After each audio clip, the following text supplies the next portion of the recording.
Before the stars were named, there were cities older than memory, older than the very concept of time, as we feeble mortals understand it, places whispered in the dark corners of forbidden tomes and glimpsed in the terrifying depths of fevered dreams. For H.P. Lovecraft, the quiet recluse of Providence, Rhode Island, did not merely invent monsters. He wove an entire terrifying tapestry of geography, a cosmic cartography of dread and wonder, where the mundane rubs shoulders with the utterly alien. And humanity is but a fleeting, insignificant whisper in the vast, indifferent cosmos. These are not merely settings for his tales. They are characters in their own right, imbued with an oppressive, palpable presence that haunts the mind long after the final page is turned.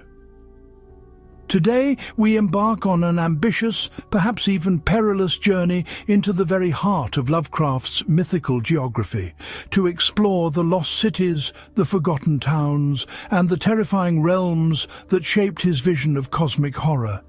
Each a distinct monument to humanity's fragile sanity and the unfathomable powers that lurk just beyond our perception.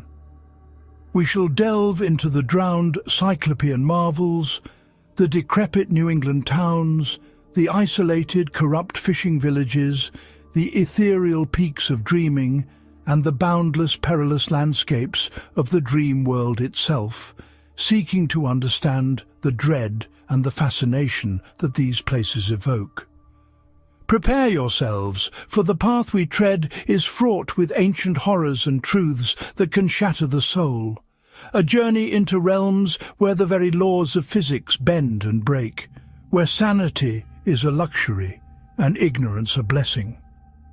Our exploration begins, as it must, in the abyssal depths where a monolithic, non-Euclidean city lies submerged, a nightmare of basalt and slime, housing a horror that slumbers but is not dead. We speak, of course, of Aralier, the sunken tomb of the great Cthulhu, a place that embodies the alien, the ancient, and the incomprehensible. Imagine, if you can, a city crafted not by human hands or minds, but by beings whose understanding of geometry and physics utterly defies our own. A metropolis of impossible angles and cyclopean architecture, its vast, slimy blocks rising from the abyssal plains of the Pacific, a testament to an age when the earth was young and not yet claimed by humankind. It is a city that non-Euclidean geometry and a nightmarish looseness of dimension define, as Lovecraft so chillingly described it in The Call of Cthulhu. This is no mere ruin. It is a gateway, a prison, a throne, and a terrifying prophecy, all rolled into one colossal submerged entity. R'lyeh's very existence is a violation of natural law, an architectural blasphemy that causes physical disorientation and mental anguish in those who merely gaze upon its unearthed monstrosity. When it briefly rises from the ocean's depths, driven by the alignment of malign stars, it reveals structures that twist the very fabric of reality, casting shadows that seem to extend into impossible directions, built with materials unknown to earthly geology, imbued with an ancient, malevolent life of its own. Its creation predates the dawn of mankind, built by the very great Old Ones themselves, or their servitors, long before sentient life, as we know it, crawled from the primordial soup. It is the locus of Cthulhu's ceaseless dreaming vigil, a cosmic hibernation from which he periodically stirs. His telepathic emanations seeping into the minds of sensitive individuals across the globe, inspiring madness, dark art, and the proliferation of his sinister cults. These cultists, spanning continents and centuries, chant their blasphemous mantra, Funglui Mglunaf Cthulhu R'lyeh Ugahnagl Ftagen. a phrase that, translated, promises the reawakening of their cosmic lord when the stars align, and the liberation of his alien city from its watery grave. The sheer scale of Arlia is overwhelming. Its gates are monolithic, its corridors vast and lightless, designed for creatures of colossal size and unimaginable strength. The air within its brief, unholy exposure to the surface world is described as foul, heavy with the scent of ancient decay and alien miasma, a testament to the thousands, millions of years it has lain dormant beneath the crushing weight of the ocean, a colossal, dripping tomb. Lovecraft's depiction emphasizes not just its physical oddity, but its profound, its absolute disinterest in human comprehension or survival. It is a place beyond human morality, beyond human understanding, a cold, indifferent monument to powers that dwarf our species into utter insignificance. The temporary re-emergence of R'lyeh is always a harbinger of doom, a brief, terrifying glimpse into the true cosmic landscape, a reminder that humanity's reign on Earth is but a fleeting moment, and that older, more terrible things merely sleep, waiting for their time to reclaim what they believe is theirs. Its influence radiates outward, not just through Cthulhu's dreams, but through the fragments of lore, the dark rituals, and the strange artifacts that surface from its periphery, each piece a corrupted shard of an elder truth. The very existence of R'lyeh underscores Lovecraft's core philosophy, that we are not alone, nor are we masters, but rather tiny, fragile inhabitants on a speck of dust, surrounded by a universe brimming with ancient, malevolent entities and structures that defy our very perception of reality. It is the ultimate symbol of the cosmic horror that permeates his work. The idea that the greatest terror lies not in monsters that seek to destroy us, but in the indifference of monstrous realities that don't even acknowledge our existence. From the drowned depths, our journey now takes us to a more terrestrial, yet no less terrifying locale: Arkham, Massachusetts. On the surface, Arkham presents itself as a quintessential New England town, a place of venerable old houses, tree-lined streets, and the hallowed halls of Miskatonic University. But beneath this veneer of academic respectability and colonial charm, Arkham pulsates with a dark, insidious undercurrent.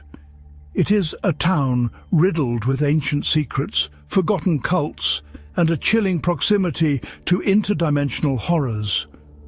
Unlike the overt, immediate terror of Arlia, Arkham's horror is slow-burning, psychological, and deeply ingrained in its very foundations. Lovecraft envisioned Arkham as a place where the barrier between our world and the unfathomable realms beyond is disturbingly thin, a locus for strange occurrences and the gradual corruption of minds and souls. Its history is steeped in the dark lore of puritanical witchcraft trials, whispered tales of illicit rituals performed in shadowed woods, and the lingering miasma of generations of forbidden practices. Miskatonic University, with its imposing Gothic architecture, serves as both a beacon of knowledge and a perilous repository of forbidden lore. Its library houses some of the most dangerous tomes in Lovecraft's mythos, chief among them the accursed Necronomicon of the mad Arab, Abdul al-Hazred. These books are not merely literature, they are gateways to madness, manuals for summoning unimaginable entities, and chronicles of a cosmos far vaster and more terrifying than humanity can comprehend. Scholars who delve too deeply into these texts often find their sanity fraying, their minds twisted by the awful truths revealed, becoming either unwitting agents of cosmic forces or tormented victims of their own insatiable curiosity. Arkham is the setting for, or at least intimately connected to, many of Lovecraft's most iconic tales. In the Dunwich horror, it is from Miskatonic that scholars venture forth to confront the monstrous Wilbur Whately and his invisible colossal sibling. In The Dreams in the Witch House, the crumbling witch-haunted streets of Arkham provide the backdrop for Walter Gilman's horrifying encounters with extra-dimensional geometry and the ancient witch Keziah Mason. Even in The Shadow over Innsmouth, Arkham serves as the initial point of investigation for the protagonist, signaling its role as a hub for those brave or foolish enough to investigate the unknown. The town itself seems to breathe a quiet decay. Its older houses are filled with strange angles and hidden passages, their attics and cellars whispering of past horrors. Its cemeteries are ancient, overgrown with ivy, and harbour grave markers inscribed with peculiar, unsettling symbols. The very geography of Arkham seems to invite the unnatural. Secluded glades, shadowed ravines, and the sluggish, polluted Miskatonic River that flows through its heart, often carrying strange flotsam from places best left unexplored. Lovecraft masterfully uses Arkham to explore the theme of insidious, creeping horror. It is not an immediate assault, but a gradual, inescapable realization that the world is far more grotesque and malevolent than we dare to imagine. The respectable citizens of Arkham are often depicted as oblivious or willfully ignorant, choosing to turn a blind eye to the bizarre disappearances, the strange lights in the sky, or the unsettling folk traditions that persist in the town's darker corners. This willful ignorance is its own form of horror, a communal denial of the profound cosmic dread that constantly threatens to break through the thin veil of normalcy. The decay of Arkham is not just physical, it is spiritual and moral. The town has been corrupted over generations, its bloodlines tainted, its secrets guarded by a select few who understand the true nature of the darkness that permeates their home. It is a place where intelligence and curiosity, when unchecked, lead not to enlightenment but to damnation, where the pursuit of knowledge unleashes horrors that cannot be contained. Arkham remains one of Lovecraft's most enduring and influential creations, a touchstone for cosmic horror that proves terror doesn't need to come from far-off galaxies, but can fester quietly in the familiar, turning the comfort of home into a claustrophobic cage of dread.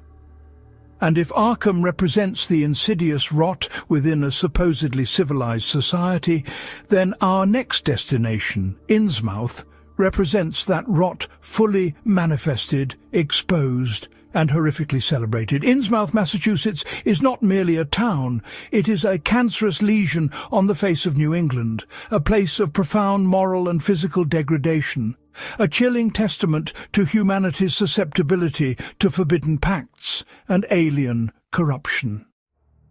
Unlike Arkham, which hides its horrors, Innsmouth wears its blight openly, yet silently. It is a ghost town while still inhabited, a place of crumbling houses, rotting docks, and an overwhelming stench of fish and something far fouler. Lovecraft's The Shadow over Innsmouth plunges the reader into this nightmare, detailing the protagonist's investigation into the town's sinister reputation and the unspeakable truths he uncovers. Innsmouth's isolation is key to its horror. cut off from mainstream society by peculiar local superstitions and a pervasive sense of dread, it slowly succumbed to the influence of the Deep Ones. These ancient amphibious humanoids, dwellers of the oceanic abyss, offered the town's desperate fishing community prosperity in exchange for human sacrifices and, more terrifyingly, for interbreeding. This blasphemous pact, initiated by Captain Obed Marsh, led to the gradual transformation of the town's population. The Innsmouth look, a grotesque array of wide, unblinking eyes, thin necks, receding hairlines, and peculiarly textured skin, is the physical manifestation of this hybrid corruption. As individuals age, their Deep One heritage becomes more pronounced, their features becoming increasingly piscine, until they are compelled to return to the sea, joining their aquatic ancestors in the abyssal city of Yahantley. The horror of Innsmouth is manifold. There's the body horror of the transformation itself, the loss of humanity, the merging with something alien and ancient. There's the psychological horror of being trapped in such a place, of realizing your own lineage is tainted, that you are part of this monstrous lineage. And there's the social horror, the pervasive conspiracy of silence, the isolation, the fear that prevents anyone from speaking out or escaping. The esoteric order of Dagon, the cult established in Innsmouth to facilitate the worship of Dagon and Hydra, Deep One deities subservient to Cthulhu, controls the town, enforcing the pact and ensuring the continued supply of human sacrifices and breeding partners. Its crumbling temple, once a congregational church, stands as a grotesque symbol of the town's spiritual decay, its original purpose twisted into something unholy and terrifying. The town itself is a character in its own right, its decaying architecture mirroring the decay of its inhabitants' souls. Houses lean precariously, their windows often boarded up or strangely dark, giving the impression of sightless eyes staring out at a rotting world. The wharves are desolate, boats lie neglected, and the stench of decay hangs heavy in the salt air. There's a profound sense of abandonment, of a place forgotten by God and man, left to fester in its own peculiar brand of iniquity. The climax of The Shadow over Innsmouth, where the protagonist is hunted through the darkened streets by the Deep One hybrids, is a masterpiece of suspense and claustrophobic terror, culminating in the chilling revelation of his own Deep One ancestry. This twist elevates the horror from external threat to internal struggle, turning the pursuer into the pursued and the observer into the unwilling participant. The story, and the town of Innsmouth, serves as a powerful allegory for xenophobia, the fear of the other, but also for the dangers of isolation and the corruption that can fester when a community turns inward and embraces forbidden paths. The eventual raid by federal agents, spurred by the protagonist's testimony, brings a temporary end to Innsmouth's immediate threat, with the hybrids captured and the city of Yahantley bombarded. Yet, the ending leaves a lingering sense of unease. The Deep Ones are not truly defeated, merely dispersed, and the protagonist's own transformation ensures that the horror of Innsmouth will endure, passed down through the generations, waiting for its next resurgence. Innsmouth is a stark reminder that some horrors are not easily contained or eradicated, and that the ancient primordial powers of the cosmos are far more resilient and pervasive than humanity often cares to admit.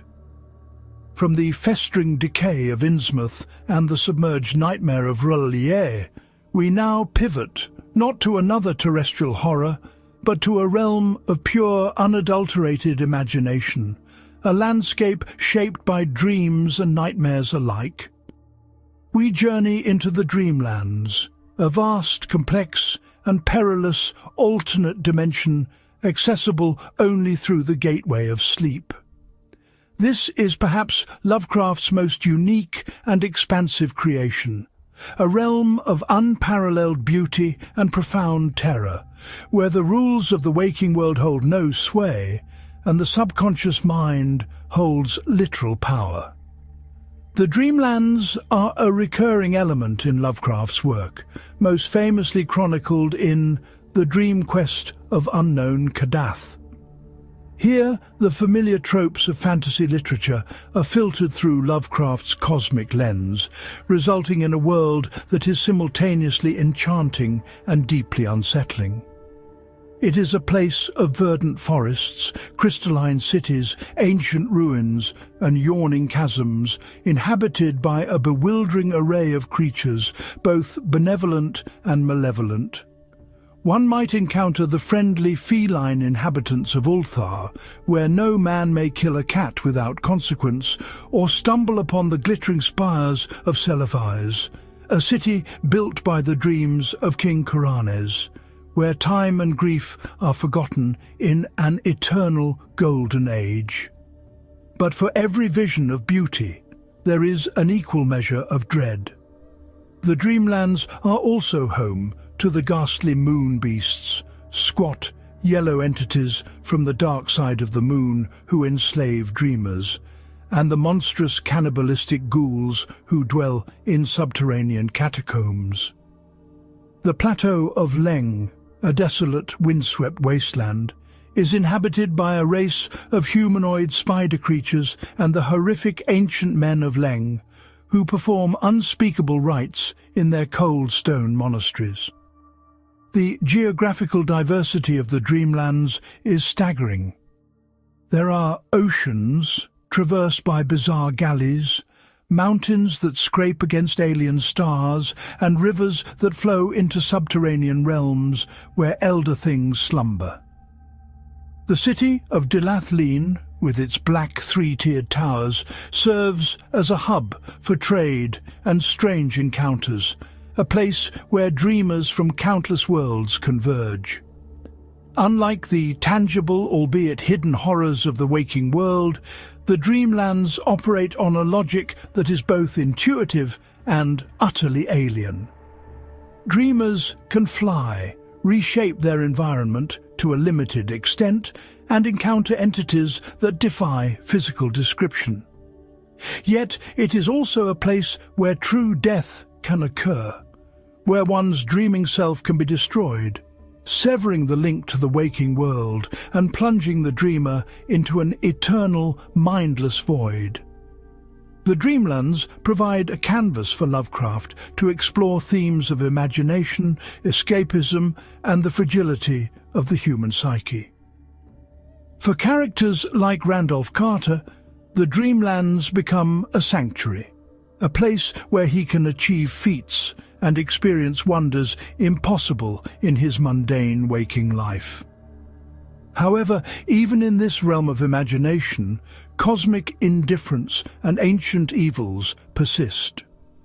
The outer gods and their mindless servitors still hold sway, their presence a constant subtle threat, reminding the dreamer that even in the most fantastical escape, the universe remains vast, uncaring, and filled with unknowable horrors. The line between reality and dream blurs here, challenging the very notion of what is truly real. Is the waking world merely another layer of dream? Are our aspirations and fears given tangible form in this parallel dimension? The dreamlands force us to confront the power of the subconscious and the terrifying potential of the collective human imagination, where fears and desires can coalesce into actual entities and landscapes. It is a testament to Lovecraft's boundless creativity, showing that his genius extended beyond grotesque monsters to encompass entire, intricately imagined worlds, each with its own rules, perils, and peculiar brand of cosmic dread. And it is within this vast perilous realm that our ultimate destination within the Dreamlands lies, a place so elusive and profound that it forms the culmination of Randolph Carter's epic quest, Kadath in the Cold Waste. Kadath is not merely a city, it is a mythical, almost spiritual objective, the ultimate goal of dream quests, a place so remote and hidden that its very existence is doubted by many, even within the Dreamlands themselves. It is the towering, inaccessible peak in the frigid wilderness of the Dreamlands, believed to be the dwelling place of the Great Ones, the benign, or at least indifferent deities, of Earth's dream realm. To reach Kadath is to seek answers, to gaze upon the faces of gods, and to confront the very limits of one's own sanity and spiritual endurance. The dream quest of unknown Kadath is Lovecraft's most extensive journey into this realm, following Randolph Carter's arduous and perilous search for the city. Carter, disillusioned with the mundane world, seeks to supplicate the Great Ones, hoping they will reveal to him the location of a lost, golden city he once glimpsed in a dream, a city more beautiful than any earthly abode.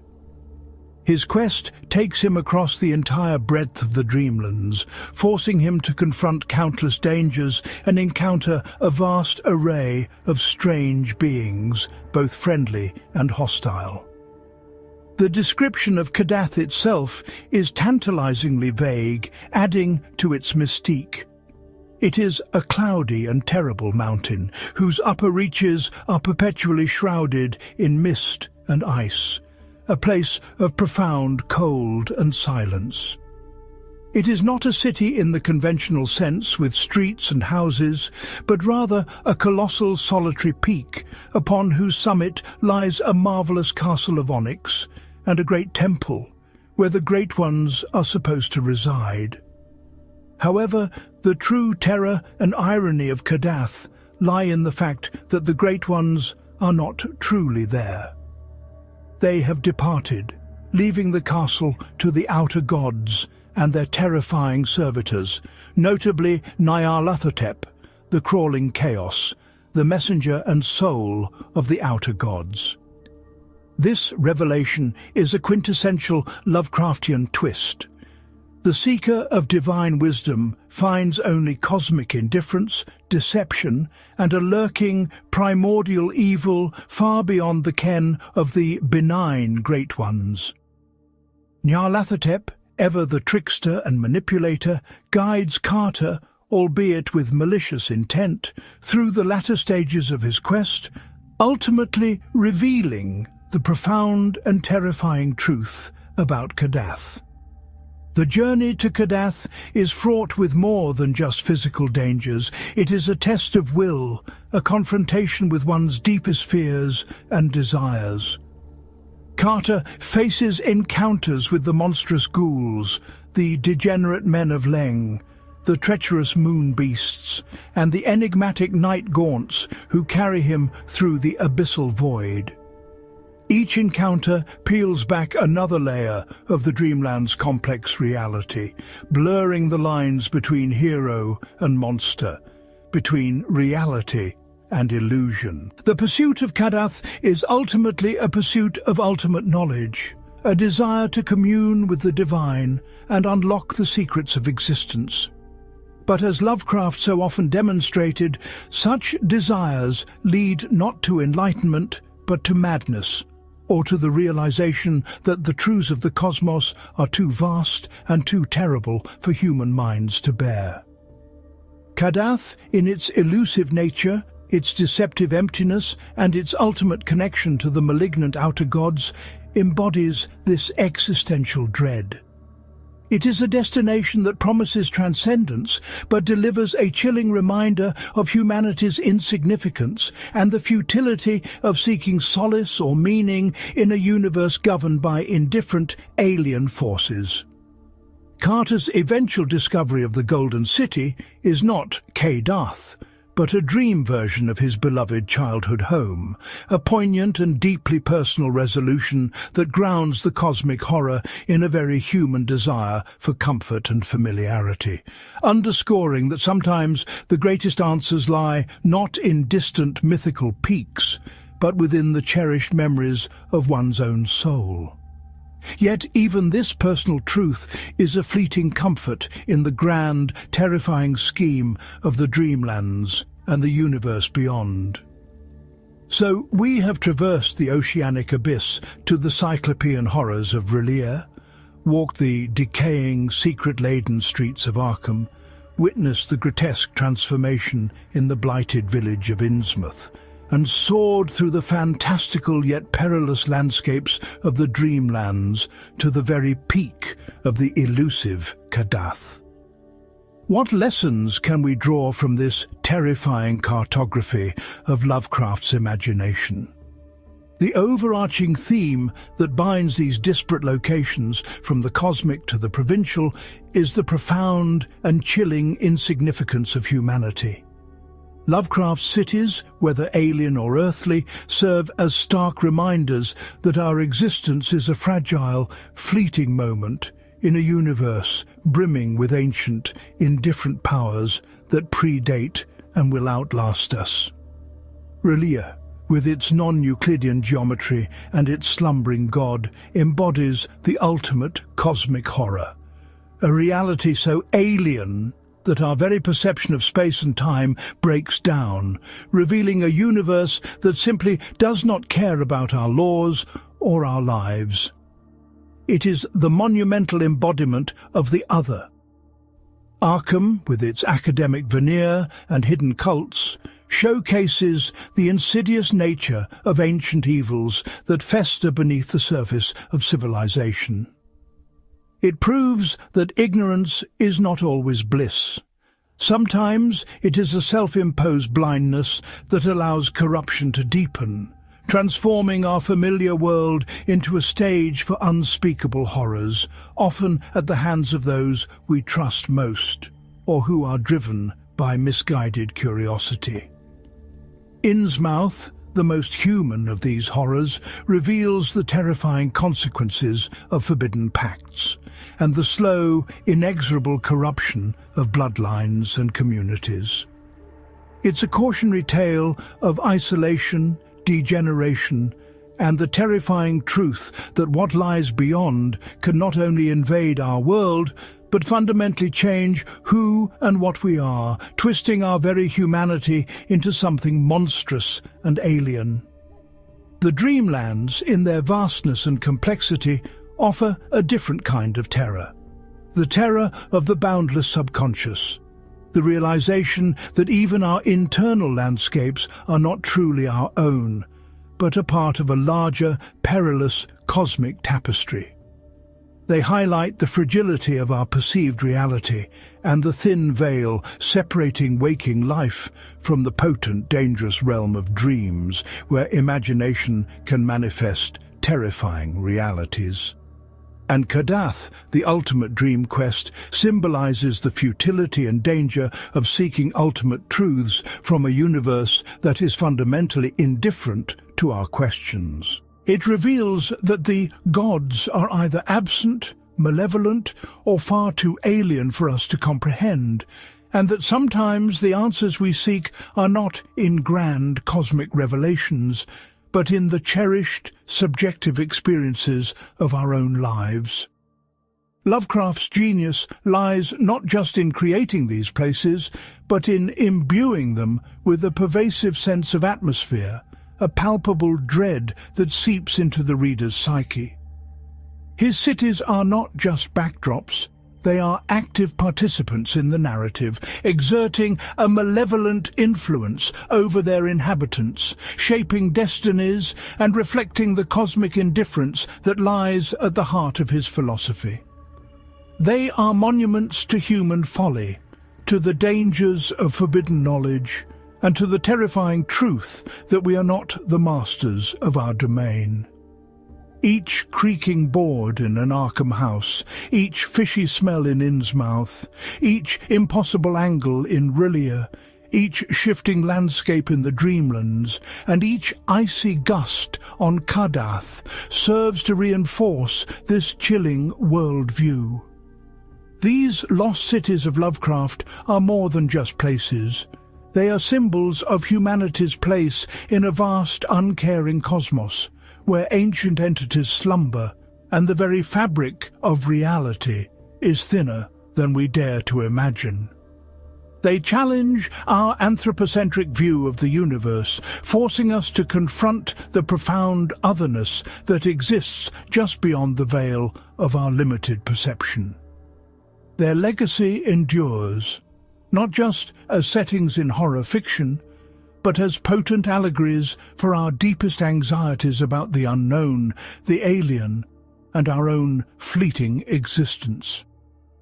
As we conclude our exploration of these dreadful, magnificent places, remember that the true horror often lies not in what we see, but in what we glimpse, what we understand, before sanity mercifully intervenes.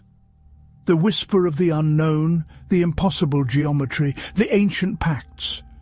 These are the things that resonate long after the book is closed, reminding us that there are indeed cities older than memory, and horrors that truly await us beyond the stars, or perhaps just beneath our feet. If you found yourself captivated by this journey into Lovecraft's nightmarish geography, if the very thought of Rillier rising or Innsmouth's insidious taint sends a shiver down your spine, then perhaps you belong to the rare few who truly appreciate the cosmic dread Lovecraft so masterfully crafted. Please consider showing your support by giving this video a like, as it genuinely helps our channel to continue delving into the darkest corners of lore and imagination.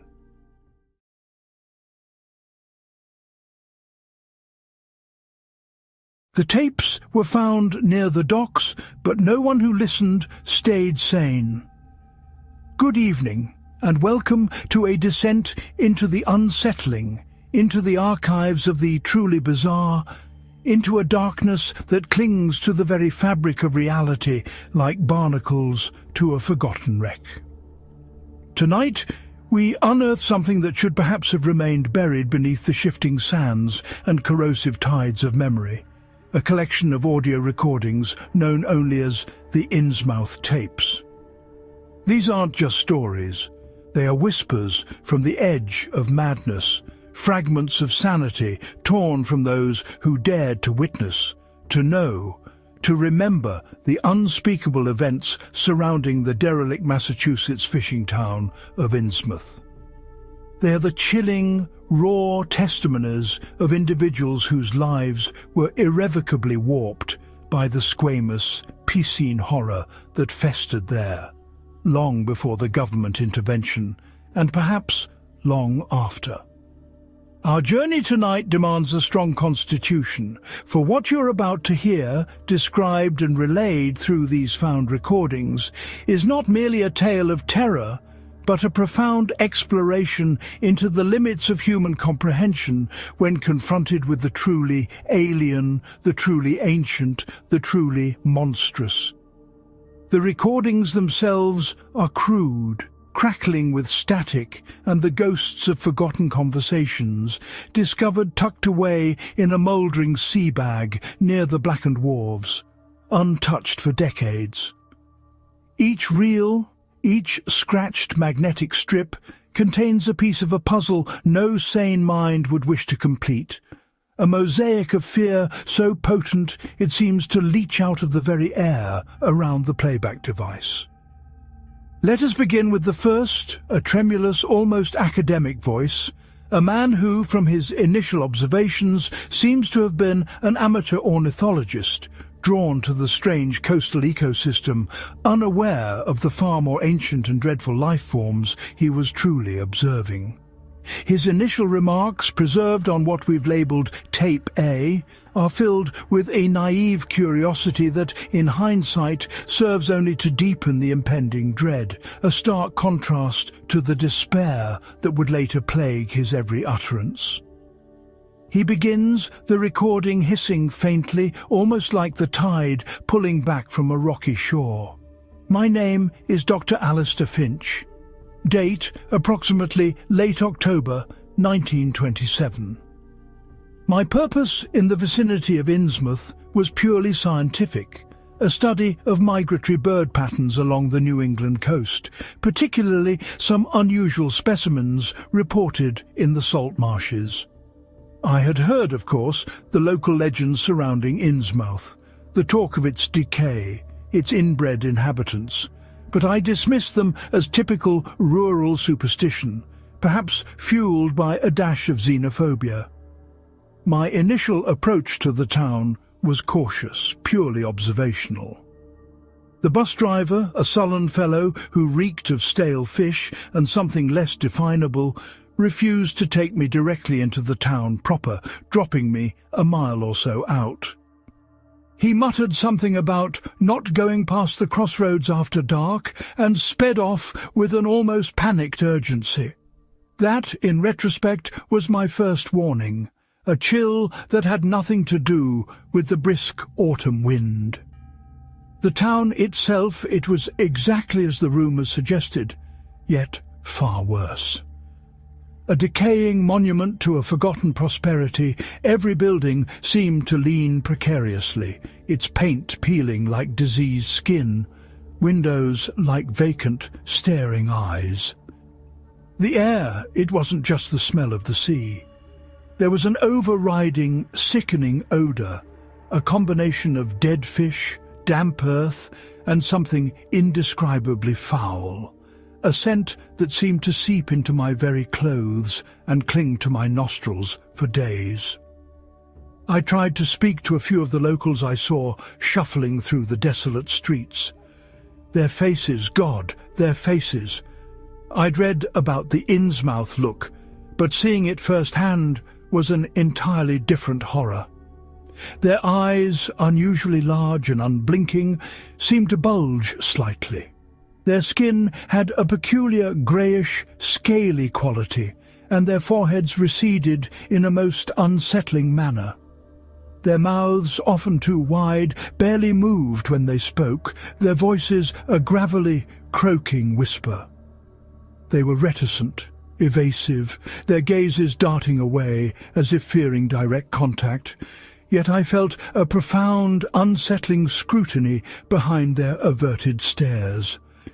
They seemed to move with a strange, shambling gait, almost as if their joints weren't quite accustomed to terrestrial locomotion. I remember one old man leaning against a crumbling wall, his hands were the worst. They were broad, webbed between the fingers, and his fingernails were thick, yellowed claws. He seemed to watch me with an unnerving intensity as I passed, a slow, gurgling sound escaping his lips that I couldn't decipher, but which sent a primal shiver down my spine. I spent only a few hours that first day, enough to confirm that my bird-watching would be utterly overshadowed by this town's disturbing populace. The silence was profound, broken only by the distant lapping of waves and the occasional almost guttural cry of a gull, a sound that seemed to hold a note of despair. I retreated to the dilapidated Gilman house, the only semblance of an inn still operating, run by a man who shared the look and whose eyes seemed to glow faintly in the dim light of the lobby. He communicated mostly in grunts and gestures, his movements sluggish, almost aquatic. The food was inedible, though I dared not complain. Sleep was a torment, plagued by strange sounds filtering through the thin walls, a wet, slapping noise, a low, croaking chant, and the constant rhythmic churn of something immense far out in the harbour, something not quite natural. It was during this night that I began to understand that the inbred explanation was a convenient lie, a human rationalization for something far more ancient and terrifying. The next morning, fueled by a terrible curiosity and an even more terrible fear, I ventured back out, determined to find answers, though I knew not what questions to ask. I saw more of them then, the young ones, whose features were less pronounced but still present, a disturbing testament to the lineage. Their laughter, when it occurred, was a dry, rasping sound, without warmth. I ventured towards the crumbling church, its steeple long since fallen, its windows boarded up, but the doors were surprisingly open, revealing a cavernous interior choked with dust and an overpowering stench of decay and something else, something ammoniac, like the residue of some vast primordial creature. I dared not enter, a profound, instinctive dread holding me back. My scientific curiosity was warring with a survival instinct I hadn't known I possessed. I realized then that my initial hypothesis, my academic detachment, was crumbling under the weight of an undeniable, visceral horror. This wasn't just a strange town, it was a wound in reality, a place where the veil between the known and the utterly alien was dangerously thin. My observations then began to shift from the purely ornithological to an almost obsessive cataloguing of the Innsmouth inhabitants' physical deformities, their strange mannerisms, their unearthly silence. I found myself making notes on their vocalizations, the unusual cadence of their whispers, the peculiar clicking sounds that would sometimes accompany their movements, like brittle scales rubbing together. The constant, almost imperceptible tremor in the ground, particularly near the waterfront, became a source of increasing unease. It wasn't seismic activity. It was something rhythmic, almost like a colossal heartbeat, or the slow, deliberate movement of something vast beneath the ocean floor.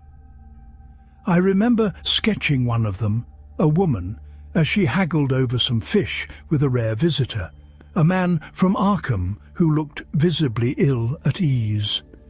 Her eyes, they seemed to be in constant slight motion, like a fish's, never truly focusing, yet always aware. Her neck had peculiar ridges, almost like gills, though covered by a high-collared, moth-eaten shawl. Her voice, when she finally spoke, was a deep, resonant rumble that seemed to vibrate through the very pavement, utterly at odds with her frail appearance. It was clear then that these people were not merely deformed or inbred. They were changing, transforming, evolving into something else.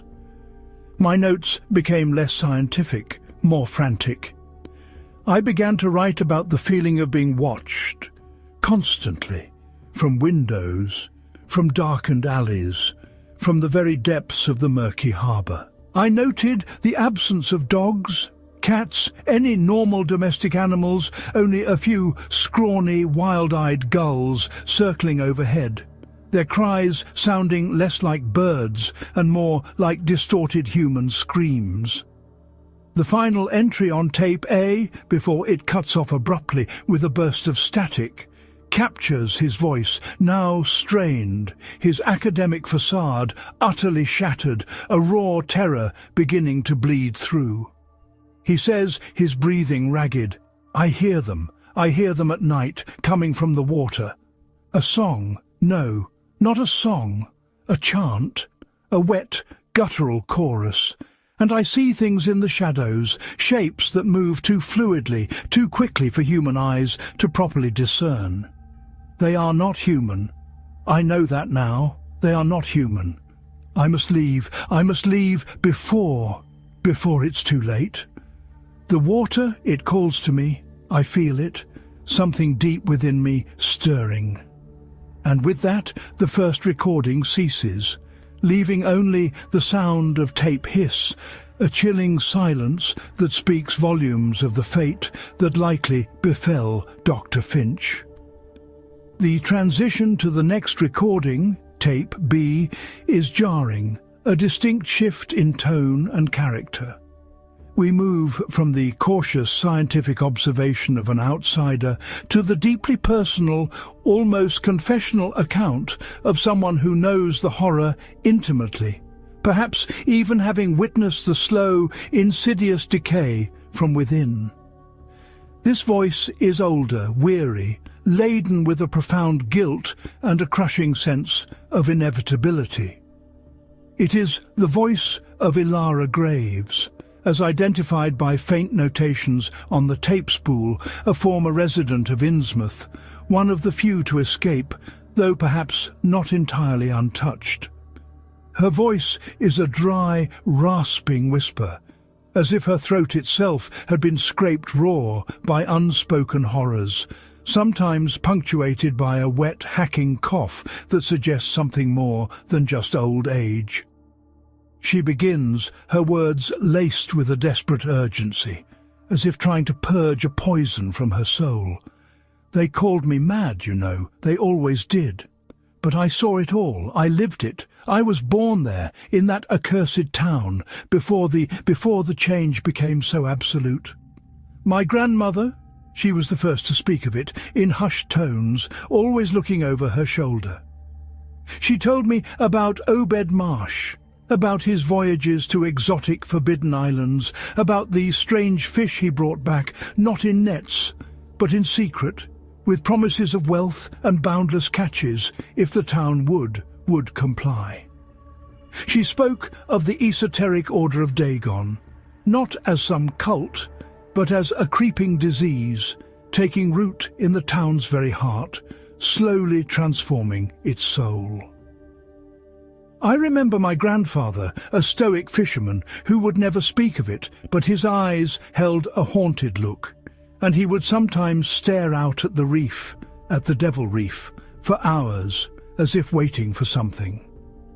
The gold, it poured into the town for a time, a strange, heavy gold with unearthly carvings, and the fish catches were indeed bountiful, unnaturally so, even when other towns struggled. But the price was paid in flesh, in blood, in sanity. The marriages, they became stranger, more insular. The true families of Innsmouth, the Marshes, the Gilmans, the Waite, the Elliots, they began to intermarry exclusively, and then the whispers started. The whispers about outsiders, about those who dared to question, disappearing. I remember the first time I saw it clearly on old Mrs. Waite. Her eyes, usually rheumy and clouded, seemed to clear, but they took on a peculiar iridescent sheen, like scales. Her skin became slicker, paler, and her fingers, gnarled with age, seemed to lengthen, to stiffen into something less human. Her voice, once a cackle, became a low, resonant hum. She spoke less, and when she did, it was in a strange, clicking language that I sometimes overheard the older folk using, always near the docks, always under the cloak of night. My own mother, she was beautiful once, a vibrant woman, but after a time, after she married my father, a Marsh, she began to change. Slowly, subtly at first. The receding forehead, the slight protrusion of the eyes, the thinning of the hair. I remember her standing by the window for hours, just staring at the ocean, a strange, wistful look on her face, almost a longing. She would often hum a peculiar tuneless melody, a series of drawn-out mournful notes that seemed to emanate from somewhere deep within the water itself. She would spend longer and longer down by the docks, sometimes disappearing for entire nights, only to return with the dawn, her clothes damp, her eyes filled with an unreadable ancient wisdom that terrified me. My father, he was already far gone by the time I was born. His face was a mask of fish-like features, his voice a series of croaks and gurgles. He rarely spoke to me, though sometimes I would catch him watching me, a strange paternal gleam in his bulging eyes, almost as if assessing my own burgeoning transformation. I lived in fear of it, you understand. The Innsmouth look wasn't just a physical change, it was a promise, a terrible, inescapable destiny. I saw others, my childhood friends, slowly succumb. Their skin would grow slicker, their movements less fluid, more undulating, their voices losing all human inflection. Their hands and feet would swell, then warp, the digits growing longer, the webbing appearing like grotesque gloves. They would retreat more and more to the water, finding comfort in the depths, their lungs somehow adapting to breathe both air and something else, something colder, wetter, more alien. The older ones, the ones who had fully transformed, they were the most terrifying. They would gather at the Devil Reef, especially during the new moon, their bodies no longer human, glistening wetly in the faint light. I would sometimes sneak out, driven by a morbid fascination, and hide amongst the rocks, watching them. They moved with an unnerving grace through the choppy waters, their forms barely visible, blending with the seaweed and the churning foam. They would chant, a horrifying chorus of deep, resonant croaks and high-pitched warbling calls that carried across the waves, a sound that spoke of ancient rituals and unspeakable communion. And I saw the others too, the ones they worshipped, the ones they were becoming. Vast, shadowy forms moving beneath the waves, glimpsed only as momentary disturbances on the surface or as colossal, phosphorescent eyes glowing from the abyssal depths. My grandmother had told me they were the Deep Ones, dwellers of the sunken city of Llanthle, and that the pact with Obed Marsh meant they would breed with humanity, slowly but surely claiming the land dwellers for their own, turning the surface world into their breeding ground. She said they would come in greater numbers eventually when the time was right, when the human population of Innsmouth had been sufficiently prepared. I saw my cousins, my aunts, my uncles, all of them, slowly, irrevocably transforming. Their minds too seemed to drift, becoming less human, more alien, their thoughts consumed by the depths, by the ancient wet things that waited there. Their faces would become devoid of all human emotion, replaced by a cold, predatory gleam. I knew I had to escape. The fear was a constant gnawing presence in my gut. I looked at my own hands, my reflection in the murky water, searching for the telltale signs, the nascent webbing, the subtle scaling. I saw my eyes, perhaps a little too wide, a little too unblinking. The constant urge to drink seawater, the peculiar craving for raw fish, these were the insidious markers of my lineage, a lineage I desperately fought against. My chance came during one of their ceremonies, a particularly large gathering at the reef. Most of the town's fully transformed residents, along with many of the changing ones, were out in the harbour, their unholy chant echoing across the water. I slipped away under the cover of a moonless night, my heart pounding like a trapped bird. I ran, not looking back, the putrid smell of Innsmouth clinging to my clothes, the guttural chants echoing in my ears long after the sound should have faded. I reached the crossroads, the point beyond which the bus driver would not go, and kept running. I never returned, but I never truly escaped either. I feel the pull, you see, the urge to return to the water, to embrace the change. Sometimes, in my dreams, I am swimming deep, deep down amongst vast cyclopean ruins, surrounded by glowing ancient eyes, and I am not afraid. I am home, and when I wake, my skin feels clammy, my throat aches for salt, and I catch glimpses in the mirror of eyes that are not quite human, eyes that hold the cold, indifferent wisdom of the abyss. The memory of the town, the faces, the stench, the chants, it is etched into my very soul. They are still there, in the deep. They are always waiting. And a part of me, the part that is not human, a part that is becoming, it wants to join them. My breath hitches here, a ragged gasp, and the tape goes silent for a moment before a low, despairing moan fills the void, the sound of a soul utterly lost to the horror it has witnessed and embodied. The next recording, Tape C, offers a completely different perspective, one from the machinery of order, or at least the attempt at it. This is the voice of Special Agent Thomas O'Malley, a federal marshal involved in the covert operation to cleanse Innsmouth in 1928, a man whose official demeanour struggles to contain the profound psychological damage inflicted by what he encountered. His voice is initially clipped, professional, almost dispassionately recounting procedures and observations. But as he delves deeper, the cracks begin to show, the professional facade crumbling under the weight of an unimaginable reality. The initial hum of the recording device suggests an official setting, perhaps a debriefing room, far removed from the stench and horror of Innsmouth. He begins, his voice firm, but with a subtle underlying tension. This is Special Agent Thomas O'Malley, assigned to the Innsmouth Task Force, Operation Cuttlefish, effective February 1928.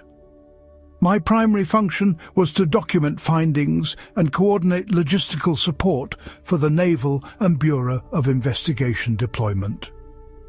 The official narrative, as most are aware, refers to a series of federal raids prompted by a public health crisis and widespread allegations of illegal rum-running and disturbing cult activities.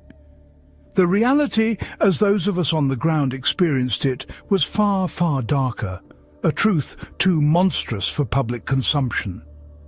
Our initial intelligence was vague, piecemeal.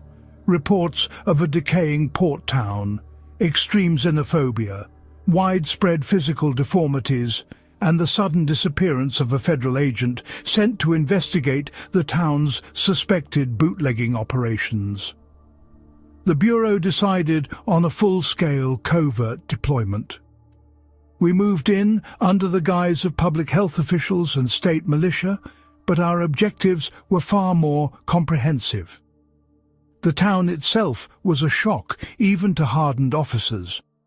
The descriptions of its decay were accurate, but failed to convey the pervasive, oppressive atmosphere of dread. The smell, as Agent Miller noted in his preliminary report, was indescribable. A combination of fish, chemicals, and something that made your stomach churn, something ancient and putrid. The inhabitants, the Innsmouth look, was more pronounced than any photograph or whispered account could convey. Their faces, their eyes, their peculiar gait, it was like stepping into a nightmare where the rules of biology had been subtly, terrifyingly rewritten. The initial phases of the operation involved a sweep of the town, house by house. We encountered minimal resistance, more a sullen, passive defiance. Most of the residents we apprehended were clearly in various stages of physical mutation. Their skin was slick, clammy. Their eyes, abnormally large, seemed to follow your every move with an unnerving, fish-like stillness. Their hands and feet were often grotesquely webbed, and many exhibited peculiar folds of skin on their necks, almost like rudimentary gills. Their vocalizations were often guttural, croaking, though some could still articulate human speech, albeit with difficulty, their voices raspy and wet. The older they were, the more pronounced the transformation. Some were barely human, their forms distorted into grotesque parodies of humanity, their limbs elongated, their skulls misshapen, their eyes glowing with a faint phosphorescent light in the dim interiors of their homes. These were immediately classified as Category Delta, extreme biological threat. Their capture was difficult. They possessed an unexpected strength, a peculiar agility, despite their shambling gait. They fought with a chilling, silent ferocity, their webbed fingers tearing at our uniforms, their claw-like nails drawing surprisingly deep gashes. And the stench, the closer you got to them, the more overwhelming it became, a suffocating miasma of decay and something profoundly alien.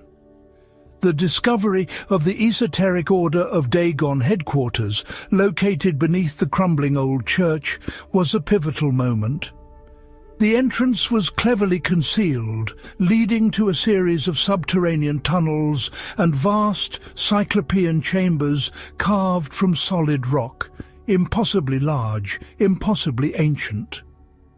The air down there was thick, humid, heavy with the putrid smell, and the walls were covered in blasphemous carvings, intricate, non-Euclidean geometries, and grotesque depictions of fish-headed beings, vast, monstrous creatures with tentacles and scales, engaging in unholy rituals with human figures.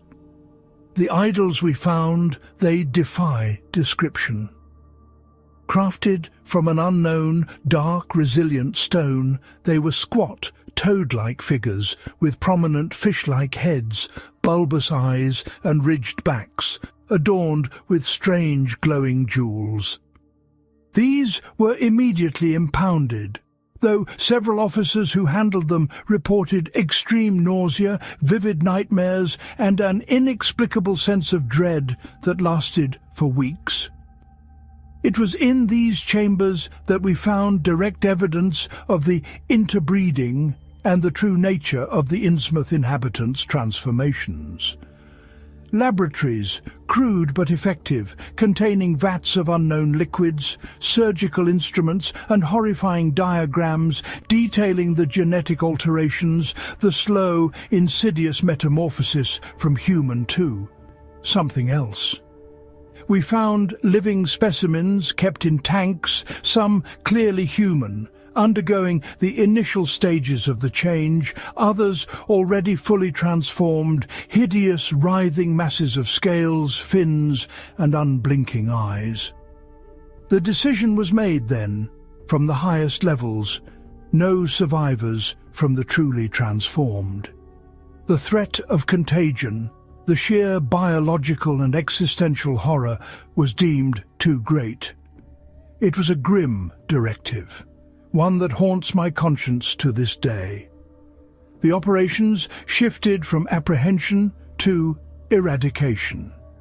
The next phase involved the systematic destruction of the town's infrastructure, particularly the waterfront properties and any suspected entry points into the subterranean network.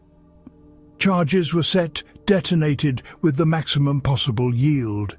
The explosions were immense, designed to collapse the tunnels, to seal off whatever horrors lurked beneath. The naval presence was primarily focused on the harbour, a destroyer shelling the Devil Reef, a colossal ancient structure that jutted out from the water, far too regular in its geometry to be natural.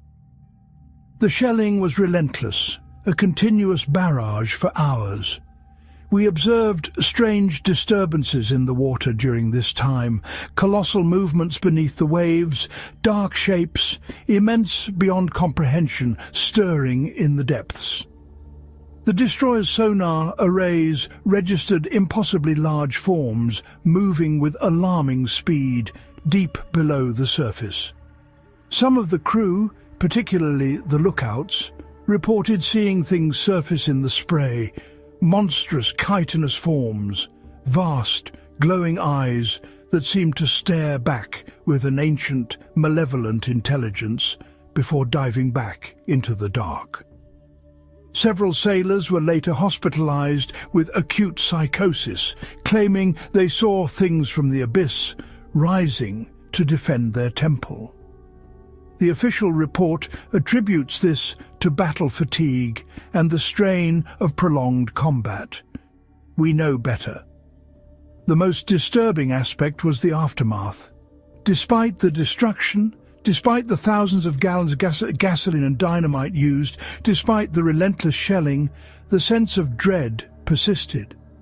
We gathered hundreds of the Innsmouth folk, the ones deemed salvageable, less transformed. They were transported to various internment camps away from the coast, supposedly for medical evaluation and psychological treatment. But the reports from these camps, they spoke of continued transformations, of inmates escaping and disappearing into the nearest bodies of water, of strange wet sounds emanating from their cells at night. It was an unstoppable tide, a biological imperative that could not be contained by human fences or human medicine. My own mental state deteriorated rapidly during the operation. The sights, the sounds, the overwhelming stench, the knowledge of what we were fighting. It was too much for a human mind to process. I began to see their eyes everywhere, those large, unblinking, fish-like eyes, even in the faces of my own colleagues. I found myself craving salty foods, drinking an inordinate amount of water, and waking with a profound sense of claustrophobia, a desperate need for the open sea, yet an equally desperate fear of it. My superior officer, Captain Davies, a man of iron will, also began to show signs of profound stress. He developed a nervous tic, constantly rubbing his hands as if trying to wash off some invisible filth. He spoke in hushed tones of things stirring in the depths, of cosmic forces beyond our comprehension, and of the futility of our efforts. He was later quietly reassigned and eventually retired on medical grounds. The truth, the unspeakable truth, is that we didn't cleanse Innsmouth. We merely pruned it. We pushed back the tide for a moment, but the ocean is vast, and its depths hold horrors far beyond our shallow understanding.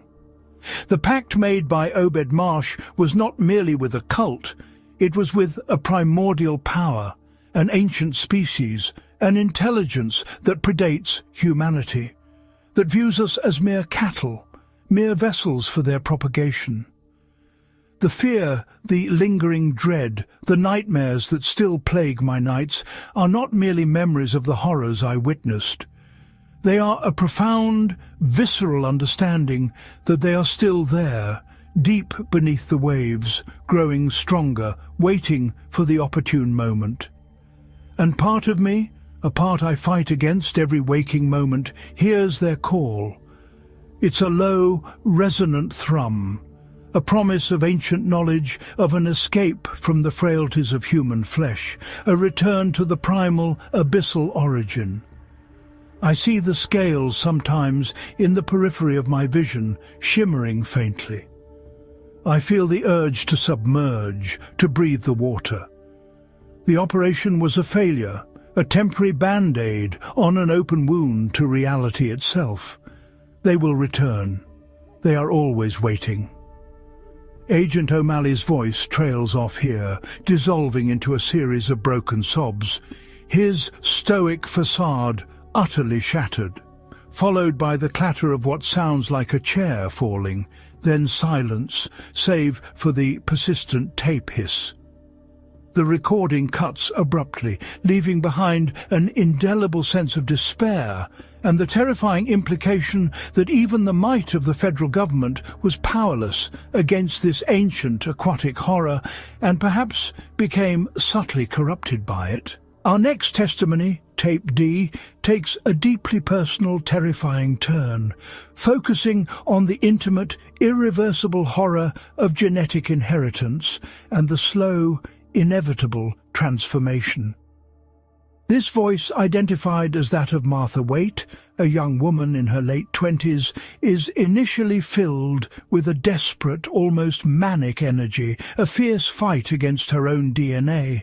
But as the recording progresses, a chilling acceptance, a profound alien detachment begins to set in. Her voice is clear at first, articulate, betraying an education far beyond what one would expect from a native of Innsmouth, a testament to her struggle for normalcy. But even her words cannot hide the subtle underlying vocalizations that hint at the changes already underway. She begins, her breath catching frequently as if fighting for air. They say you can escape your past, but some pasts are written in your blood, etched into your very bones. I am Martha Waite, and I am cursed. My family, the Waites, they were one of the purest Innsmouth families, as they called it. Purest in their devotion, purest in their lineage. I always fought against it, you see. I left Innsmouth as soon as I could, went to Arkham, worked in a library, tried to immerse myself in books, in knowledge, in anything that was human and rational. I tried to forget the smells, the faces, the whispers. I tried to forget the way my grandmother's eyes would sometimes glow in the dark, or the peculiar wet sounds my uncle would make when he thought no one was listening. But the past, it always finds you. It begins subtly. A heightened sensitivity to light, a preference for dim rooms. My skin, it became unnaturally pale, and then a peculiar sheen to it, almost like it was perpetually damp. I started getting these cravings, not for particular foods, but for water. I'd drink gallons, and it never felt like enough. And the salt, a profound, almost insatiable craving for salt. I'd sprinkle it on everything, even on things that made no sense. Then came the dreams. Oh God, the dreams. Not typical nightmares, but vivid, hyperreal visions of vast cyclopean cities beneath the ocean, of immense phosphorescent creatures gliding through abyssal darkness, of ancient echoing chants that resonated in my very bones. And I was there, in those dreams, not as myself, but as something else, something with fins and scales, something that moved with effortless grace through the crushing depths. I'd wake up gasping, my lungs aching, my skin clammy, feeling as though I'd just returned from a journey to a place no human should ever witness. Then came the physical changes. My eyes. They began to bulge just slightly at first, but then more and more. They lost their human warmth, becoming cold, unblinking orbs, too large for my face. And the pupils, they dilated, became vertical slits, like a cat's, but far more unsettling. The lids became almost transparent, like a nictitating membrane, and I could feel them sometimes twitching involuntarily. My forehead began to recede, my jawline to lengthen, my lips to thin, revealing teeth that felt sharper, more pointed. My skin, that peculiar sheen, turned into a faint iridescent scaling, particularly around my neck and arms. And the texture, it felt like fine sandpaper, but slick beneath my touch. My hands, oh, my hands. The fingers began to lengthen, to thicken, and the webbing it grew between them, slowly, inexorably, like some grotesque biological printer. My nails became brittle, yellowed, and began to curve into claws. My feet underwent a similar transformation, becoming broad, paddle-like, the toes fusing and webbing. The pain was excruciating at first, a deep, aching agony in my bones and joints as they reshaped themselves, as my very DNA screamed in protest. But then the pain faded, replaced by a strange numbness, an uncanny sense of rightness, as if my body was finally aligning with its true ancient form. My voice, it has changed too. I hear it now, in the recordings. A rasp, a wetness to it, a guttural undertone that I cannot control. Sometimes, when I'm alone, I find myself making those strange, clicking sounds, those guttural croaks I used to hear in Innsmouth, sounds that are not human. My thoughts, too, are shifting. The things that once bothered me, human concerns, human emotions, they seem distant, insignificant. My empathy is fading, replaced by a cold, predatory indifference. I feel a growing connection to the water, a profound longing for it. The sounds of the ocean, the tides, they call to me with an irresistible siren song. I find myself drawn to the docks, to the darkest parts of the harbour, sometimes spending hours just staring into the murky depths, feeling a sense of profound belonging, a homecoming. I can breathe underwater now, you see.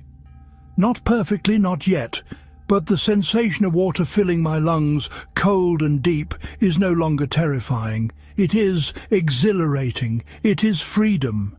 I've seen them, my kin, in the deeper waters, not just in dreams anymore. Real, living beings, vast and ancient, with eyes that hold the wisdom of forgotten aeons. They move with a terrifying grace, their forms half glimpsed in the shifting light, their calls echoing through the dark, resonant depths, a chorus of homecoming, of triumph. They wait for me. They wait for all of us, those with the blood, to complete the change, to join them in their ancient cities, to swim through their unfathomable realms. The raids, the government operations, they were futile, a meaningless gesture against an evolution, a destiny that has been unfolding for millennia. We are not a cult. We are a species, reclaiming what is ours, reclaiming our true form. The human skin, it is just a chrysalis, a temporary shell. Soon it will be shed, and the true self will emerge, cold, wet, and infinitely ancient. I feel it happening now, faster each day. The urge to shed these human clothes, to dive into the waves, to leave this dry, fragile world behind. The surface dwellers, they are so small, so temporary, so insignificant. Their fears, their hopes, their struggles, they are meaningless against the vast cold indifference of the abyss. I'm no longer Martha Waite, the librarian. I'm becoming something else, something greater, something older. My heritage is calling, and I must answer. The deep calls. I feel the final changes now, the last vestiges of humanity slipping away. My vision is blurring in the dry air, but sharpening in the darkness under the water. My skin is tingling, stretching, adapting. Soon I will be home. My voice here becomes less human, more a series of wet clicks and gurgles, punctuated by a deep, resonant hum that seems to vibrate the very air, ending with a sound like something large and heavy splashing into water, followed by silence, a chilling void that suggests the final, irrevocable transformation has been embraced or perhaps completed. The final recording, Tape E, deviates from the direct personal accounts, presenting a more retrospective, analytical, yet no less terrifying perspective. This voice belongs to Dr. Elias Thorne, a reclusive folklorist and occult scholar who, in the aftermath of the 1928 raid, dedicated his life to piecing together the true events, delving into forbidden lore and ancient texts. His voice is measured, almost academic, but carries an undercurrent of profound weariness and barely contained dread, hinting at the vast, unsettling knowledge he has acquired. The background noise is minimal, perhaps the quiet rustle of old books, the distant ticking of a grandfather clock, sounds that attempt to impose a sense of order on the cosmic chaos he describes. He begins, his voice low and deliberate. The official story of Innsmouth, as propagated by the federal government, is a meticulously crafted lie, a desperate attempt to contain a truth so utterly annihilating that its widespread dissemination would unravel the very fabric of human civilization. My decades of research, sifting through arcane texts, obscure local histories, and the fragmented, often censored reports from the 1928 operation, have yielded a far more disturbing reality, one that echoes with primordial blasphemies and cosmic indifference. The Innsmouth horror was not an isolated incident of inbreeding and cult worship.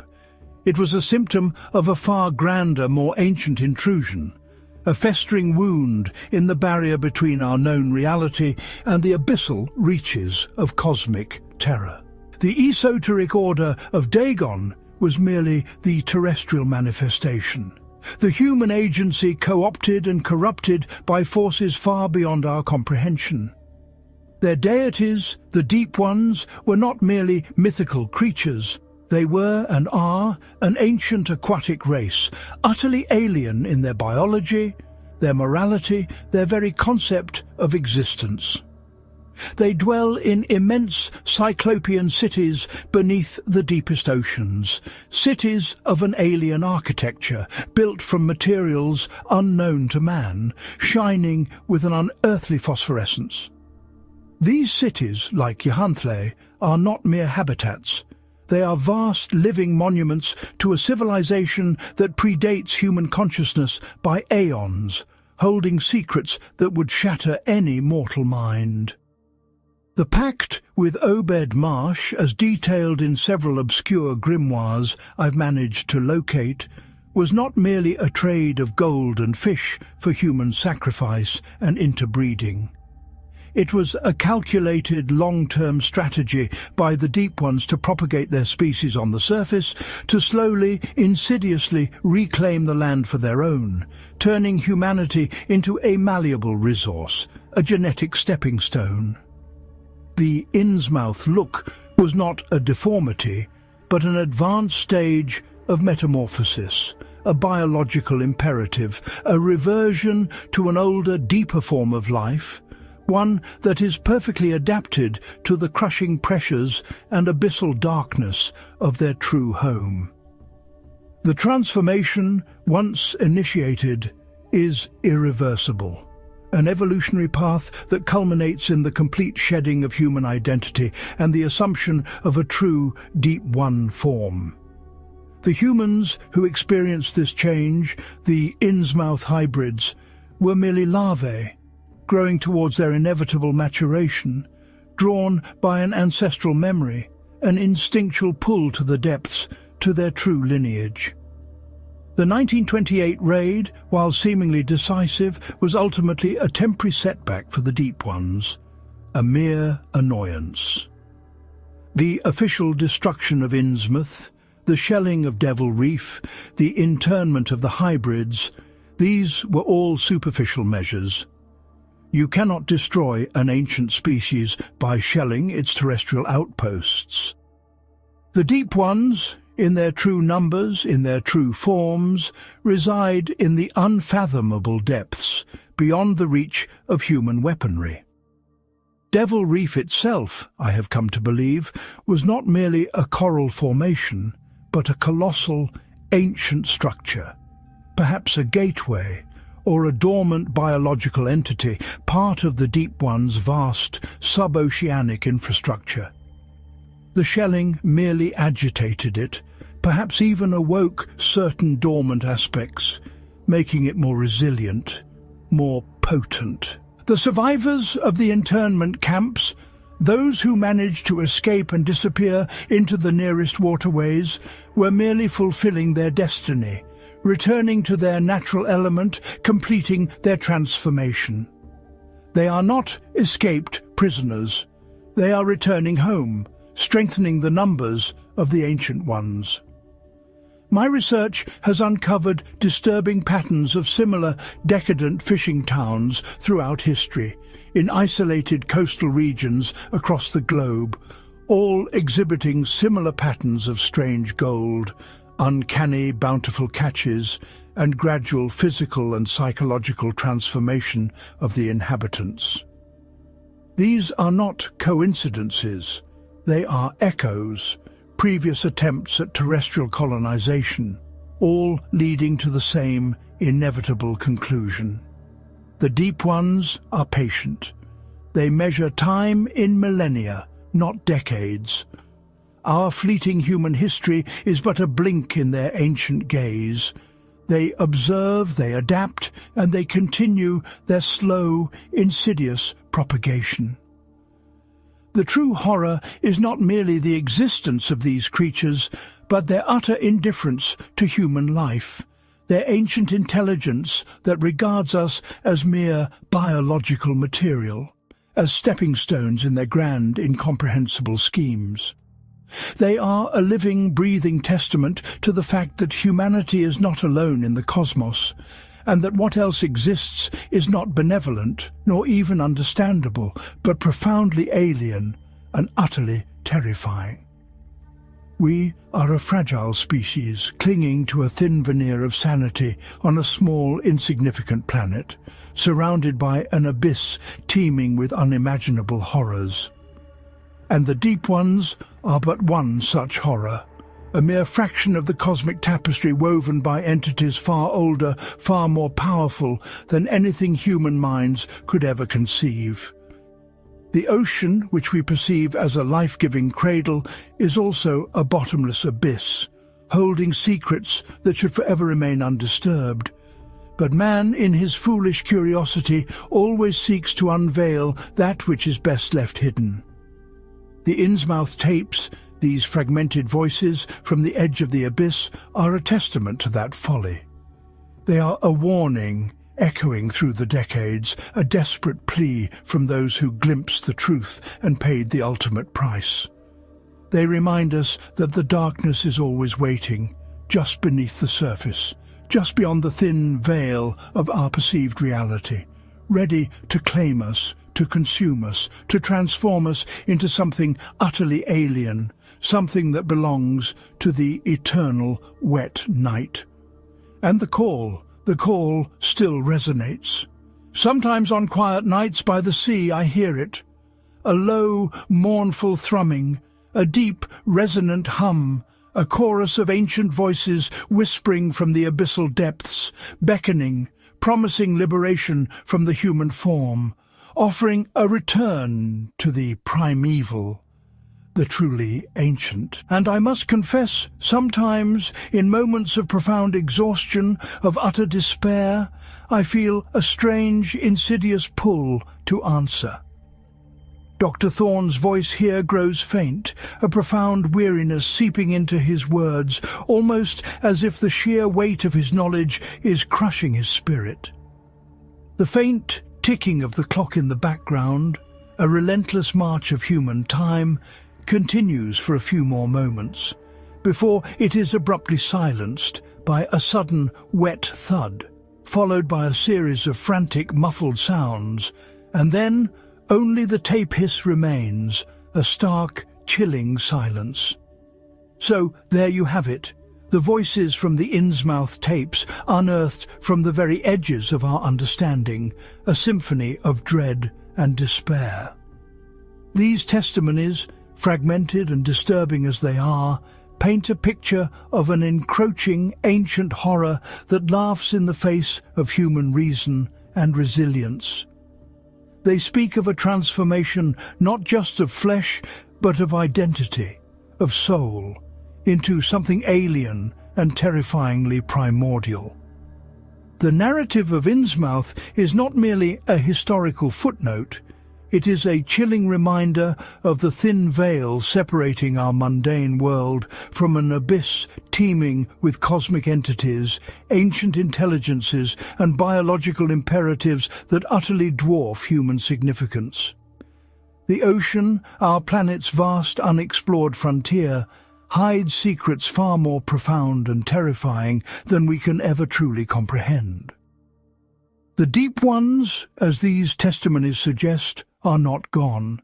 They are merely patient, waiting for the opportune moment to reclaim what they believe is theirs. Subtly influencing, slowly transforming, always present in the dark, cold depths.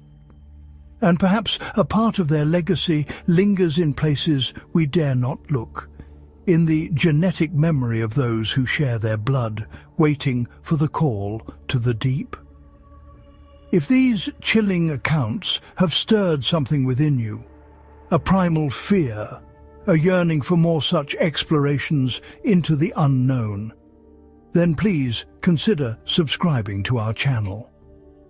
Your support allows us to continue delving into these forbidden archives, to unearth more truths that lie just beyond the edge of sanity.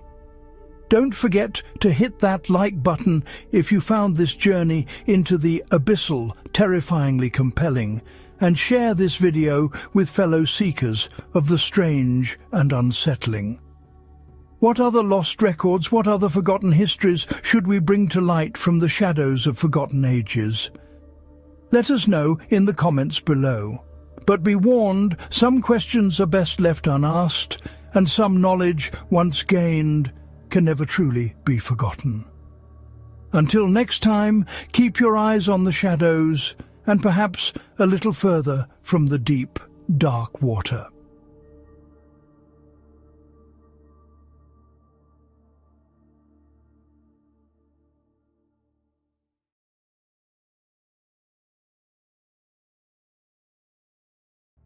The children had nightmares of the ocean and gills that shouldn't have been there. The year was 1950, a time when the world trembled on the brink of nuclear conflict, and shadows stretched long across the American landscape. Yet, in hushed corridors of clandestine government facilities, a different kind of shadow was being catalogued, analysed, and in some cases desperately contained.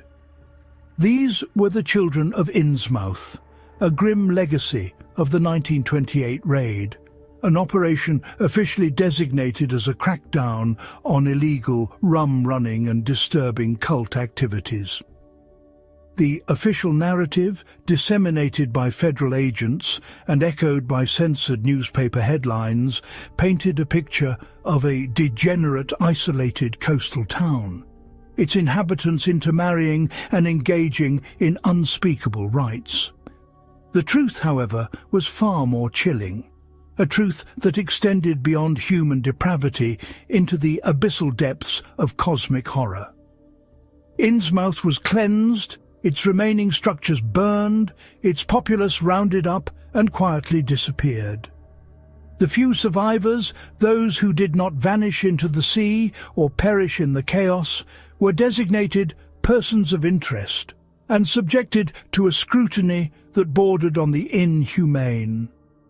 But amidst the chaos of the raid, a startling discovery was made. Children. Not merely neglected, malnourished children, but beings who bore the unmistakable, unsettling marks of the Innsmouth taint.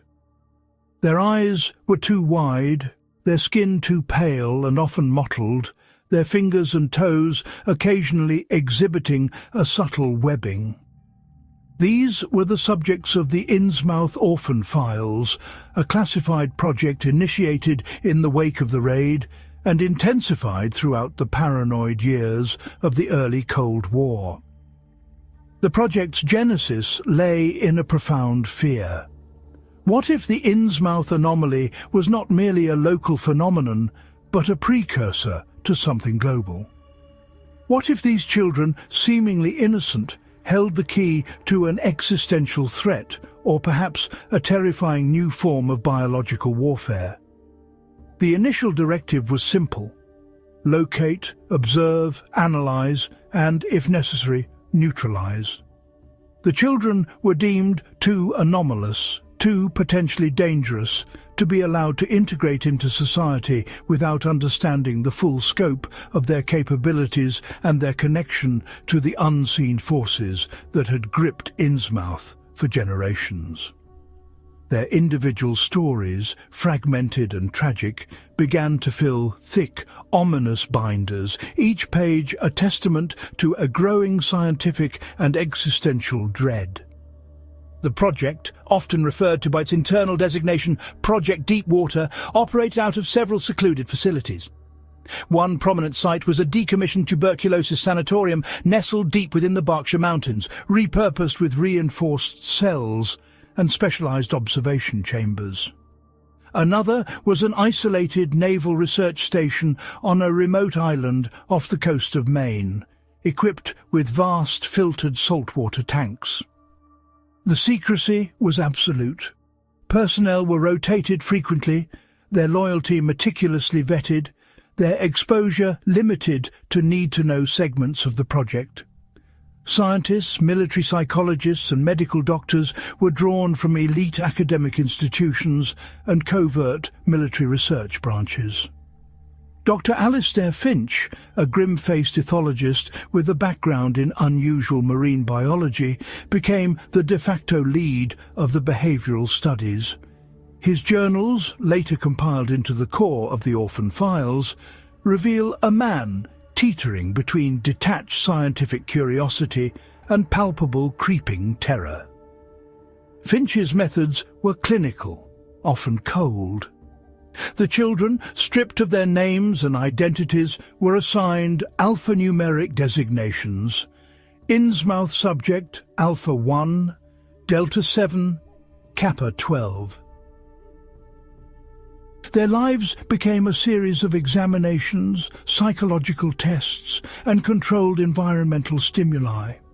They were poked, prodded, measured, their every vocalization, every twitch, every change in appearance meticulously logged. Photography, often grainy and intentionally blurred in sensitive areas, documented their physical transformations. Audio recordings captured their unsettling cries, their gurgling sounds, and occasionally the fragmented, distorted words that hinted at forgotten memories or nascent, alien understanding. The ethical considerations were minimal, if they existed at all. In the face of a perceived cosmic threat, individual rights were deemed irrelevant. These were not children in the traditional sense. They were specimens, anomalies, potential vectors of a nightmare. The dehumanization was a necessary component of the project's survival, a shield against the unsettling empathy that might otherwise compromise the mission. Consider the file of Innsmouth Subject Alpha 1, initially designated Sarah, a girl estimated to be around 7 years old at the time of the raid. Her initial profile indicated severe malnourishment and trauma. Psychologically, she was withdrawn, prone to fits of trembling, and exhibited an intense aversion to direct sunlight. Her physical observations, however, quickly became the primary focus. Within 6 months of her arrival at the Berkshire facility, her skin began to develop a greyish, almost opalescent sheen, particularly around her neck and forearms. Her eyes, already unusually large, started to bulge subtly, the irises dilating unnaturally in low light, giving them a depthless, abyssal quality. The most startling development occurred around her 5th month of captivity. Faint, barely perceptible lines appeared behind her ears, gradually deepening and separating into distinct, cartilaginous slits, rudimentary gills. Subject Alpha 1's case was a prime example of the adaptive child. She was placed in a specially constructed, humidified chamber, then later a small filtered saltwater tank. The effect was immediate and pronounced. In the water, her movements became fluid, graceful, her previously awkward terrestrial gait replaced by an almost instinctive elegance. Her breathing regularized, and the gills, when submerged, would visibly pulsate, suggesting active respiration. Her diet shifted, an intense craving for raw fish developing. Terrestrial food, initially consumed with reluctance, was eventually rejected entirely, leading to a period of forced feeding and subsequent reintroduction of marine proteins. Psychologically, Alpha-1 remained elusive. She rarely spoke, communicating primarily through gestures and a series of soft guttural clicks and hums. Attempts at human language acquisition were largely unsuccessful. She seemed to understand, but struggled to vocalize, her tongue and palate seemingly unsuited for human phonemes. Her nightmares, however, were vividly documented.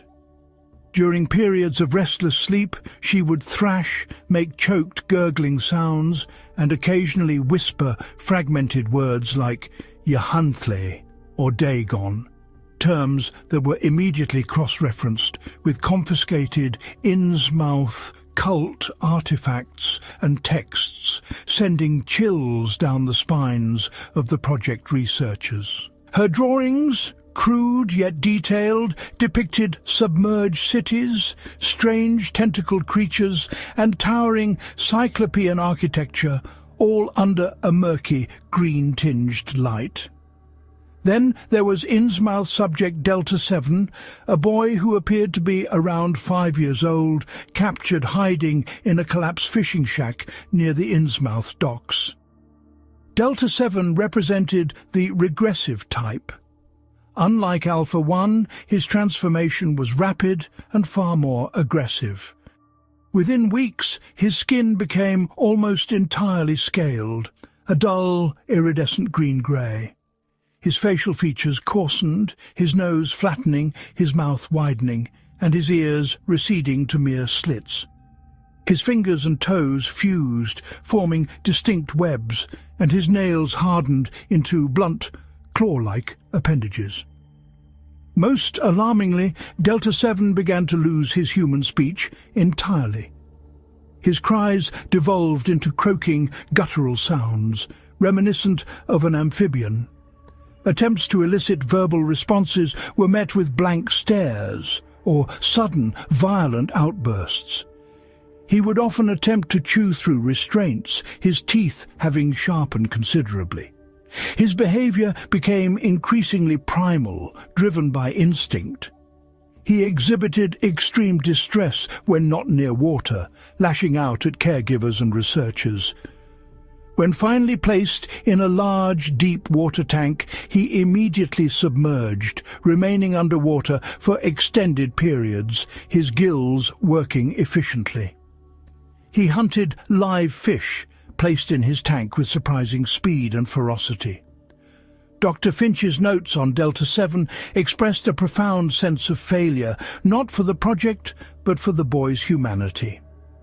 He wrote, "Subject Delta 7 appears to be fully succumbing to the Ichthyan morphology and psychology. The human overlay is dissolving. We are observing not merely a child, but a nascent deep one, stripped of the last vestiges of its terrestrial inheritance. The implications for the other subjects are dire." The project's attempts to rehumanize Delta 7 through behavioral conditioning, sensory deprivation to suppress aquatic traits, and even electroshock therapy proved fruitless, only accelerating his regression into an almost animalistic state. His file concluded with a notation of terminal regression and a transfer to a deeper, more isolated containment unit, where he continued to grow and adapt to his aquatic existence, becoming less a child and more a creature of the abyss. Innsmouth subject Kappa 12, a girl believed to be 9 years old, was a different kind of enigma, falling under the resistant classification. Outwardly, Kappa 12 retained remarkably human features for longer than many other subjects. Her skin remained pale, her eyes, though large, did not bulge excessively, and no discernible gills developed during the initial observation period. Yet, her internal resilience and unusual abilities were deeply unsettling. Kappa 12 possessed an unnatural physical fortitude.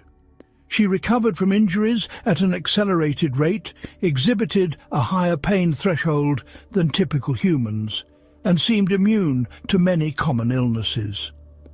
Psychologically, she was fiercely intelligent, defiant, and manipulative. She would observe her captors with an unnerving intensity, often seeming to anticipate their actions. She spoke perfect English, though her voice carried a low, resonant quality, often described as like the hum of a distant ocean current. Kappa 12's most disturbing trait was her subtle, yet undeniable influence over her environment, particularly water. During moments of extreme distress or anger, water pipes in her observation room would inexplicably burst, or the humidity levels would spike dramatically. Once, during a particularly invasive examination, the filtered water in a nearby tank began to surge and churn violently, despite no external stimuli, until Kappa 12 was removed from the room. Researchers debated if this was a nascent form of psychokinesis, or a deeper, more primal connection to the very element of the Deep Ones. Dr. Finch postulated it might be a rudimentary form of the Deep Ones' legendary control over their environment, a genetic echo of their power. Kappa 12's file also contained numerous reports of her attempts to communicate with other subjects, not through spoken words, but through a strange, almost telepathic, empathic link. Other subjects, particularly those who were more regressed, would become agitated or calm in her presence, seemingly reacting to an unspoken influence. She was ultimately separated from all other subjects, deemed too influential and too dangerous to be allowed contact. Her psychological profile was chilling. Subject Kappa 12 displays cognitive patterns consistent with extreme intelligence and a profound, perhaps inherent, lack of human empathy. Her defiance is not that of a frightened child, but of a being who views her captors as beneath her, temporary obstacles in a larger, incomprehensible design. The danger she poses is not physical, but intellectual and perhaps spiritual. The tragic cases were numerous. Innsmouth subject Gamma 3, an infant, never thrived. Despite all efforts to provide it with a suitable environment, its developing gills struggled to function efficiently in the terrestrial air, and it constantly gasped for breath. Its skin, thin and translucent, developed painful fissures. Its cries were continuous, high-pitched wails of distress that haunted the nurses. Gamma 3 wasted away, succumbing within 3 months, its tiny body showing a grotesque mixture of human frailty and nascent aquatic features that simply could not reconcile. Its death certificate read failure to thrive, but the true cause was a fundamental incompatibility with the world it had been forced into. The tragedy of Gamma 3 underscored the project's limitations.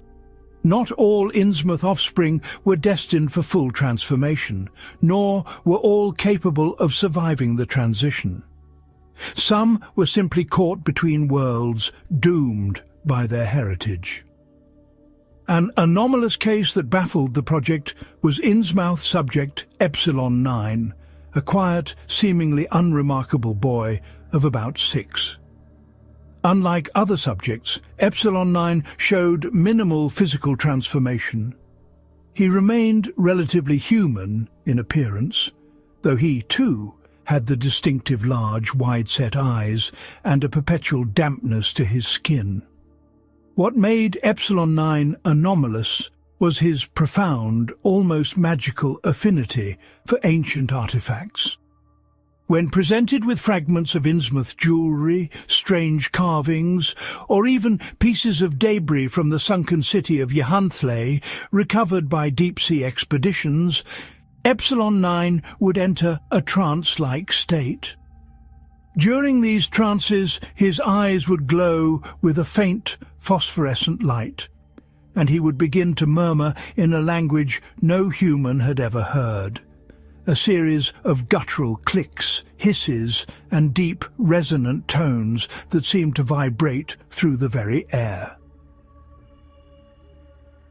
These utterances were meticulously recorded, and linguists from various covert agencies were brought in, only to conclude that the sounds bore no resemblance to any known human or animal language, living or dead. Dr. Finch hypothesized that Epsilon 9 might be acting as a conduit, a living archive, tapping into racial memories or even communicating with the entities themselves through the artifacts. His condition was stable, yet profoundly disturbing, as if he were merely an antenna for a signal too vast and ancient for human comprehension. Physiologically, the Innsmouth look was a spectrum, not a singular manifestation. Its progression was often subtle at first, a certain oiliness to the skin, an unusual paleness or mottled grey-green hue, a receding hairline revealing a higher forehead, and the distinct, unnerving enlargement and bulging of the eyes.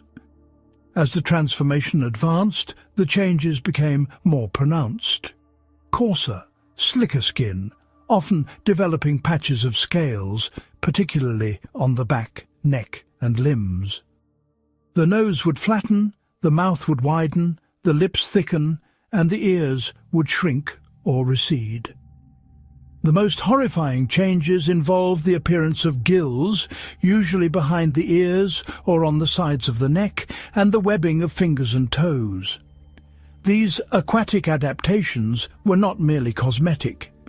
Autopsies of deceased subjects revealed highly efficient, multi-lobed lungs capable of extracting oxygen from both air and water. Their circulatory systems were robust, their hearts powerful. Some subjects exhibited a peculiar form of bioluminescence, faint but discernible, particularly when agitated or distressed, a soft greenish glow emanating from their skin, mimicking the deep-sea creatures they so closely resembled. Their resilience was extraordinary. Minor injuries healed with astonishing speed. They exhibited a higher tolerance to extreme cold and pressure, and a resistance to many terrestrial pathogens. Their diet, as noted, gradually shifted to an almost exclusive craving for raw seafood, particularly deep-sea varieties. Attempts to force them onto standard human diets often resulted in severe gastrointestinal distress, malnourishment, and behavioral regression. The psychological toll on these children was immense. The initial trauma of the raid, the sudden displacement, the isolation, and the constant invasive examination bred a deep-seated fear and confusion. They were caught between two worlds, their human memories fading, replaced by an instinctual pull to the ocean, to a heritage they barely understood but inherently felt. Their identity crisis was profound. Some fought the change, desperately clinging to vestiges of their humanity, their tears often mixing with the saline solution in their containment tanks. Others embraced it, shedding their human shell with a terrifying eagerness, their minds becoming alien, their empathy for human suffering diminishing with each passing day. Communication became a significant barrier. Many subjects struggled with human language, their vocal cords adapting to produce guttural clicks and croaks rather than words. Some resorted to a primitive sign language, while others, as noted with Kappa 12, seemed to communicate on a deeper, non-verbal level, a silent language of fear and longing that resonated between them. The nightmares were a constant, recurring theme in their psychological profiles. Night after night, the children would thrash and murmur about the crushing dark, the immense pressure, the vast silent cities beneath the waves, and the rhythmic, hypnotic chant of Funglui Mglwnafafi Kudiksave Kudijtiu Kudulars Shuiji Narli. Gahnagulftagen, words none of them should have known, yet words that echoed from their deepest nascent consciousness. These were not mere dreams, they were racial memories, primordial urges bubbling to the surface, a call from the unfathomable depths. The environmental factor played a crucial role in Project Deepwater. Researchers experimented with various conditions. Some subjects were kept in strictly terrestrial, dry environments, hoping to suppress their aquatic traits. This often led to severe dehydration, skin lesions, and profound psychological distress. Conversely, subjects kept in controlled, humidified, or fully aquatic environments, particularly those with salt water, thrived physically, but often accelerated their transformation and regression into deep one physiology and psychology. The reaction to water was particularly telling. For many subjects, exposure to even a small amount of water acted as a powerful stimulant, a catalyst for transformation. They would become visibly agitated, their skin glistening, their eyes dilating, their gills fluttering. In full immersion, they achieved a state of serene calm, their bodies moving with a primal grace. Light, too, played a role. Many subjects exhibited photophobia, an aversion to bright light, preferring dim, murky conditions, mimicking the abyssal environment from which their ancestors hailed. Sounds were another key area of study.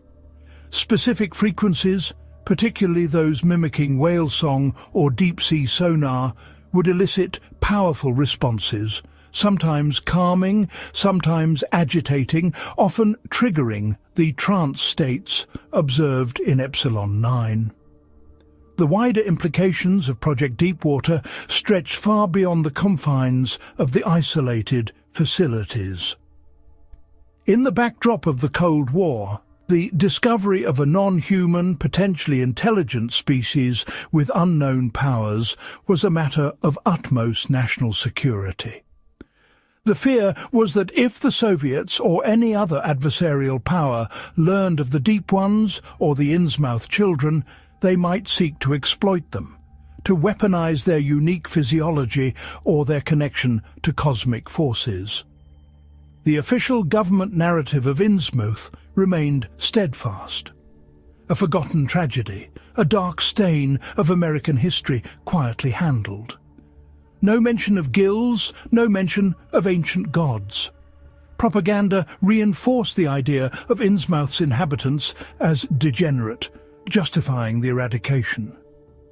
The truth was buried under layers of classification and carefully crafted lies. The long-term goals of Project Deepwater evolved over time. Initially, it was about containment and understanding. As the subjects transformed, the goals broadened. Could the unique regenerative properties be harnessed? Could their adaptation to extreme pressure or their underwater breathing capabilities be replicated for military applications? Or was the ultimate goal simply eradication, a quiet extermination of every last vestige of the Innsmouth anomaly to ensure humanity's continued dominance on the terrestrial surface? The researchers themselves were caught in a moral quagmire. Dr. Finch, despite his clinical detachment, often recorded internal struggles. He witnessed children stripped of their innocence, their humanity slipping away, and felt the weight of his complicity. Some junior researchers resigned, unable to bear the psychological burden. Others, driven by a perverse scientific ambition or a genuine belief in the threat, became increasingly ruthless in their methods. A very few, were suspected of trying to help the children, of attempting to provide some measure of comfort or dignity, often at great personal risk, only to find their efforts documented and quietly suppressed. The fate of Project Deepwater remains shrouded in secrecy. While the main facilities were eventually decommissioned in the late 1960s, the orphan files were never truly closed. The data was digitized, fragmented, and dispersed across multiple secure servers deep within the labyrinthine intelligence agencies. Rumors persist of subjects escaping, particularly those who were less transformed, blending into unsuspecting populations, carrying the insidious genetic legacy within them. Other whispers speak of fully transformed deep ones, those like Delta 7, having been transferred to deep-sea facilities, living out their unnatural lifespans in controlled marine environments, their potential still being studied, their connection to the hidden city of Yahantle still being probed. Did the project truly succeed in its objectives? Perhaps. Humanity remains dominant. The Deep Ones have not openly risen, but the children of Innsmouth, those tragic transfigured beings, left an indelible mark on the psyche of those who studied them. They represented a horrifying truth, that humanity was not alone, that there were ancient forces lurking just beyond the veil of perception, and that some of those forces could lie dormant, waiting within the most innocent of vessels. The Innsmouth orphan files serve as a grim reminder that some scientific endeavours are born of fear, driven by desperation, and result in a profound loss of humanity, both for the subjects and for those who dared to look into the abyss, only to find it gazing back. The children's nightmares of the ocean never truly ceased. They simply evolved, becoming the waking reality for the creatures they were destined to become, forever bound to the cold, dark waters that called to their very blood.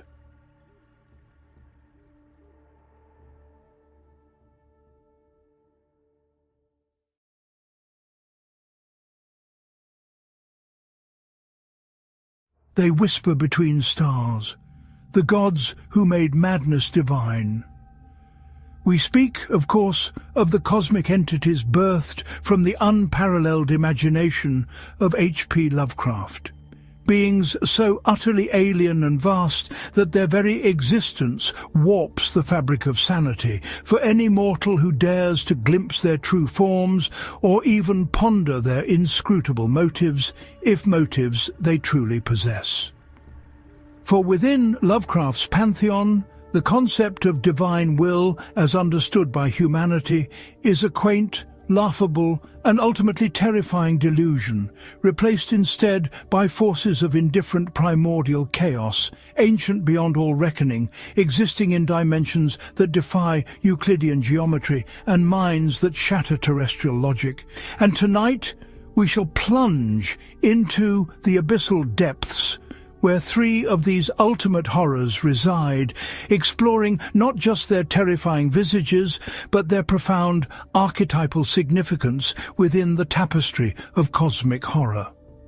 We are not here to discuss the widely recognized dread of Cthulhu, nor the squamous horrors of Dagon, nor the Shoggoths that ooze through subterranean passages, but rather to confront the primal, fundamental, and often utterly incomprehensible architects of the Lovecraftian cosmos, those whose shadows stretch across infinity, whose names are curses, and whose mere contemplation invites the ultimate undoing of the human mind. Azathoth, Yog-Sothoth, and Nyarlathotep. These are not merely monsters in the conventional sense, waiting in dark corners. They are the very principles of an uncaring universe, personifications of cosmic dread so profound that they transcend even the most terrifying nightmares, manifesting as mythic archetypes that strip away every comforting illusion of human importance and agency, leaving us bare before an unfathomable void. Let us begin with the true supreme being of Lovecraft's cosmology, the ultimate source of all existence and the most terrifying paradox. Azathoth, the blind idiot god, the nuclear chaos, the demon sultan. This is not a deity that demands worship, nor one that even acknowledges the existence of lesser beings. Azathoth is, quite simply, everything and nothing, the primordial atomic chaos from which the entire universe sprang forth, and to which it will inevitably return, a cataclysmic singularity of unfathomable power and absolute unconsciousness. Lovecraft describes Azathoth in The Dream Quest of Unknown Kadath as that accursed nameless thing beyond space and time which blazes in the center of all infinity with that self-born nuclear chaos which is Azathoth, a being so terrifyingly monumental that its awakening would mean the immediate and absolute annihilation of all reality. Imagine, if you can, the very essence of chaos, pure and unadulterated, existing without thought, without will, without even a flicker of sentience, yet through its very chaotic nature it inadvertently births and sustains the entirety of the cosmos. This is Azathoth, the ultimate cosmic engine, roaring and bubbling at the heart of all creation, yet utterly deaf and blind to the symphony and tragedy it inadvertently conducts. Its colossal, formless presence throbs and writhes endlessly in the uttermost void, a vast, protoplasmic, amorphous mass of glowing, seething nuclear matter. It is a terrifying paradox, for how can the source of all order be absolute chaos? And how can a being so utterly devoid of consciousness be responsible for the intricate dance of galaxies and the fleeting spark of life on a tiny blue planet? This is where the archetypal horror of Azathoth truly takes hold, for it embodies the ultimate horrifying truth of cosmicism, that the universe does not care, that existence is an accident, and that our lives, our struggles, our hopes and our dreams are nothing more than transient ripples upon an infinite, unthinking ocean of pure, indifferent energy. The very concept of Azathoth challenges every anthropocentric notion of a benevolent creator or a universe designed with purpose. It posits a universe not as a grand design, but as the uncontrolled, unthinking emanation of a primal, insane energy source. The terror of Azathoth is compounded by its unique court. Surrounding this mindless abyss, to lull it into its eternal slumbering state, dance the ultimately thin, flute-like and softly monotonous pipers, performing an endless, maddening dirge.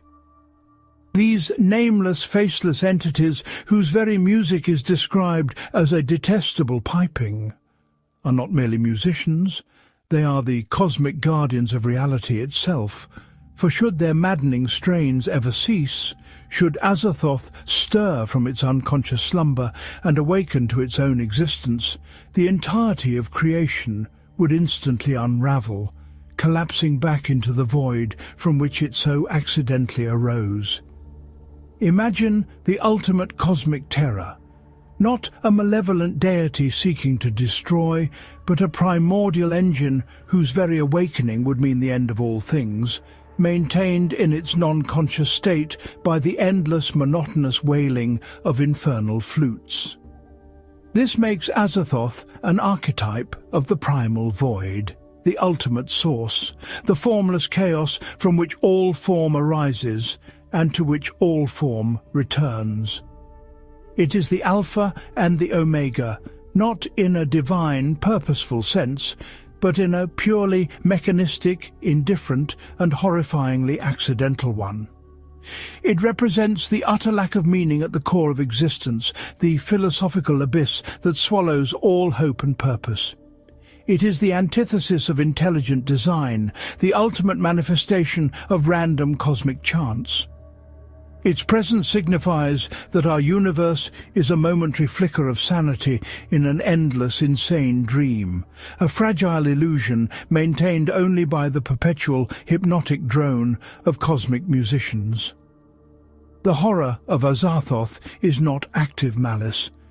It is the horror of ultimate indifference, the crushing realization that nothing we do matters, that our entire existence is a fleeting, meaningless byproduct of a chaotic, unconscious process.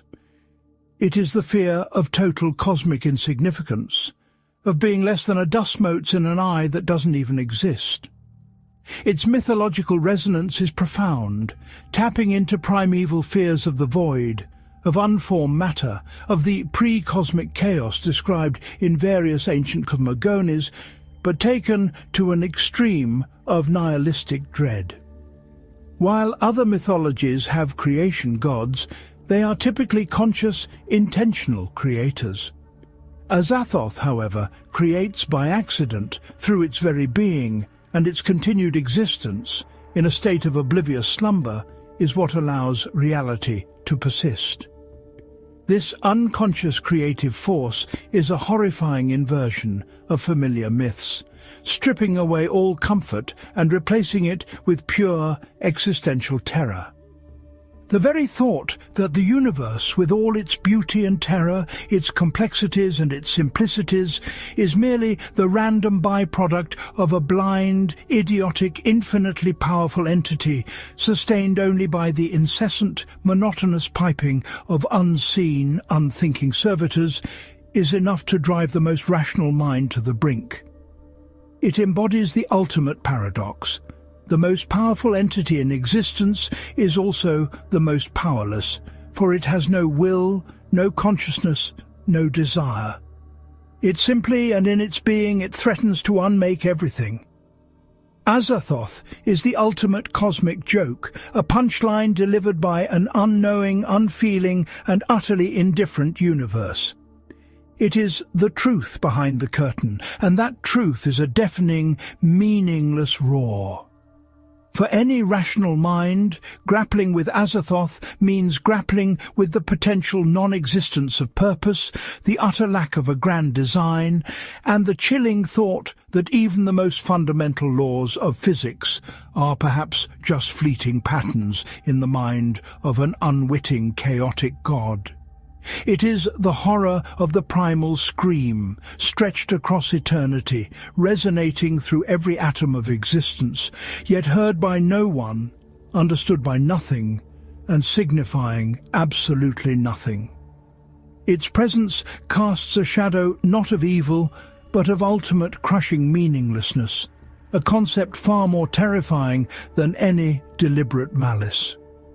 Moving now from the unthinking, primal chaos of Azathoth, we ascend, or perhaps descend, to an entity of far more intricate, albeit equally terrifying, cosmic significance.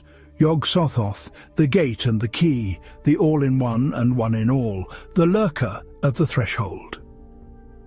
Unlike Azathoth, Yog-Sothoth is often described as possessing a form of consciousness, albeit one so alien and vast that it defies human comprehension.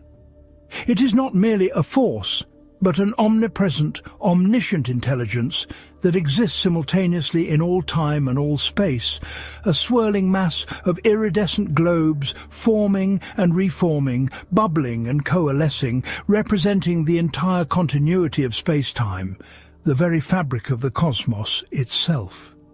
Lovecraft's various descriptions paint a picture of an amorphous gaseous being, composed of countless iridescent spheres, constantly shifting and merging, an entity that is the ultimate embodiment of cosmic paradox. It is the boundary between dimensions, the keeper of secrets, the guardian of forbidden knowledge, and the very key to unlocking the deepest, most horrifying truths of the universe. To truly understand Yog-Sothoth is to understand the interconnectedness of all realities, all dimensions, all temporal streams, and all forms of existence, woven into a single terrifying consciousness. It is a being that is both inside and outside the cosmos, a concept so profound that it utterly shatters human notions of locality and singular existence. Yog-Sothoth is the ultimate repository of all knowledge, past, present and future, stretching across the infinite expanse of the multiverse. It knows where the old ones were, where they are now, and where they will be, for it the very matrix of space and time that contains them. Its presence is often invoked in rituals by those who seek forbidden wisdom, knowledge so profound and so utterly devastating that it often results in madness, mutation, or outright destruction for the mortal seeker. This makes Yog-Sothoth an archetype of forbidden knowledge, the ultimate truth that humanity is not meant to know, the terrible clarity that lies beyond the veil of mundane perception. It represents the inherent danger in seeking understanding beyond our terrestrial limitations, a warning that some truths are not merely uncomfortable, but fundamentally destructive to the human psyche and physical form. The entities associated with Yog-Sothoth, such as the monstrous Wilbur Whateley and his twin brother in the Dunwich Horror, who are its direct progeny, embody the grotesque and blasphemous consequences of such forbidden unions between the cosmic and the earthly, demonstrating the genetic and existential horror that unfolds when mortal bloodlines are tainted by the alien geometry of the outer gods. These spawn are not merely monsters. They are living testaments to the horrifying truth that the boundaries between species, between dimensions, and even between realities are far more porous and terrifyingly fluid than humanity dares to imagine. The terror of Yog-Sothoth is subtle yet pervasive. It is not an active malevolence like some other entities, but rather the horror of absolute indifferent knowledge, the chilling realization that all boundaries are arbitrary, all divisions are illusory, and that reality itself is a fragile construct hovering precariously over an abyss of infinite, alien possibilities. It is the embodiment of the cosmic truth that the universe is far vaster, stranger, and more complex than any human philosophy or science could ever conceive, and that our understanding is a mere childish babble compared to the infinite roar of its existence. Its name is synonymous with the threshold, the gateway that connects our mundane reality to the chaotic outer darkness where Azathoth thrashes. To encounter Yog-Sothoth, even indirectly, is to confront the terrifying permeability of existence, to see the cracks in the walls of our perceived reality, and to understand that the mundane world is but a thin veneer over an unimaginable multiversal horror. It represents the ultimate intellectual dread, the terror that comes not from being hunted, but from too much, from having one's worldview shattered by the sheer unbridled scope of cosmic reality. Its archetypal power lies in its capacity to symbolize the ultimate dissolution of categories, the blurring of lines between life and death, space and time, matter and energy, all coalescing into a single, incomprehensible, yet utterly real entity. It is the gnosis that promises ultimate understanding but delivers ultimate madness, a truth so vast it consumes the seeker. Consider its role as the key to the gates. These gates are not physical doorways. They are conceptual barriers, interdimensional rifts, the very fabric of reality that separates our limited three-dimensional existence from the boundless non-Euclidean geometries of the outer void. Yog-Sothoth, being omnipresent across all dimensions and times, these gates and the means to traverse them. Those who invoke it, often through forbidden rituals detailed in blasphemous texts like the Necronomicon, are attempting to tap into this universal consciousness, to force open these conceptual gates and peer into, or even enter, realms not meant for mortal eyes or bodies. This act inevitably results in horror, for the human mind and form are simply not equipped to process such boundless reality. The very sight of Yog-Sothoth, if a true form could ever be perceived, would be an instantaneous unravelling of all sanity, a direct confrontation with the infinite that would leave nothing but a gibbering, broken shell. It is the ultimate embodiment of the philosopher's dread, the fear of unbounded knowledge, the terror of understanding that the universe is not just bigger than we thought, but fundamentally from anything we could ever conceptualize, existing in a state of eternal, incomprehensible paradox. It represents the idea that there is a secret order to the chaos, but that order is alien, inimical, and utterly destructive to human reason. It is the ultimate supercomputer of the cosmos, providing answers that no one should ever ask, and whose output is pure, unadulterated madness. Its very existence mocks our scientific endeavors, for what is human knowledge compared to an entity that all knowledge, a being that transcends linearity, existing as a living, pulsating map of every possibility and every impossibility. The horror of Yog-Sothoth is the horror of ultimate, inescapable truth, a truth that screams silence into the void and forever changes those who hear its echoes.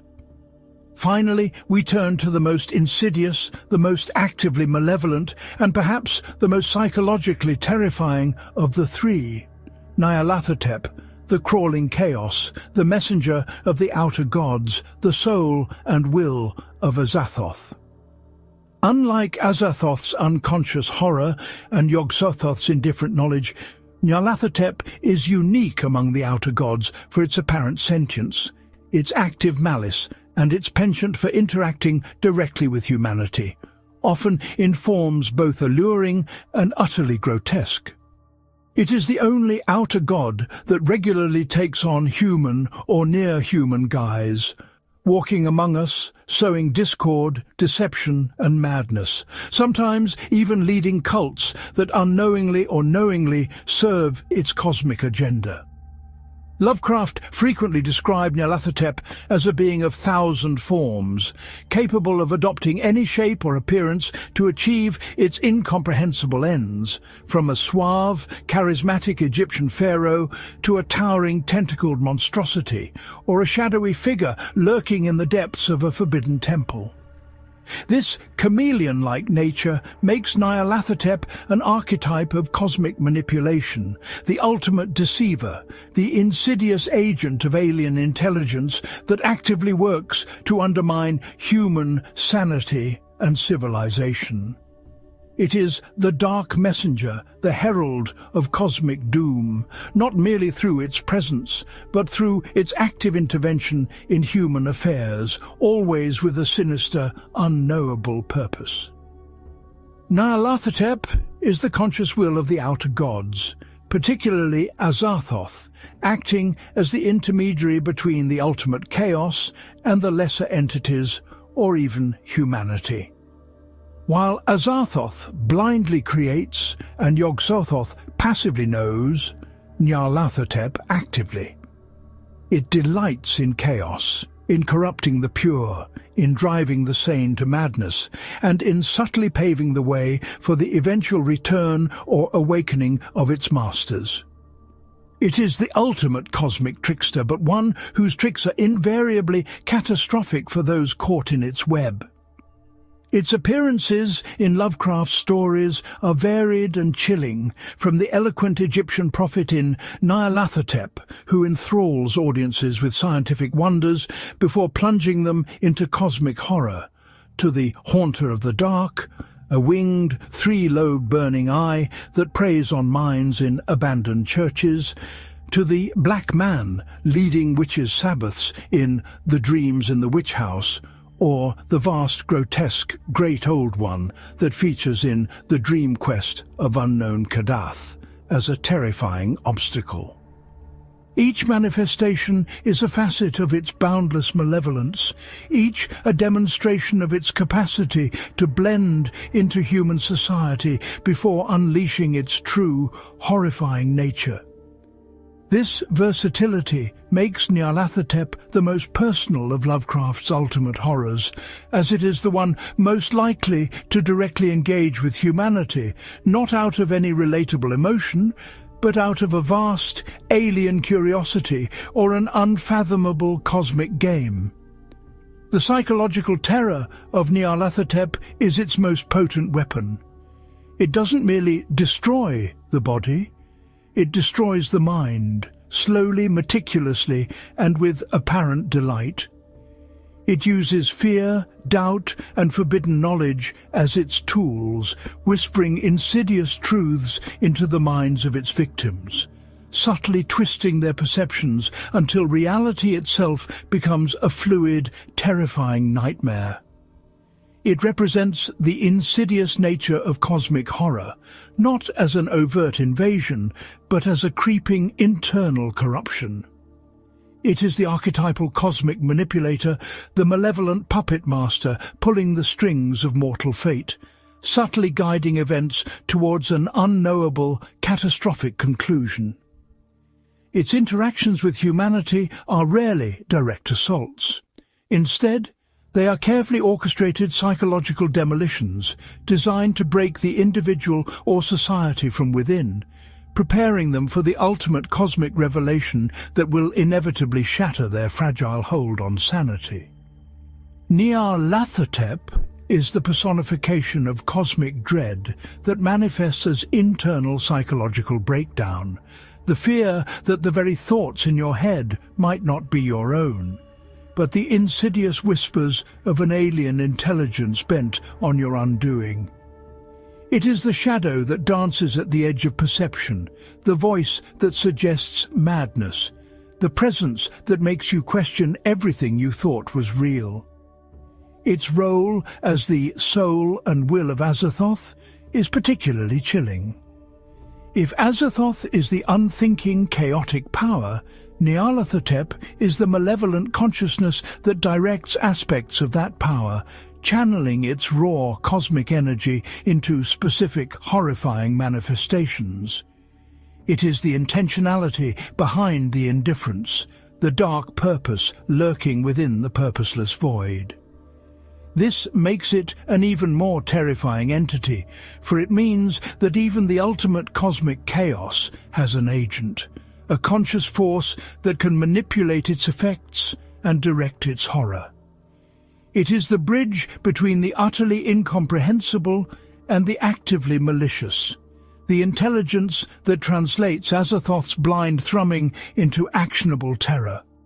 Its ability to communicate, to reason in its own alien way, and to interact with mortals sets it apart from the vast majority of Lovecraft's cosmic entities, making it a far more personal and immediate threat. Nyarlathotep is the face of cosmic horror, the insidious smile behind the mask of sanity, the voice that whispers from the abyss and makes you question your own humanity. It is the ultimate cosmic antagonist, not because it seeks conquest, but because it seeks to dismantle sanity, to revel in the despair and dissolution of mortal minds, purely for its own inscrutable alien amusement. It is the final, inescapable truth that some entities in the cosmos are not merely indifferent, but actively, maliciously, and intelligently hostile, delighting in the suffering of all that is ordered and sane. It embodies the existential dread of being preyed upon by an intelligence so vastly superior and so utterly alien that its motives are forever beyond our grasp, and its games are always played with our sanity as the ultimate stakes. Nyarlathotep is the cosmic terror made personal, the creeping dread that follows you home, the nightmare that speaks your name. These three entities, Azathoth, Yog-Sothoth and Nyarlathotep, form a terrifying trinity at the apex of Lovecraft's cosmic hierarchy, each embodying a distinct yet interconnected aspect of ultimate cosmic horror. Azathoth represents the ultimate source, the primordial chaos and indifference from which all existence accidentally springs, devoid of consciousness, the embodiment of a universe utterly without meaning or purpose, sustained only by a mad, endless music. It is the horror of the abyss, the void, the crushing realization of ultimate insignificance. Yog-Sothoth embodies the terrifying interconnectedness of all time and space, the omnipresent and omniscient repository of forbidden knowledge that shatters the mind, the living threshold between dimensions, the ultimate archetype of dangerous truth and cosmic dissolution. It is the horror of knowing too much, of seeing the cracks in reality, of understanding that all boundaries are illusions. And Nyarlathotep, the crawling chaos, stands as the active malevolent will, the conscious agent of Azathoth's blind power, the ultimate manipulator and deceiver who delights in human madness and sows discord to pave the way for cosmic devastation. It is the horror made personal, the insidious whisper, the face of cosmic malice that directly interacts with and corrupts humanity. Together they paint a comprehensive picture of Lovecraftian cosmicism. A universe not designed for humanity, but one that is vast, ancient, and utterly indifferent or actively hostile to our existence. Our terrestrial concerns, our moralities, our sciences, and our religions are but fleeting delusions in the face of such overwhelming alien power. The fear they invoke is not merely of death, but of the annihilation of meaning, the dissolution of sanity, and the reduction of all human endeavour to a meaningless flicker in an infinite uncaring void. They are the ultimate cosmic archetypes. Azathoth as the unconscious creator, the indifferent source. Yog-Sothoth as the omnipresent truth, the forbidden knowledge that unravels reality, and Nyarlathotep as the malevolent will, the cosmic deceiver and messenger. Understanding these entities is to confront the core philosophy of Lovecraft's work, a philosophy that challenges our anthropocentric biases and forces us to gaze into an abyss where our very existence is a cosmic accident. Our minds are fragile prisons, and our hopes are destined for oblivion. The terror is not just what they can to us, but what they reveal about the true nature of reality and our utterly insignificant place within it. They are the whispered truths that haunt the space between stars, the truths that slowly, meticulously, peel back the comforting layers of illusion, leaving us exposed to the raw, unfiltered, terrifying truth of the cosmos.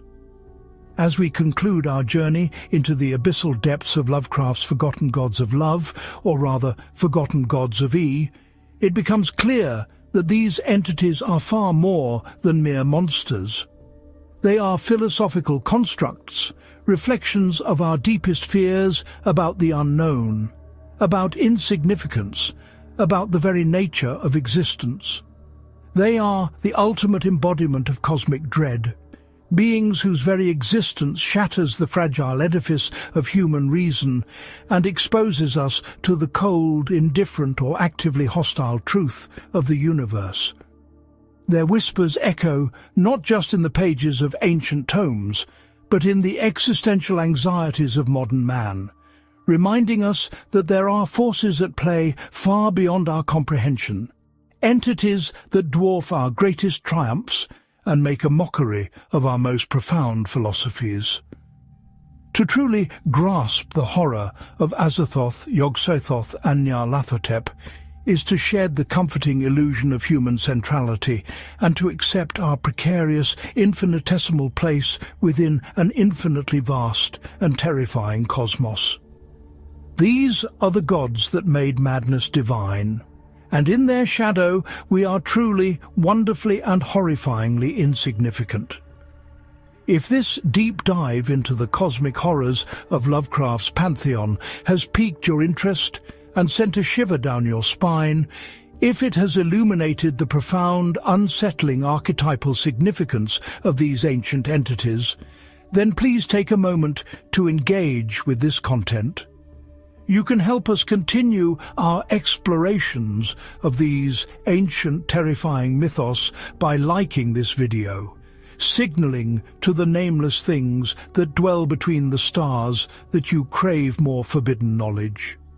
Your engagement is the lifeblood of our channel, allowing us to delve ever deeper into the shadows and unearth more cosmic truths.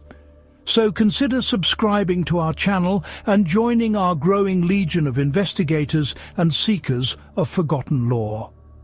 By hitting that subscribe button, you ensure you won't miss any future expeditions into the cosmic unknown, keeping abreast of the darkest secrets that the universe begrudgingly reveals.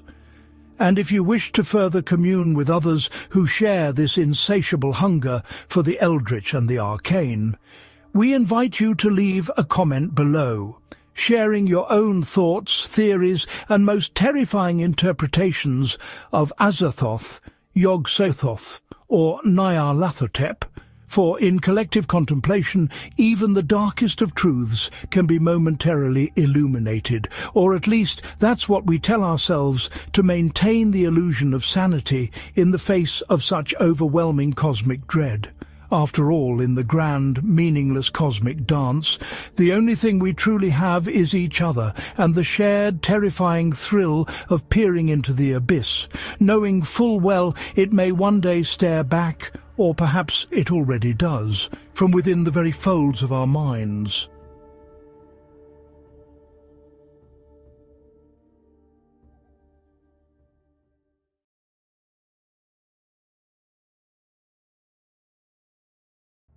He begged forgiveness for baptizing something not meant for God's light. That's what this is, isn't it? A confession. Not to a man, not to the church, not even to God anymore, not in the way I once understood him.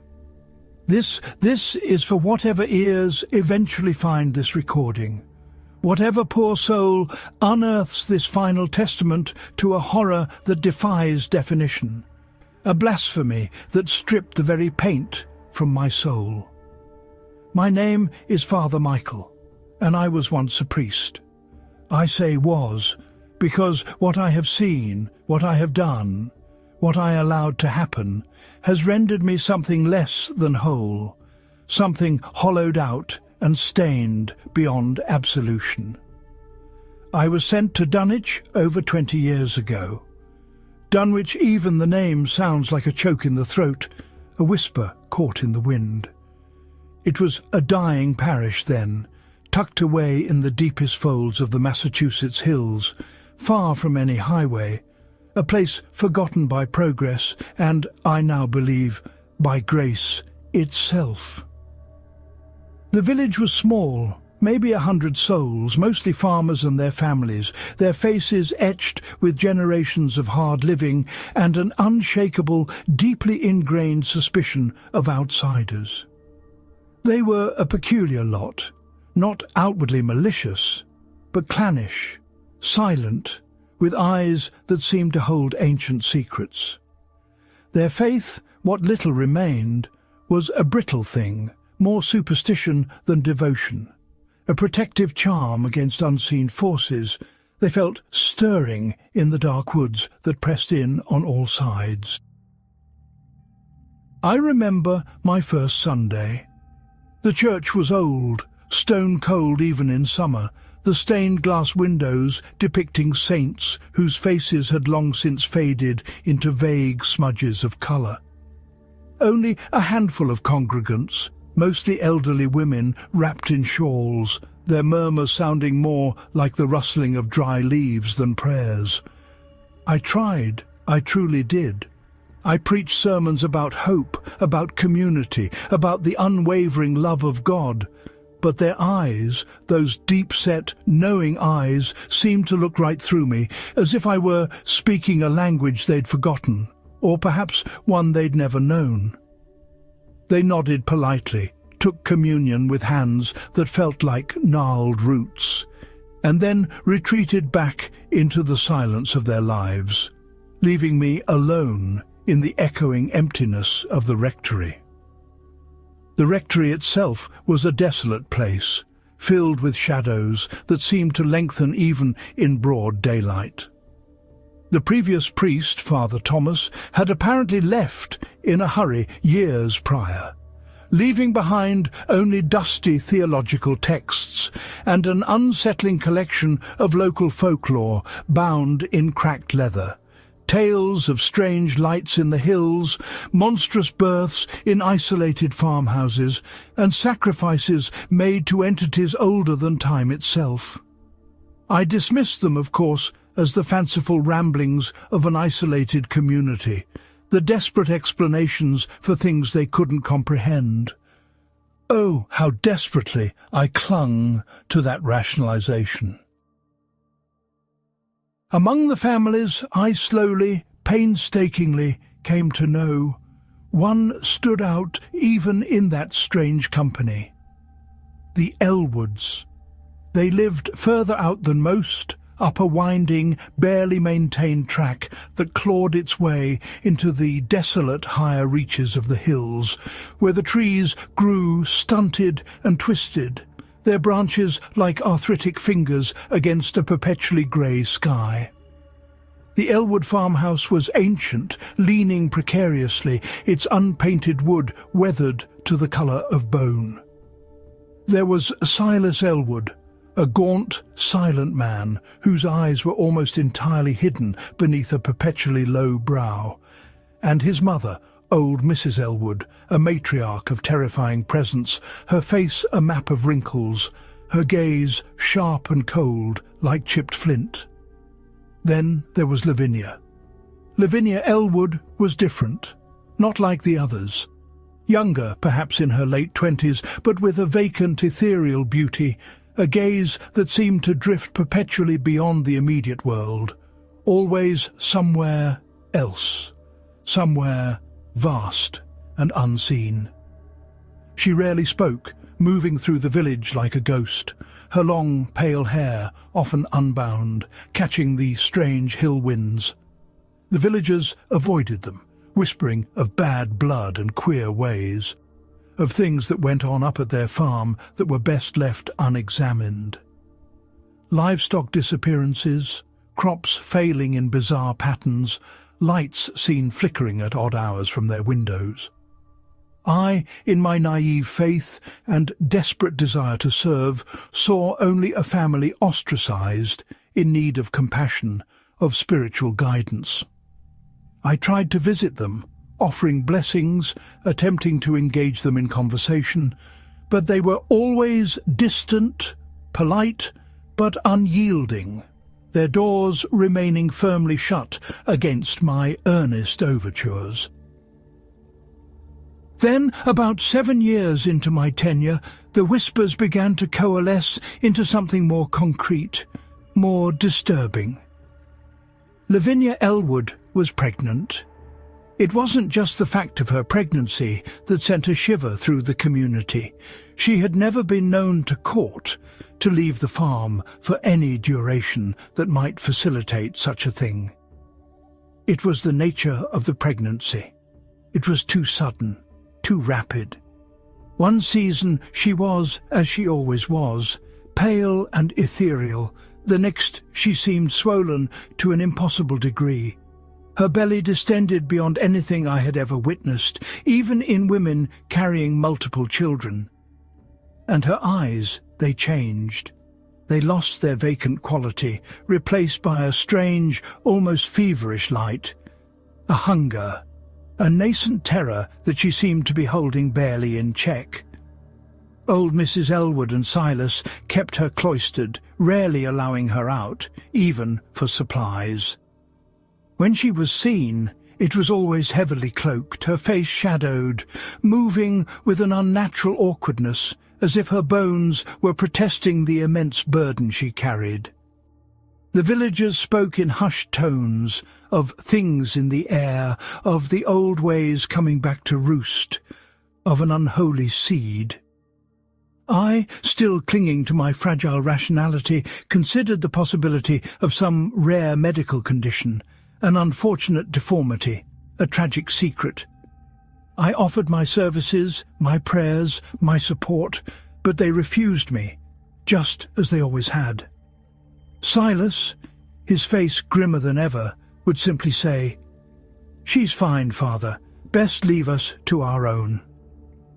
His voice was flat, devoid of emotion, yet there was a veiled threat in his gaze, a warning I failed to heed. The air around Dunwich itself seemed to thicken as Lavinia's pregnancy progressed. A palpable sense of dread settled over the valley. The livestock became restless, bellowing at shadows, refusing to enter their barns after sunset. Dogs howled incessantly, their mournful cries echoing through the hills. Strange weather patterns emerged. Sudden, localized storms that lashed only a few fields, followed by unnatural calms. The nights became louder. Not just the usual sounds of crickets and nocturnal animals, but something else. A deep, guttural thrumming that seemed to vibrate from beneath the earth itself, accompanied by whistling winds that carried no cold but simply an unsettling, voiceless chorus. I tried to dismiss it, to attribute it to my own isolation and the creeping melancholy that was beginning to infect my spirit. But the villagers felt it too. They boarded their windows, tightened their grips on their ancient charms, and their church attendance, for all their skepticism, actually saw a slight increase. Not out of faith, I realized, but out of a desperate, primal fear, a plea for some higher power to intercede against the encroaching darkness they felt gathering in the upper hills around the Elwood farm.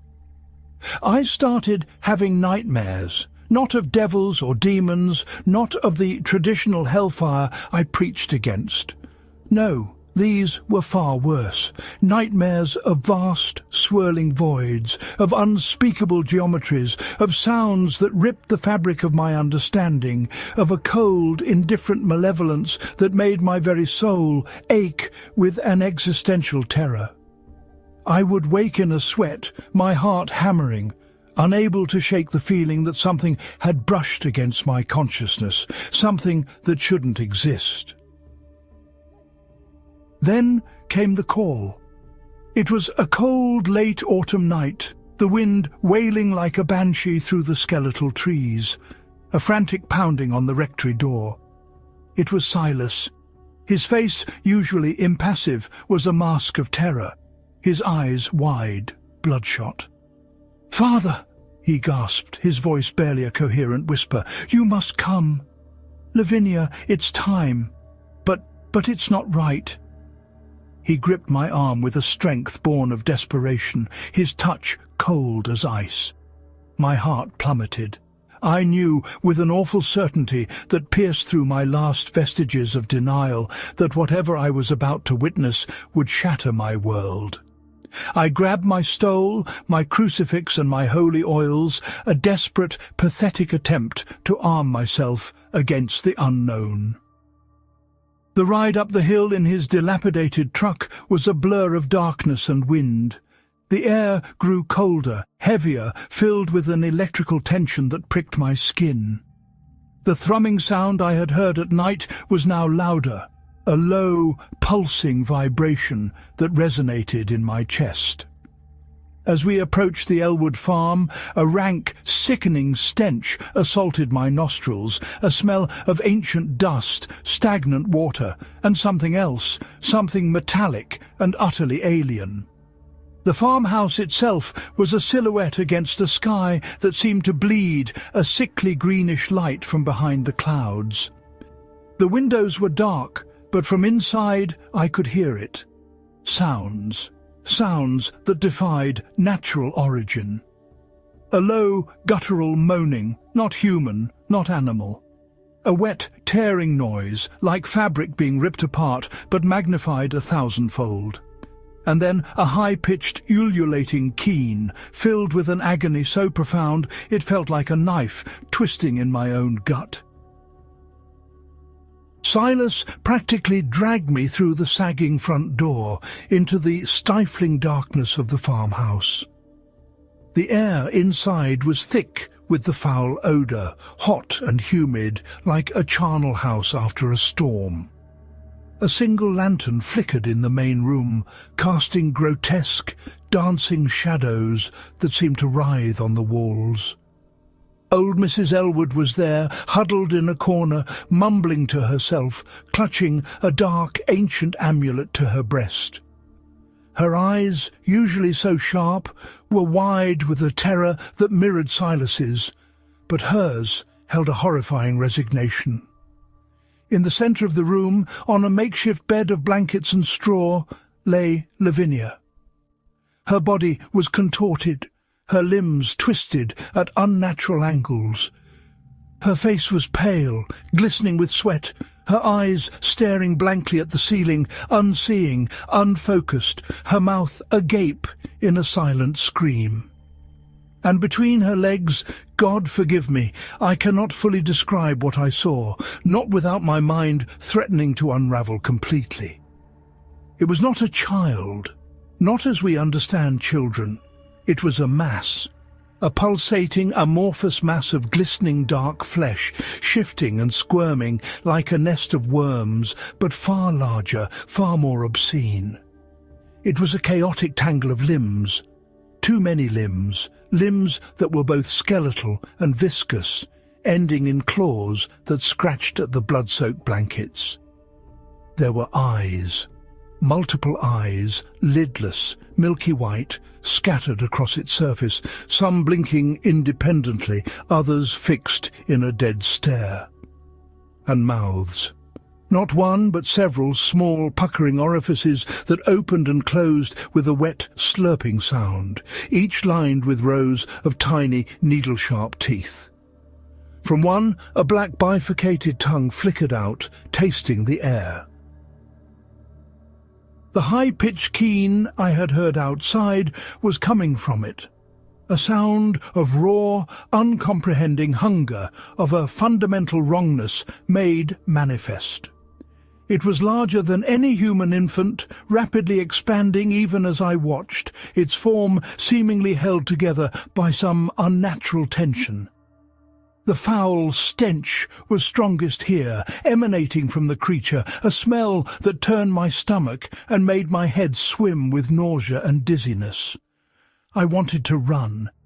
Every fibre of my being screamed at me to flee, to forget this, to deny it, to pretend it was a nightmare from which I would soon wake.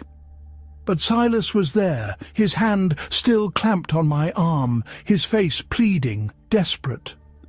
"Father, please, do something. A blessing, a baptism, anything. It's of the earth, but not of God. You must cleanse it." His voice was raw, choked with despair. Old Mrs. Elwood began to wail from her corner, a low, mournful keening that joined with the creature's own alien cries, forming a terrifying symphony of horror. My mind reeled. A baptism? How could I baptize that? It was an abomination, a blasphemy made flesh, a cosmic error. It defied every tenet of my faith, every understanding of creation. It was not born of man, nor of woman in the usual sense, but seemed to have emerged from some deeper, primordial wellspring of chaos. To baptize it would be to acknowledge it, to bring it under the umbrella of God's creation, to extend divine grace to something that was inherently, terrifyingly undivine. It would be a sacrilege of the highest order. Yet I looked at Lavinia. Her eyes, still wide and unseeing, seemed to be fixed on some point beyond our reality, her face a mask of profound, ultimate suffering. And then I looked at the creature again, its myriad eyes fixing on me for a moment, a sudden, horrifying intelligence flashing through their milky depths.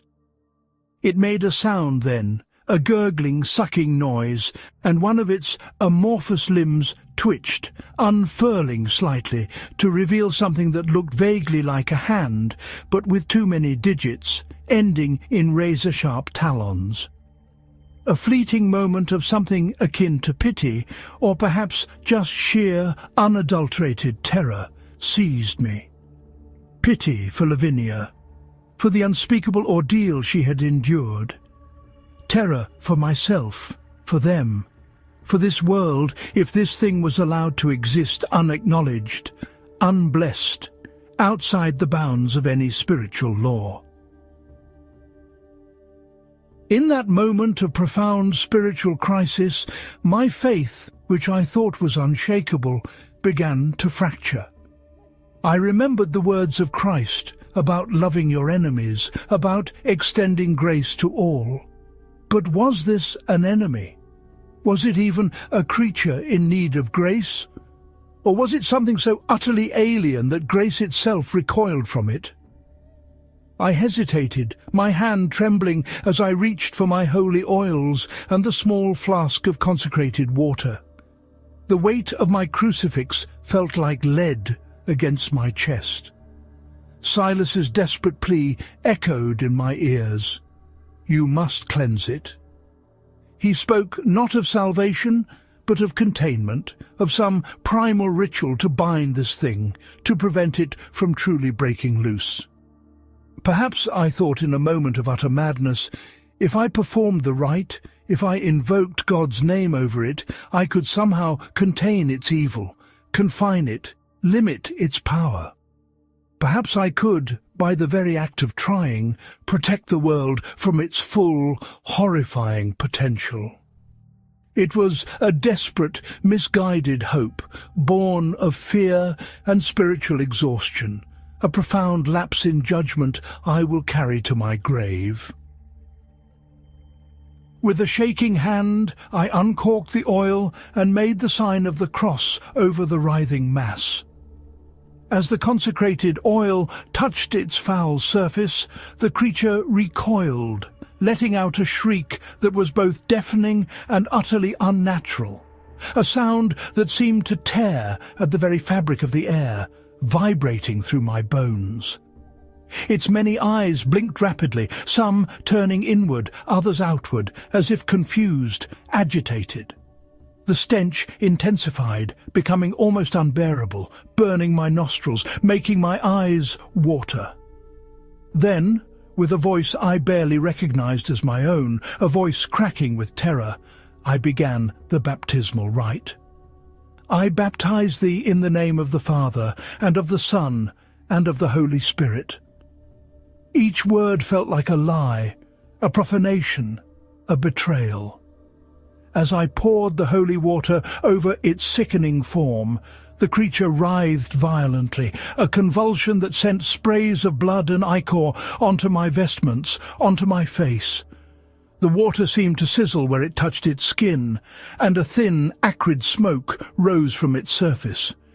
Its many mouths opened and closed in a silent scream of pure agony, or perhaps pure rage. The air in the room grew heavy, oppressive, as if some immense, unseen presence had suddenly crowded in around us, witnessing my blasphemous act. When I finished, the creature fell still. Not silent, not lifeless, but still. The writhing stopped. The scattered eyes, all of them fixed upon me with an intelligence so chilling, so profound, so utterly malevolent, that I felt my soul shrink within me. It knew, it understood, and it looked at me not with the innocence of a newly baptized child, but with the cold, calculating gaze of an ancient cosmic horror that had just been given a name, given a form, given an entry point into our world through my misguided, terrified actions. Silas collapsed to the floor, sobbing, whether from relief or sheer horror, I couldn't tell. Old Mrs. Elwood remained huddled, trembling. Lavinia, however, stirred. Her eyes, which had been vacant, now focused, first on the creature, then on me. A flicker of something passed through them. Recognition, a flicker of sanity perhaps, and then a profound, heartbreaking desolation. She let out a single shuddering gasp, and then her eyes rolled back into her head. She was gone. Her body, drained of life, now seemed mercifully at peace. But the creature, it remained. Silent now, but growing. Even as I watched, its form seemed to solidify, to coalesce, becoming denser, more defined, its grotesque features hardening into something more permanent. I had not cleansed it. I had consecrated it. I had not contained it. I had given it a foothold. The days that followed were a waking nightmare. The Elwoods, stripped of their secret and their mother, became even more reclusive. They kept the creature, which they now called Wilbur, a name whispered in terror, hidden away in their barn, out of sight. But its presence was undeniable.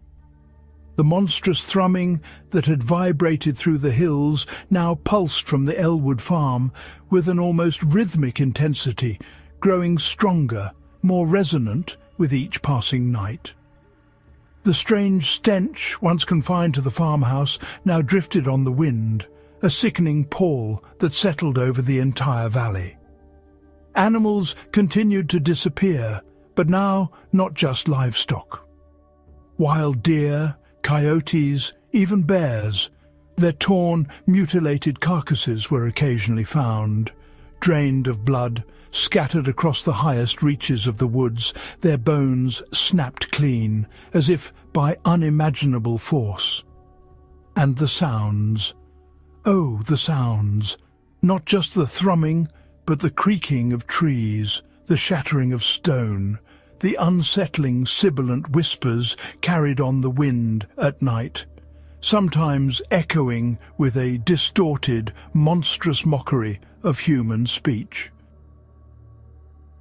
I tried to intervene again. I pleaded with Silas, with old Mrs. Elwood. I spoke of exorcism, of confinement, of consulting higher authorities within the church. But they only stared at me with those blank, dead eyes, utterly defeated, utterly complicit. "It's ours, Father," Silas would say, his voice flat, emotionless. You brought it into the light. It stays with us now." I was trapped. To reveal what I knew would be to reveal my own terrible error, to expose myself as a blasphemer, a facilitator of cosmic evil. More importantly, who would believe me? Who could comprehend such a thing? They would think me mad, lock me away, and the creature would continue its unseen growth, unfettered. So I became a keeper of secrets, a silent witness, my days filled with empty rituals, my nights haunted by the burgeoning horror in the hills. My faith, already shattered, crumbled further into dust. God felt absent, silent, perhaps even disgusted by my actions.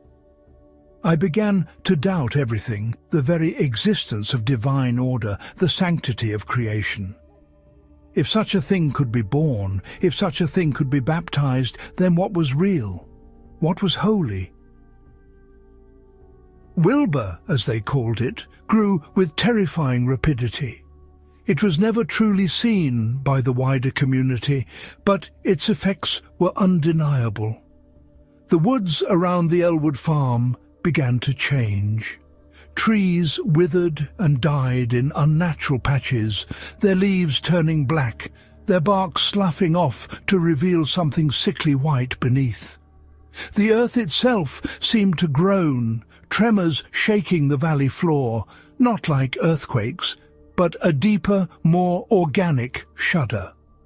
And then the disappearances became more ominous.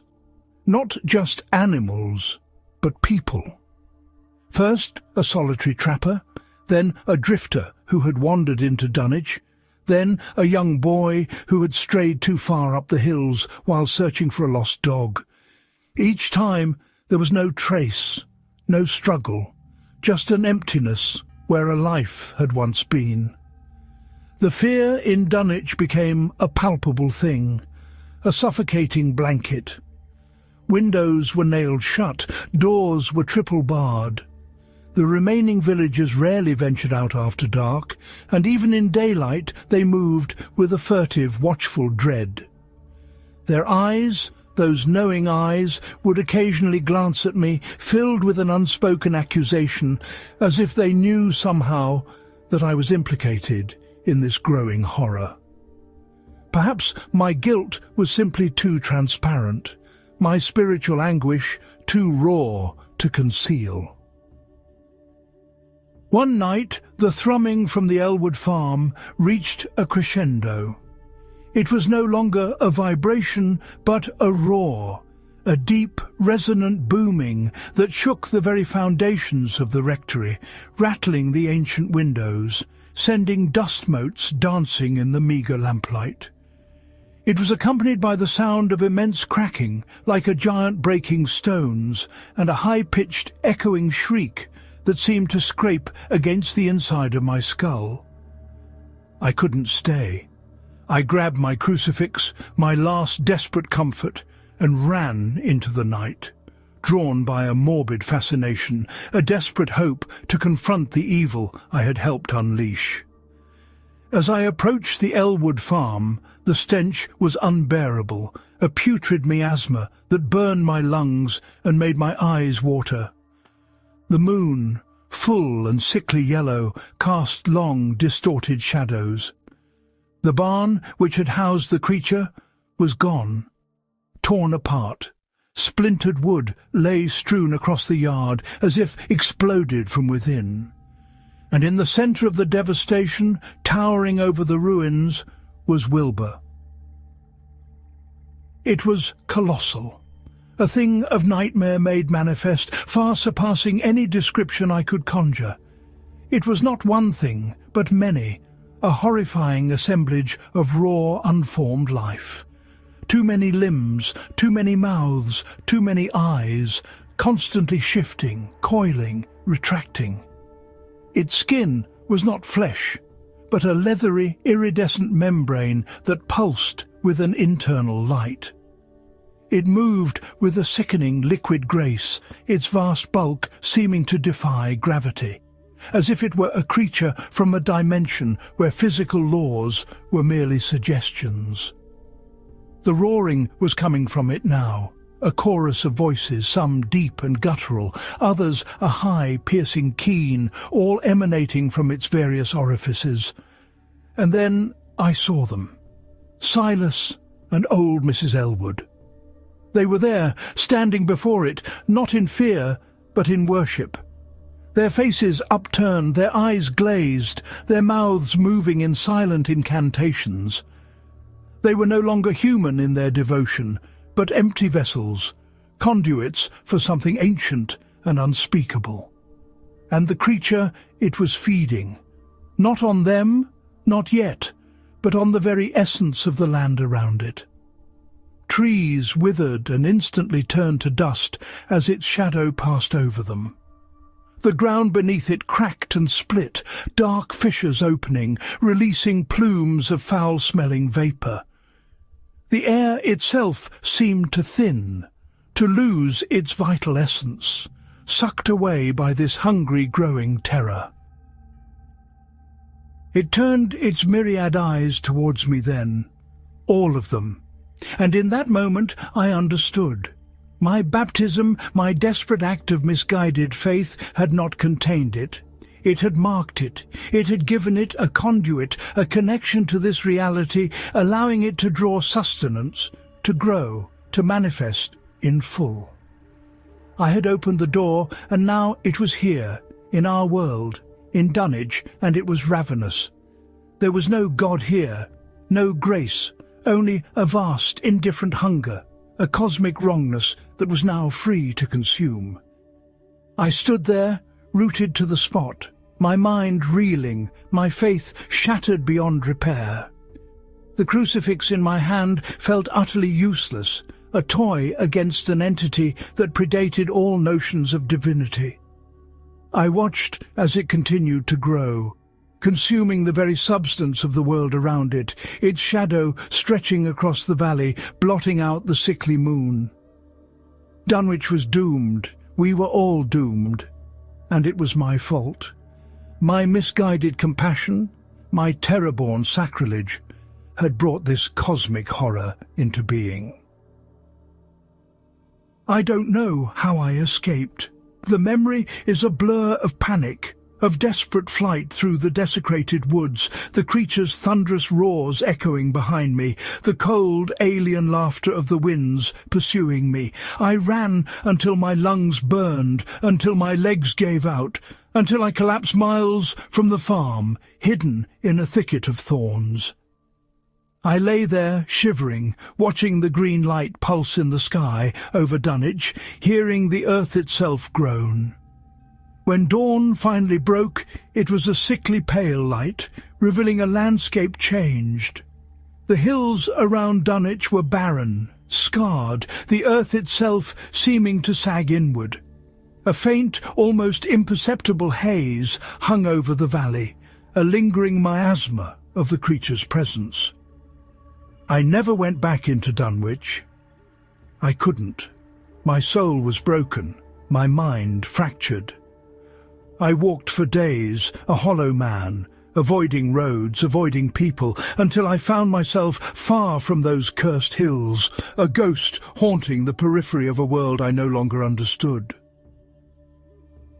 I have been living in the shadows ever since, a mendicant, a hermit, my priestly vows broken, my faith utterly annihilated. The memory of that night, of that abomination, of my horrific act, burns in my mind like an eternal flame. I am dying now, a sickness deep within me, perhaps a consequence of what I witnessed, what I touched, what I brought into being. This tape, this is my final act. My only absolution is to confess, to lay bare the truth, to warn whatever future generations stumble upon this fragmented account. The Dunwich Confession. The confession of a priest who, in a moment of utter terror and spiritual delusion, baptized something not meant for God's light, and in doing so unleashed a horror that may yet devour us all. If you hear this, if you understand this, then know this truth. There are things in the universe that defy our understanding, that stand outside the bounds of creation, that are pure, unadulterated chaos. And some of those things, with a single misguided act, can be brought into our world, given form, given power by the very institutions meant to protect us. I beg forgiveness. Not from God, for I believe I am beyond his reach now, but from humanity, from all of you. For I am the one who begged forgiveness for baptizing something not meant for God's light, and in my weakness I condemned us all. Let this be my final testament. Let my agony be your warning.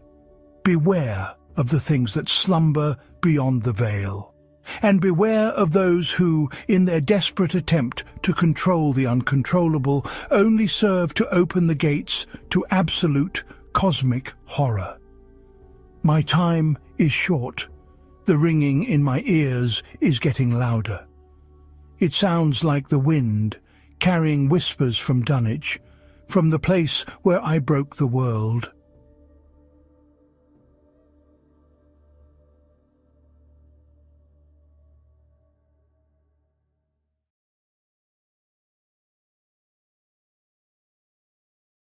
They read the book aloud to prove it was fiction.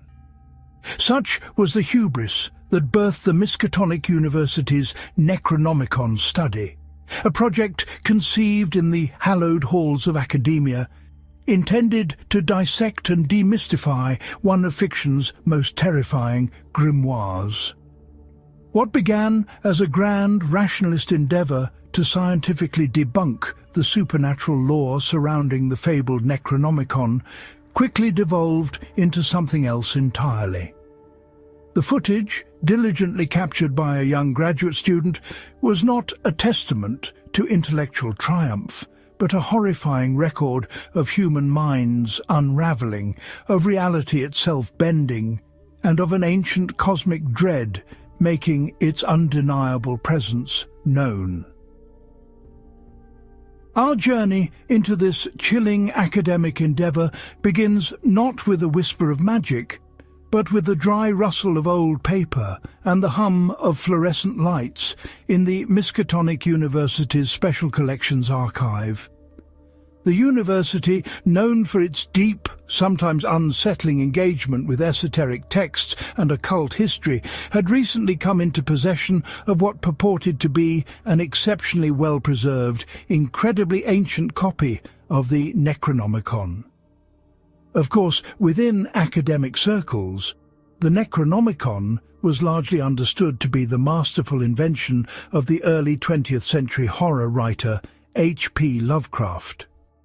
It was a literary device, a brilliant piece of metafiction that lent an air of unsettling verisimilitude to his stories of cosmic horror. Scholars had debated its supposed real-world analogues, its influence on subsequent writers, and its psychological impact, but few, if any, genuinely believed in its literal supernatural power. Dr. Aris Thorne, a distinguished folklorist and mythologist, was the driving force behind the study. A man whose reputation was built on his rigorous rational approach to the world's most enduring myths, Thorne saw the Necronomicon as his ultimate challenge. He envisioned a landmark publication that would definitively categorize the book as a work of elaborate, influential fiction, meticulously documenting how its legend was constructed and how it preyed upon human fear and credulity. His ambition was to finally put to rest any lingering superstitious belief in its power, using the very tools of science and scholarship to expose it as an inert artifact of human imagination. Thorne, a man of precise thought and an often impenetrable intellectual demeanour, saw the project as a capstone, a final, elegant argument against the irrational. He was a scientist, first and foremost, and the idea of a book possessing actual, tangible, malevolent force was, to him, an absurdity. Assisting Dr. Thorne were two key figures, and one more junior, whose lives would become irrevocably entangled with the grim pages of the grimoire. Dr. Elena Petrova, a brilliant linguist and paleographer from Eastern Europe, was initially drawn to the project by the sheer academic challenge posed by the book's unique script and alleged linguistic anomalies. Petrova's expertise lay in deciphering dead languages and archaic dialects, and the Necronomicon, with its purported combination of Arabic, unknown glyphs, and seemingly impossible syntactical structures, presented a fascinating puzzle. She believed it was either a brilliantly constructed pastiche, a textual hoax of unparalleled complexity, or perhaps a previously unknown ancient language system. Her curiosity was purely intellectual. She approached the text with the same meticulous detachment she would a newly discovered cuneiform tablet, eager to decode its secrets, but not its curses. Then there was Ben Carter, a sharp, earnest graduate student specializing in documentary filmmaking. Ben's role was to meticulously document the entire study, from initial examination to final analysis. He was to be the objective eye, the chronicler of Thorne's scientific triumph, capturing every step of the debunking process. Ben was excited by the prospect, seeing it as an unparalleled opportunity to produce a compelling academic documentary that would launch his career. His cameras were his tools, his shield, his method of interaction with the world. He believed in the power of evidence, of what could be seen and recorded. He saw himself as a neutral observer, capturing the unfolding narrative of reason prevailing over superstition. Little did he know, his camera would become a reluctant witness to the unravelling of reason itself. Finally, Sarah Jenkins, a quiet and diligent research assistant, was tasked with the more mundane yet crucial aspects of the study, cataloguing findings, cross-referencing historical references, and ensuring the physical integrity of the text. Sarah was younger, perhaps more impressionable than her esteemed colleagues. She often felt a vague sense of unease in the presence of the grimoire, a coldness that seemed to emanate from its very binding, but she dismissed it as the natural apprehension of being around an artifact steeped in such notorious lore. Her colleagues, steeped in academic skepticism, merely saw her quiet demeanour as a sign of her junior status, an understandable nervousness around such weighty subject matter. The particular copy of the Necronomicon under study was itself a thing of unsettling beauty and ancient menace. Bound in thick leathery hide of unknown origin, secured with tarnished silver clasps, etched with indecipherable symbols, it felt impossibly heavy in the hand. The pages within were of thick yellowish vellum, crackling with age, their surfaces covered in dense, meticulously drawn script and grotesque illustrations.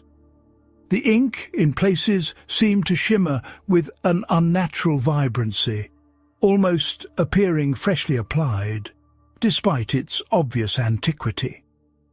Some symbols depicted alien geometries, impossible landscapes, and monstrous entities that defied human categorization. This copy had been found in a forgotten, uncatalogued sub-basement of the university archives, tucked away behind dusty boxes of unrelated ephemera, almost as if it had been intentionally hidden, walled off from the world, only to be rediscovered through a quirk of fate, or perhaps through some more sinister, predetermined design. The initial weeks of the study proceeded with characteristic academic rigour.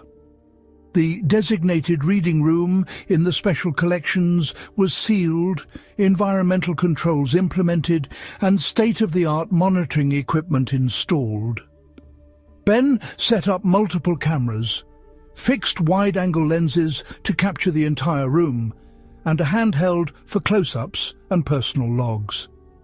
Microphones were strategically placed to capture every utterance, every breath, every rustle of the ancient pages. The team meticulously documented the physical characteristics of the book, analysed the composition of its inks, and attempted to date its vellum. Petrova began the painstaking process of transcription, her sharp mind wrestling with the alien syntax. Thorne, meanwhile, pored over historical accounts, seeking to connect the book's alleged origins to known historical hoaxes or literary influences. Sarah, organised and efficient, cross-referenced his findings, building a comprehensive database of all known references to the Necronomicon, real and fictional. During this preliminary phase, there was a palpable sense of anticlimax. The book, for all its sinister reputation, seemed inert. It was just a very old, very strange book. No strange whispers, no spectral manifestations, no immediate signs of madness. Thorne, though outwardly pleased by this validation of his skepticism, felt a faint flicker of disappointment. Where was the drama, the definitive proof he sought? Petrova, while intrigued by the linguistic puzzle, found herself frustrated by the lack of clear patterns, the seemingly random amalgamation of symbols that defied easy categorization. Ben recorded everything, but much of his footage was of quiet, intense study, of scholars poring over ancient texts, a far cry from the dramatic reveal he'd hoped for. Sarah continued to feel her vague unease, but rationalized it as overactive imagination. The turning point came when Dr. Petrova presented a new hypothesis. To fully understand this text, she proposed, her voice echoing slightly in the quiet room, its semantic potential, its intended effect, one must experience its phonetics. She argued that if the book were indeed a hoax, its spells and incantations would sound like meaningless gibberish, proving its fraudulence. But if it were a work of elaborate psychological manipulation, designed to evoke fear, the rhythm and sound of the language would be key. Thorne, ever the rationalist, yet also a man driven by a deep-seated academic curiosity, considered her proposal. "Very well, Elena," he conceded, a faint, almost imperceptible smirk playing on his lips. "Let us record its gibberish, then. Let us prove its emptiness beyond a shadow of a doubt." This decision, born of intellectual pride and a desire for absolute proof, was the moment the door was unknowingly nudged open. The first vocalization was almost mundane. Petrova, her clear academic voice steady, began to articulate a passage she had painstakingly transcribed, chosen almost at random. The syllables were guttural, alien, possessing no discernible human cadence. For a moment the room held its breath. Then nothing. Just the gentle hum of the monitoring equipment. A slight chill, perhaps, a momentary ringing in the ears of the listeners, but nothing dramatic. Thorne exchanged a look with Ben, a silent confirmation of their skepticism. Sarah shivered, clutching her notes, but attributed it to the archive's naturally cool temperature. But the inertness was a deception, a carefully orchestrated lull before the storm. The true effects began subtly, almost imperceptibly, creeping into their lives like a slow-acting poison.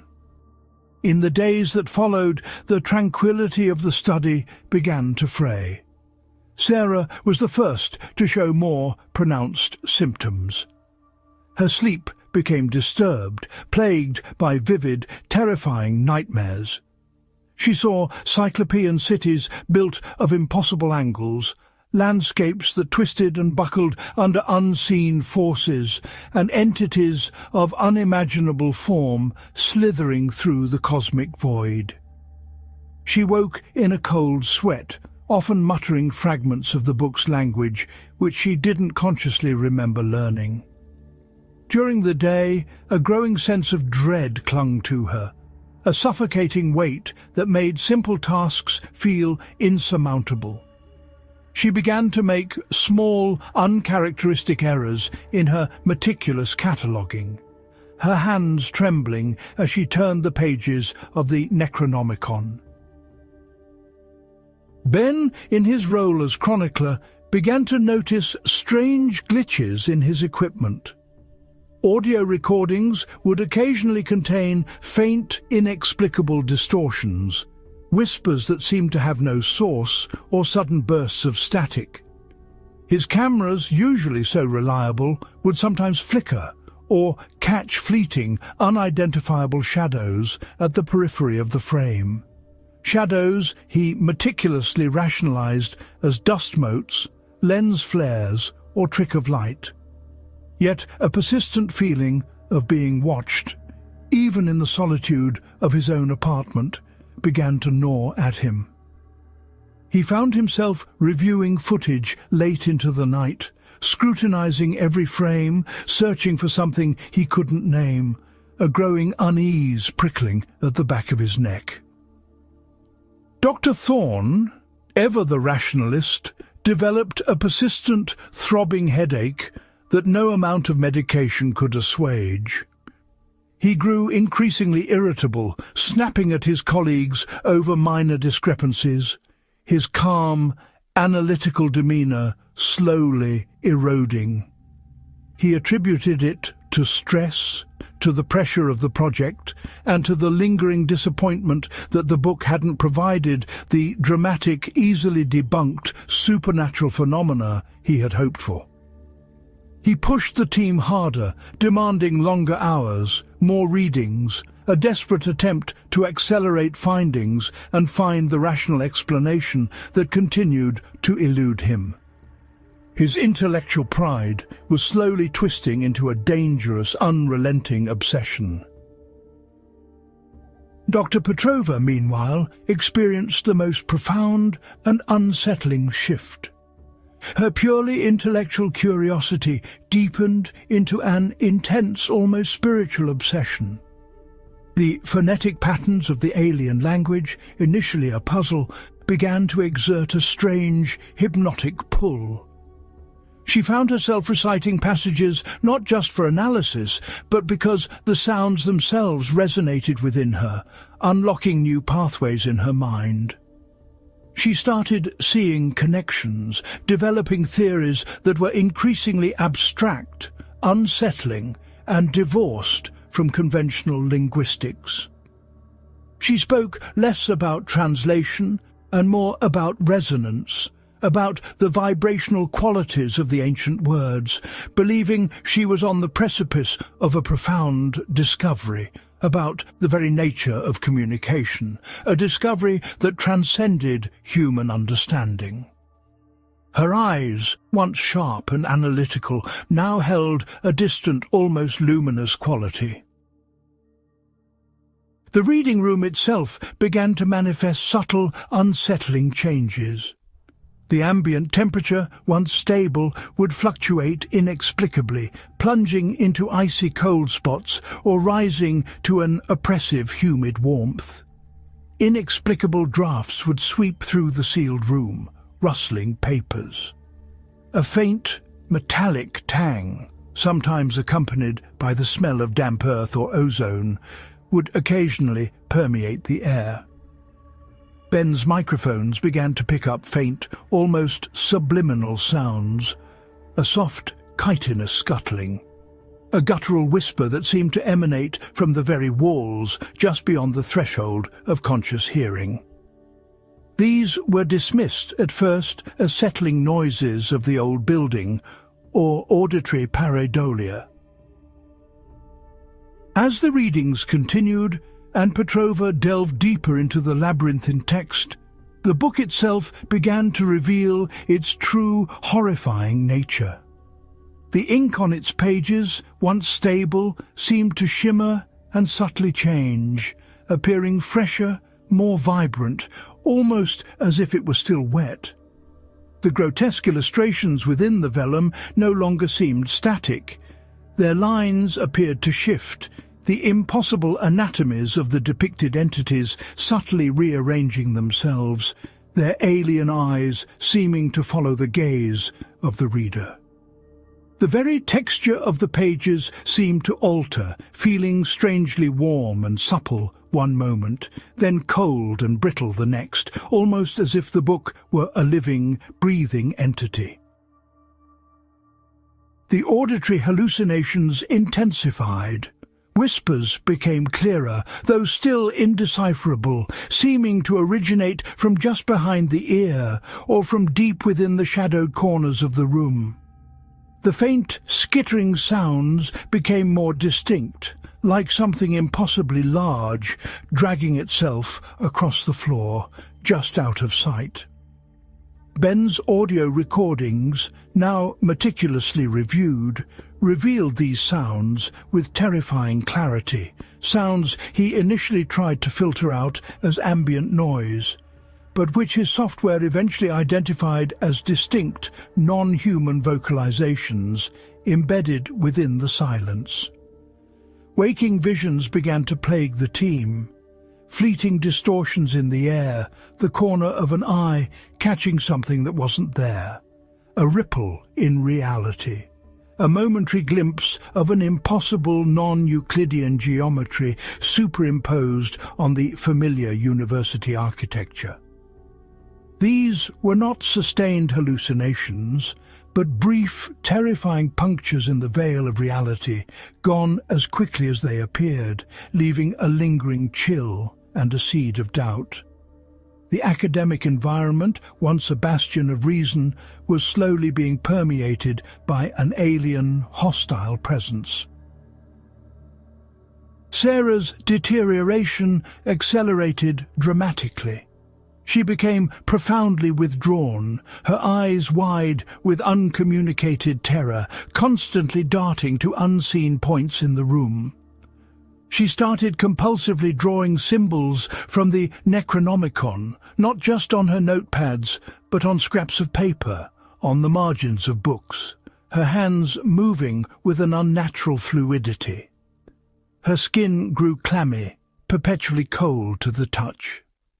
She began to whisper to herself, softly at first, then more audibly in the unknown tongue of the grimoire, often repeating phrases that Petrova was currently transcribing. Her attempts to articulate her growing fears, her desperate pleas to stop the readings, were met with Thorne's dismissive rationalizations. Stress, fatigue, psychological strain. He even suggested a leave of absence, but by then the insidious influence of the book had taken root. Sarah found herself utterly incapable of leaving the study, a primal, unreasoning terror freezing her in place if she even considered stepping out of the room. She was trapped, caught in the book's invisible web. Ben, the supposed objective observer, was losing his battle with detachment. His camera became his only solace, his only perceived link to sanity. He filmed everything, desperately clinging to the hope that if he could just capture enough proof, if he could just show someone, they would understand the horror unfolding.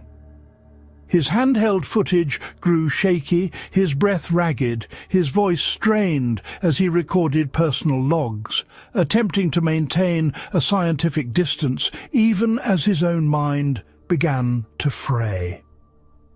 He began editing segments of the footage together, looking for patterns, for logical connections, only to find himself staring into the abyss of his colleague's gradual descent into madness. He would show the clips to Thorne, to Petrova, pointing out the glitches, the whispers, the shadows, only to be met with increasingly paranoid dismissals or unnerving silence. He clung to his role as documentarian, convinced that his record was the only way to make sense of, or even survive, what was happening. Dr. Thorne's rational defences, once unassailable, crumbled into a terrifying new form of obsession. He became increasingly agitated, prone to sudden fits of rage and wild accusations. He started seeing conspiracies everywhere, convinced that the university administration, or rival academics, were attempting to sabotage their study, to steal their discovery. He clutched the Necronomicon possessively, unable to let it out of his sight, even as his intellect screamed that this artifact was the source of their escalating nightmare. His academic pride, his desire for intellectual triumph, had morphed into a desperate, dangerous need to control the forces he now vaguely, terrifyingly understood to be real. He believed he was on the verge of a breakthrough, a way to harness the book's power rather than merely document its existence. But it was Dr. Petrova who underwent the most profound and chilling transformation. Her academic interest had completely given way to a terrifying devotion. The language of the book became not just a subject of study, but her primary mode of thought, shaping her perceptions. She no longer sought to understand the text in a conventional sense, but rather to channel it. Her eyes, once luminous with intellectual curiosity, now burned with an unnatural, unsettling light.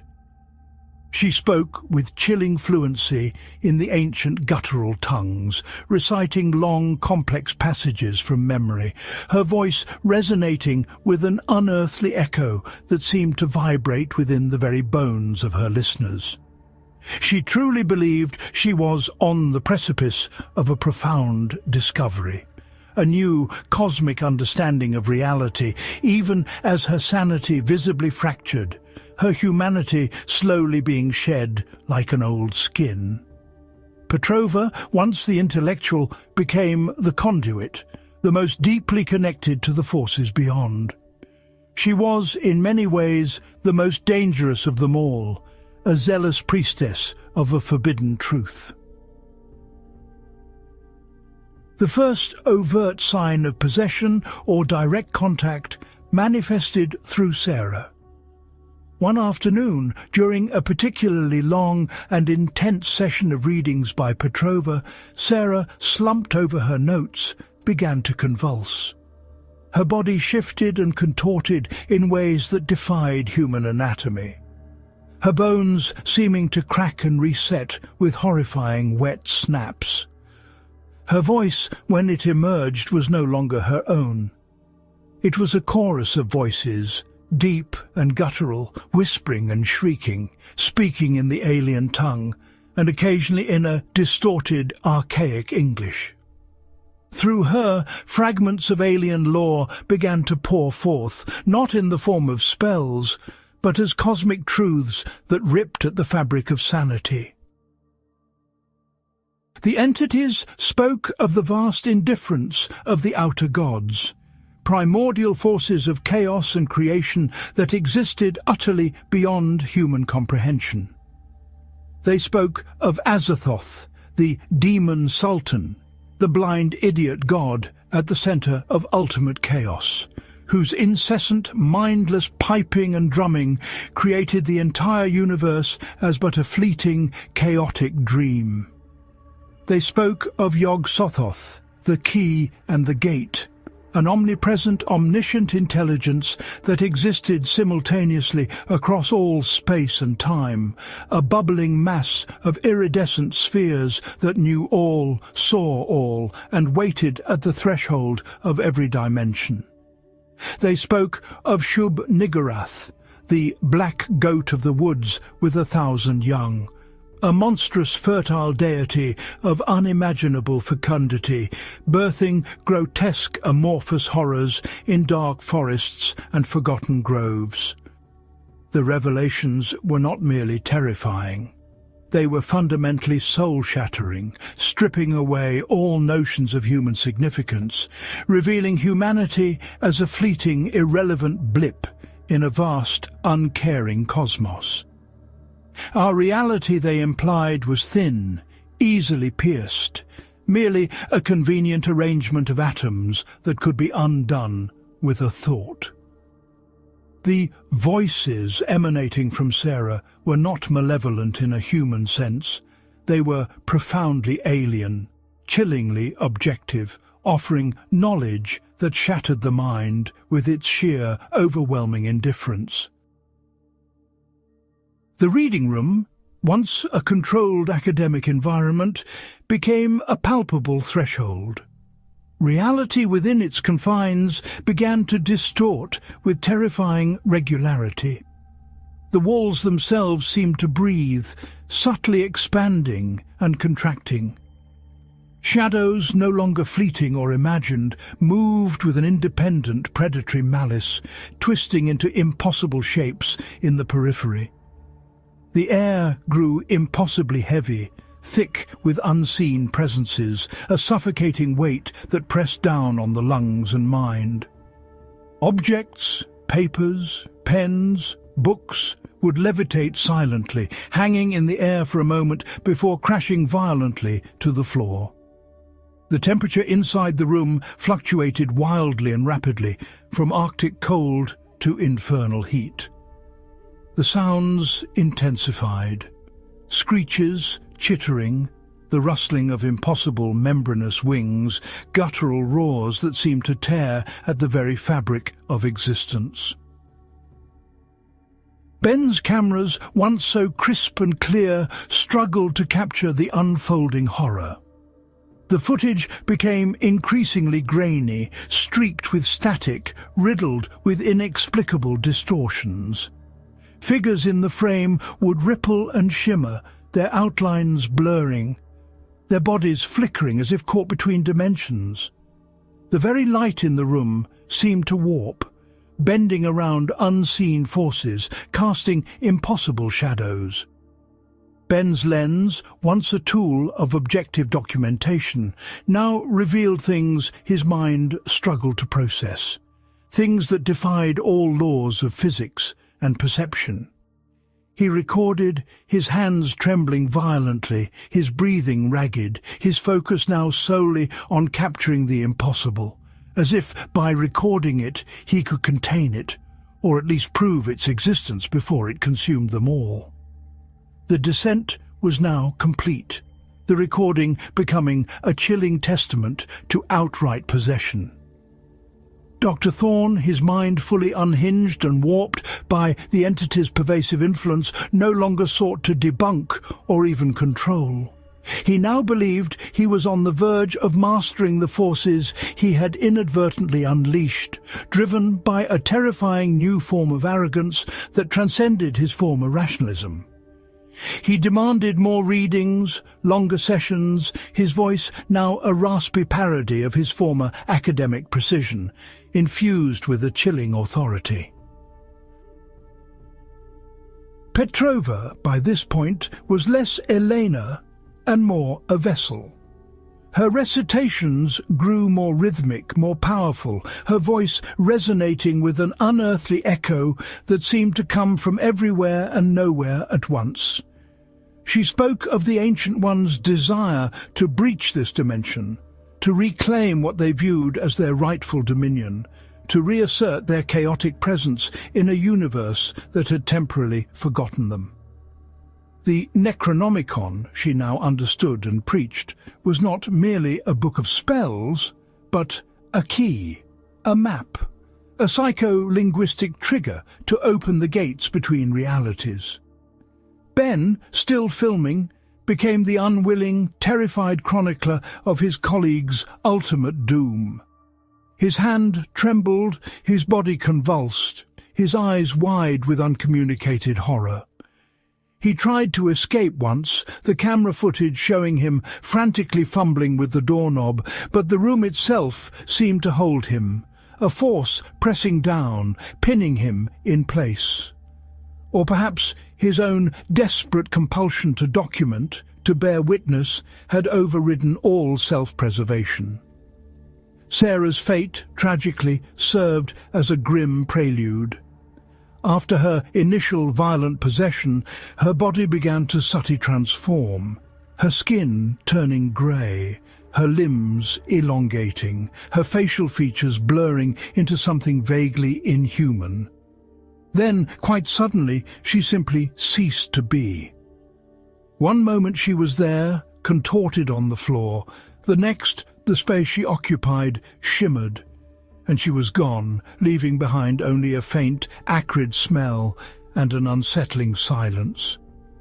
Her disappearance was not a death in the human sense, but an annihilation, a complete unmaking of her existence, her consciousness absorbed into the cosmic maw.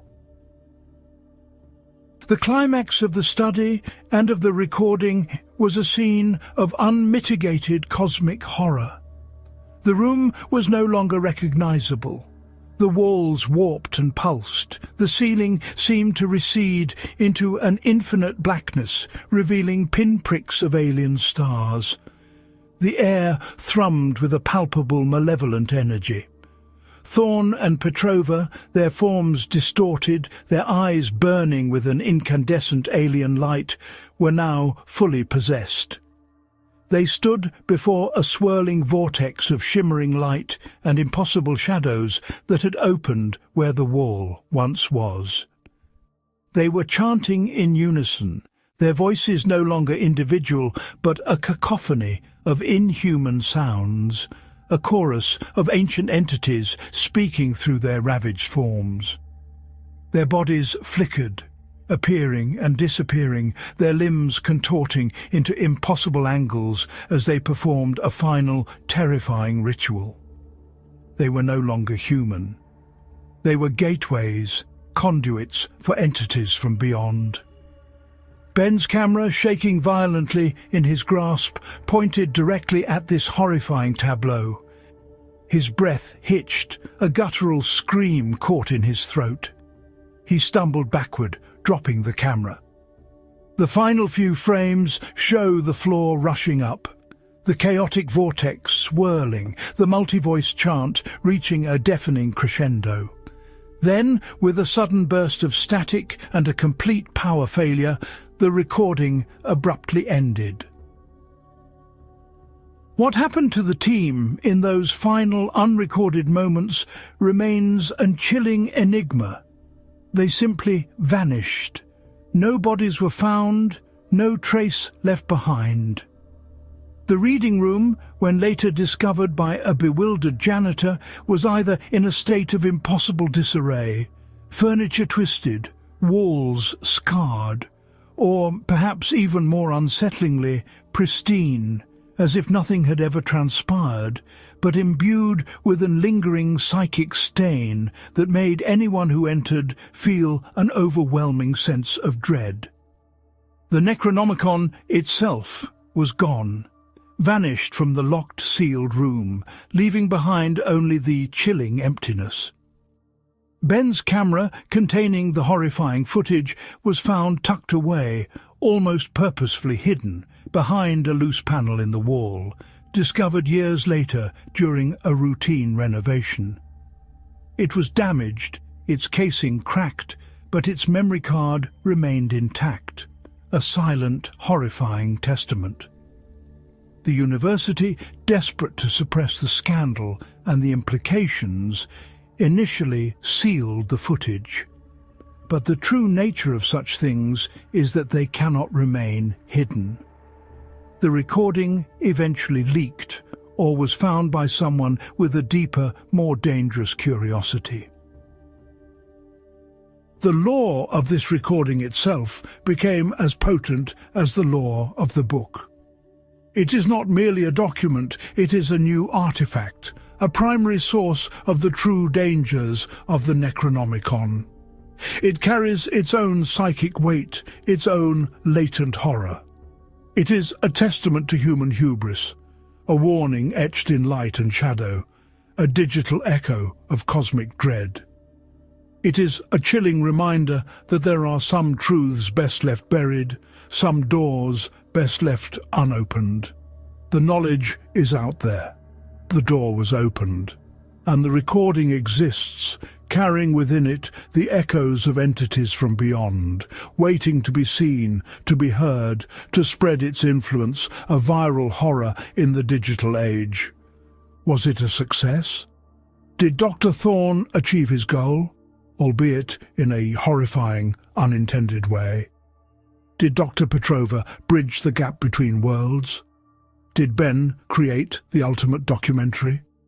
The terrifying answer for all of them is yes.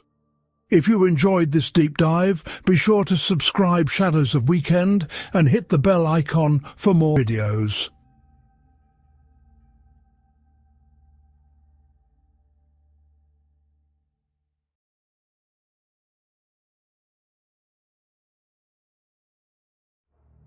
Some say it's fiction, others have seen its pages.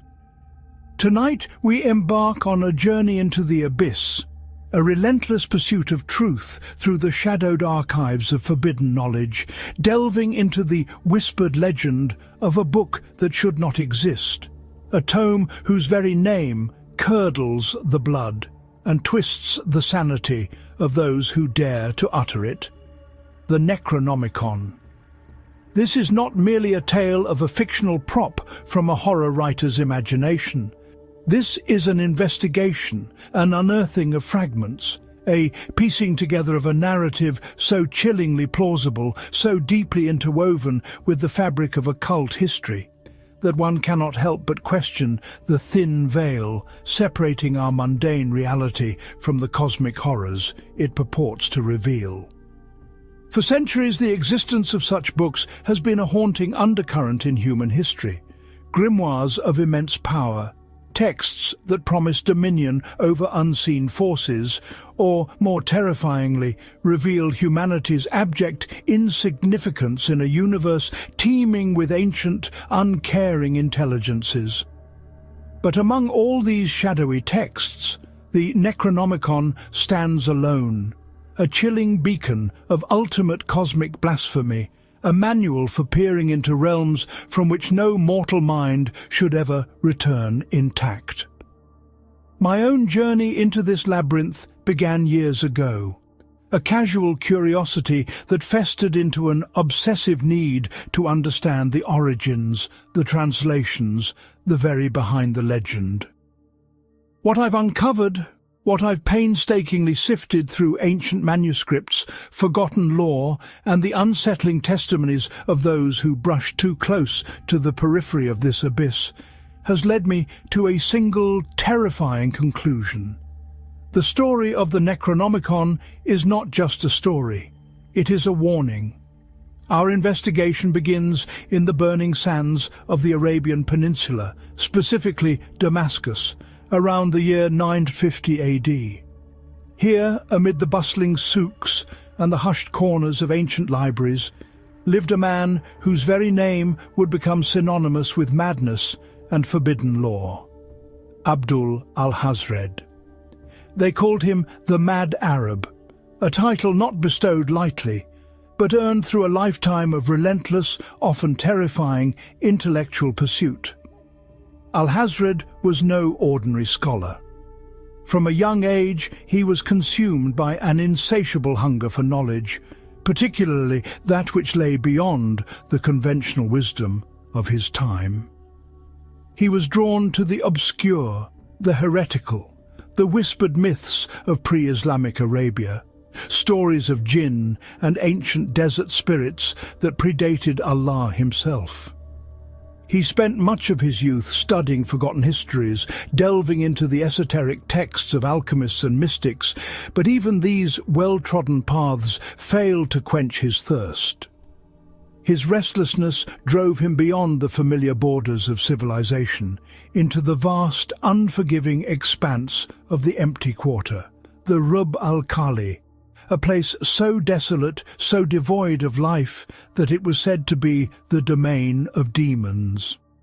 For 10 long years, Al-Hazred wandered these sands alone, a journey that few survived, and even fewer emerged from with their sanity intact.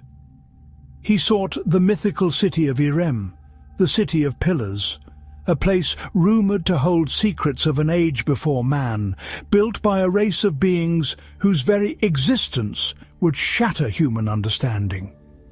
He endured unimaginable privation, battling the elements, the hallucinatory effects of heat and thirst, but it was not merely the physical hardships that transformed him.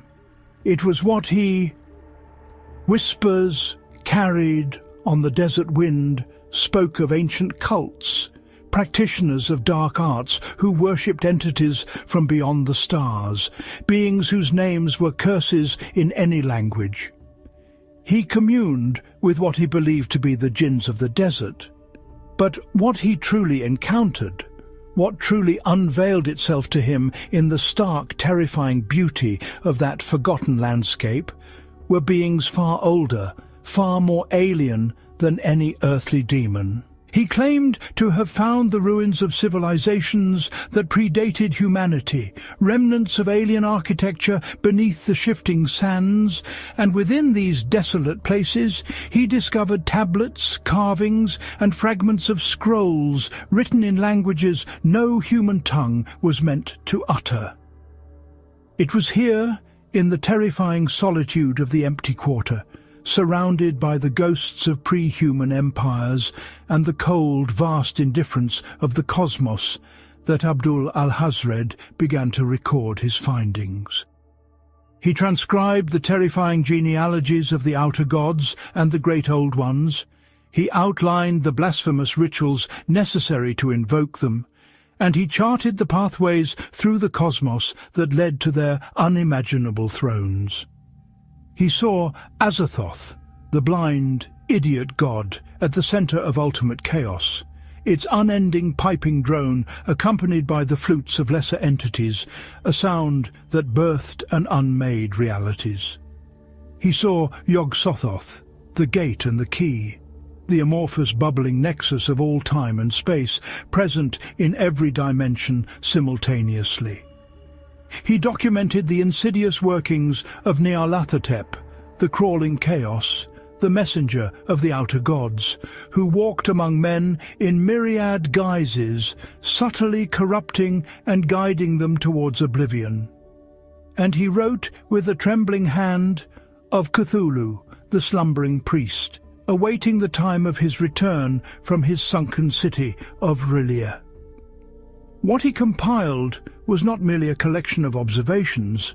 It was a revelation, a testament, a horrifying philosophical treatise on humanity's utter insignificance in a universe populated by entities of cosmic power, beings whose existence defied all natural laws and whose very presence threatened the delicate fabric of sanity. This was the Al-Azif, as he named it, an Arabic term thought to refer to the nocturnal buzzing of insects, but which al-Hazred claimed was the sound of the desert demons. Its pages were not of conventional parchment, but rumoured to be of stretched human skin, its ink a mixture of blood and esoteric dyes, its binding crafted from the bones of unknown beasts. The text itself was not merely a narrative, it was a conduit. It spoke in a language that bypassed reason, seeping directly into the subconscious, stirring ancestral fears and awakening dormant horrors within the reader's own mind. The symbols, the glyphs, the very cadence of the prose was designed not just to inform, but to read the Al-Azif was to invite madness, to open a door to realities too vast and terrible for the human psyche to comprehend. Al-Hazred himself did not survive his monumental task for long. His final years were spent in Damascus, consumed by the horrors he had chronicled, often seen speaking to unseen entities in the shadows, his face a mask of profound terror and blasphemous glee. He was said to have been devoured in broad daylight by an invisible entity, a gruesome end that only cemented the terrifying reputation of his work. His disappearance, violent and inexplicable, marked the end of the first chapter of the Necronomicon's tortured history, but it was merely the beginning of its enduring, insidious influence. The Al-Azif, a manuscript of unparalleled terror, did not remain hidden in the Arabian sands. Its malevolent knowledge was simply too potent, too alluring for it to vanish entirely. Around 1228 AD, centuries after Al-Hazred's gruesome demise, the text resurfaced, finding its way into the hands of a scholar in Constantinople, Theodorus Philetas. Philetas, a man of profound intellect and questionable moral compass, was a Byzantine Greek scholar known for his translations of obscure philosophical and magical texts.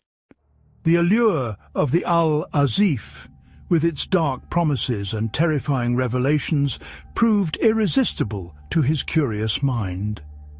He undertook the monumental and ultimately self-destructive task of translating the Al-Azif into Greek.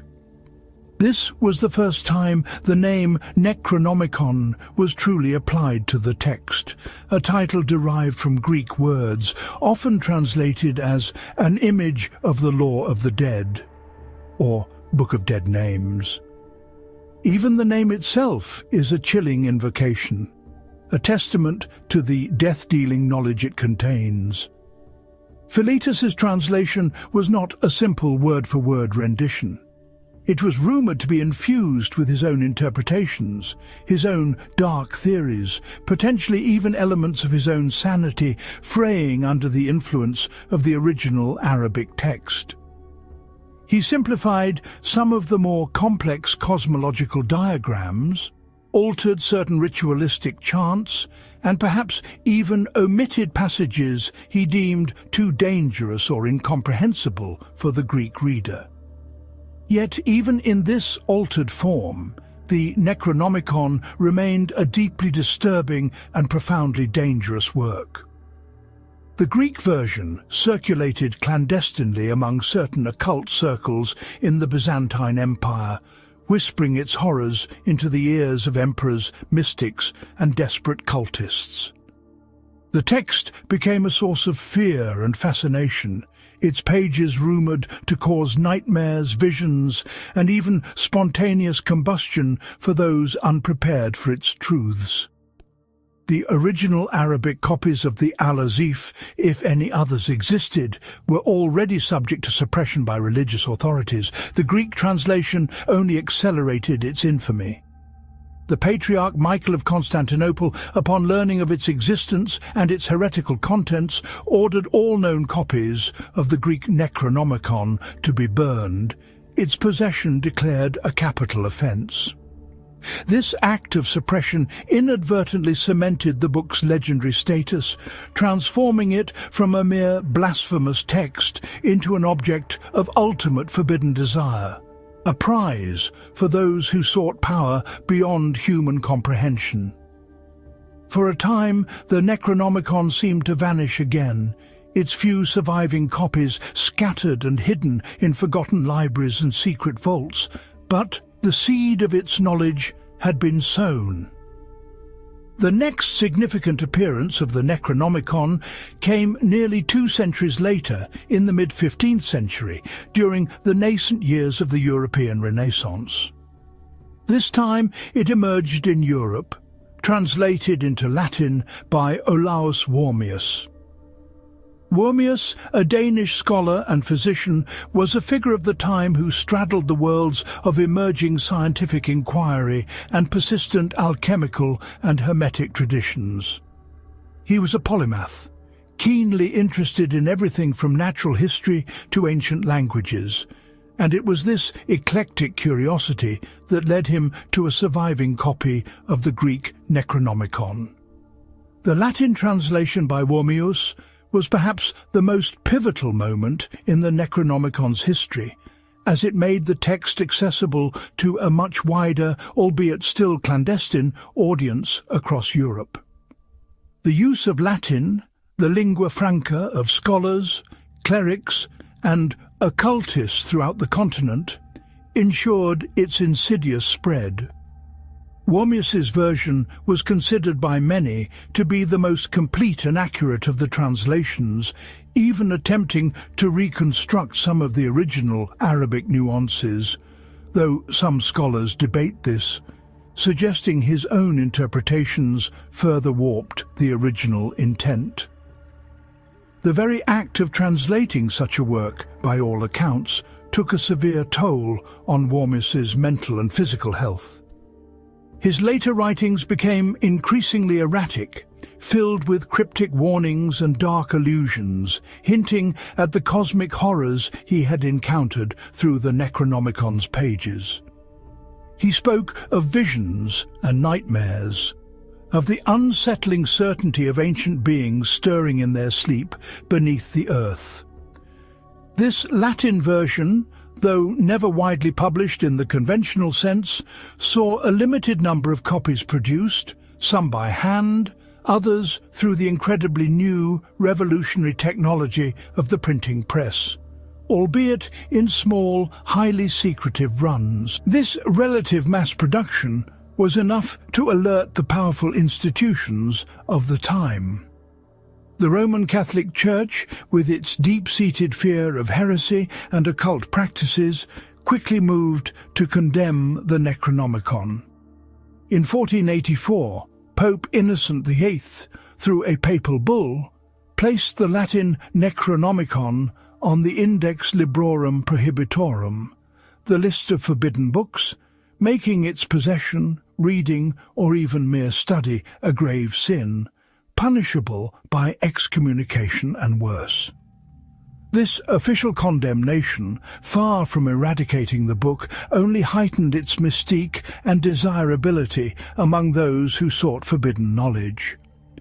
It became the ultimate symbol of rebellion against divine authority, a key to unlock the secrets the Church sought to suppress. Copies were hidden in monastic libraries, within the private collections of powerful aristocrats, and in the secret chambers of burgeoning occult societies across Europe. Each copy was a ticking time bomb, a repository of cosmic dread waiting for the right, or rather the individual, to unlock its secrets. One such individual, whose name is synonymous with the occult flowering of Elizabethan England, was Dr. John Dee. A brilliant mathematician, astronomer, alchemist and advisor to Queen Elizabeth I, Dee was a central figure in the intellectual and mystical currents of his age. He was a man consumed by the desire to communicate with angels, to uncover the secrets of the universe through esoteric means. Dee, already deeply involved in Enochian magic and crystalline scrying, naturally developed an interest in the Necronomicon. He was rumoured to have obtained a copy of the Latin text sometime in the late 16th century, though its provenance is shrouded in mystery. Dee, with his vast linguistic knowledge, sought to translate the Latin Necronomicon into English. However, his translation was never completed. What survives, if anything, are fragments, rumoured to be held in the deepest, most secure archives of institutions like the British Museum, or perhaps even in the private collections of modern occultists. The reasons for its incompleteness are speculative. Some say Dee himself was overwhelmed by the sheer horror of the text, his sanity perhaps too fragile to withstand its revelations. Others believe he deliberately withheld certain passages, recognizing the immense danger they posed not just to himself, but to the world. And still others whisper that the translation process itself attracted unwelcome attention, forces from beyond the veil that perhaps interfered with his work or even subtly guided his hand, ensuring that the full, unexpurgated truth remained beyond the grasp of English-speaking humanity. These missing pages and the mystery surrounding them only add another layer to the Necronomicon's chilling legend. Dee's partial translation, fragmented as it was, nevertheless influenced a select circle of English occultists and proto-scientists, providing cryptic clues and blasphemous insights that would echo through the secret societies of subsequent centuries. It ensured the Necronomicon's insidious reach into the English-speaking world, a silent, malevolent current flowing beneath the surface of official history. So, what exactly lies within these forbidden pages? What unspeakable truths, what cosmic terrors does the Necronomicon purport to reveal? Its contents are a meticulously detailed, shockingly coherent, and utterly terrifying cosmology that utterly dismantles every comforting assumption humanity holds about its place in the universe. At its core, the Necronomicon describes a universe not created by benevolent deities, but by indifferent alien forces far beyond mortal comprehension. It speaks of the outer gods, entities of such immense power and scale that they defy human classification. There is Azathoth, the nuclear chaos, the demon sultan, blindly churning at the center of the universe, surrounded by the droning flutes of lesser entities, its dreams and nightmares birthing and unmaking entire realities. To contemplate Azathoth is to invite madness, for its very existence negates all order and meaning. Then there is Yog-Sothoth, the all-in-one and one-in-all, a cosmic consciousness that is simultaneously the gate and the key, the amorphous, bubbling nexus of all time and space. Yog-Sothoth knows all, sees all, for it all, existing in every dimension, every moment simultaneously. To invoke Yog-Sothoth is to tear open the fabric of reality itself, to peer into the ultimate abyss.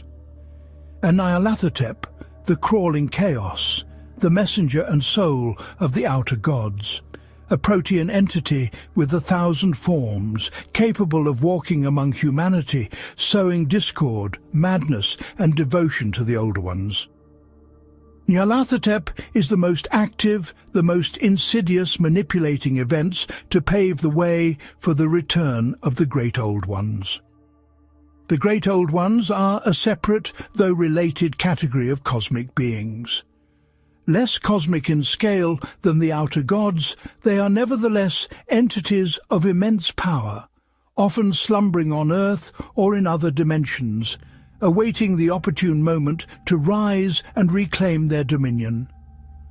The most famous, of course, is Cthulhu, the colossal entity slumbering in his cyclopean city of R'lyeh beneath the Pacific Ocean, his dreams influencing sensitive minds across the globe, driving them to cultic worship.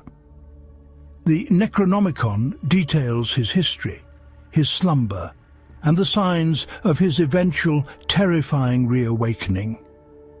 There is also Shub-Niggurath, the black goat of the woods with 1,000 young, a fertility deity of grotesque and monstrous progeny, worshipped in dark forests and forgotten groves through unspeakable rites.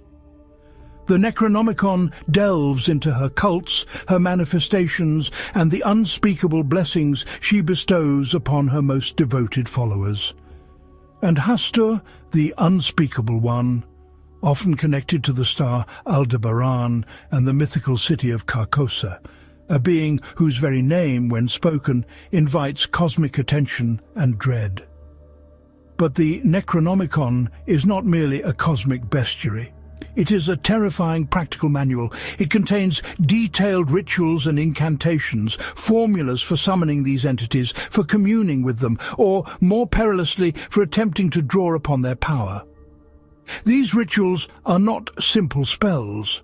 They are complex, multi-layered operations involving specific timings, precise celestial alignments, esoteric ingredients, and often acts of profound blasphemy or sacrifice.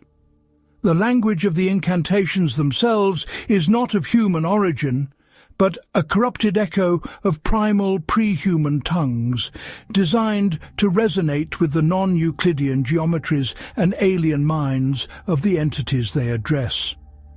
The text warns, in chilling detail, of the dangers of misinterpreting these rituals, of slight deviations that could lead not to desired power, but to catastrophic madness, unwanted transdimensional intrusions, or the complete obliteration of the practitioner's body and soul.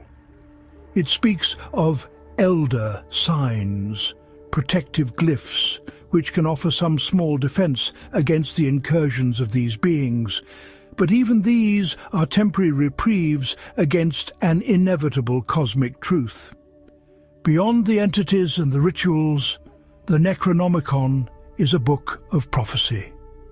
It foretells a time when the stars will align, when the great old ones will awaken from their aeon-long slumber, when the earth will be reshaped in their image, and humanity, if it survives at all, will be reduced to subservient cattle, its civilizations crumbling before the incomprehensible might of these ancient beings. It is a prophecy of cosmic annihilation, not a swift, dramatic end, but a slow, insidious dissolution of all that humanity holds dear, a revelation that our existence is but a fleeting flicker in the vast, uncaring darkness of the cosmos. The philosophy embedded within the Necronomicon is perhaps its most terrifying aspect. It is a philosophy of cosmic indifference, of humanity's utter insignificance. It shatters the anthropocentric worldview, revealing a universe that is vast, ancient and utterly alien, where our hopes, our fears, our very struggles for survival are meaningless specks in the face of cosmic processes that transcend all mortal understanding. To truly grasp the Necronomicon's message is to embrace a profound nihilism, a madness born of confronting truths that strip away all comfort and meaning. It is to understand that the universe does not care, that humanity is an accident, and that beneath the thin veneer of our ordered reality lurks an abyss of chaos and primordial horror. The myth of the Necronomicon, even as fiction, resonates so deeply because it taps into very real human anxieties and historical occult traditions. It mirrors the very real allure of forbidden knowledge that has driven mystics, alchemists and philosophers throughout history. Consider the historical grimoires, books like the Key of Solomon, the Picatrix or the Goetia.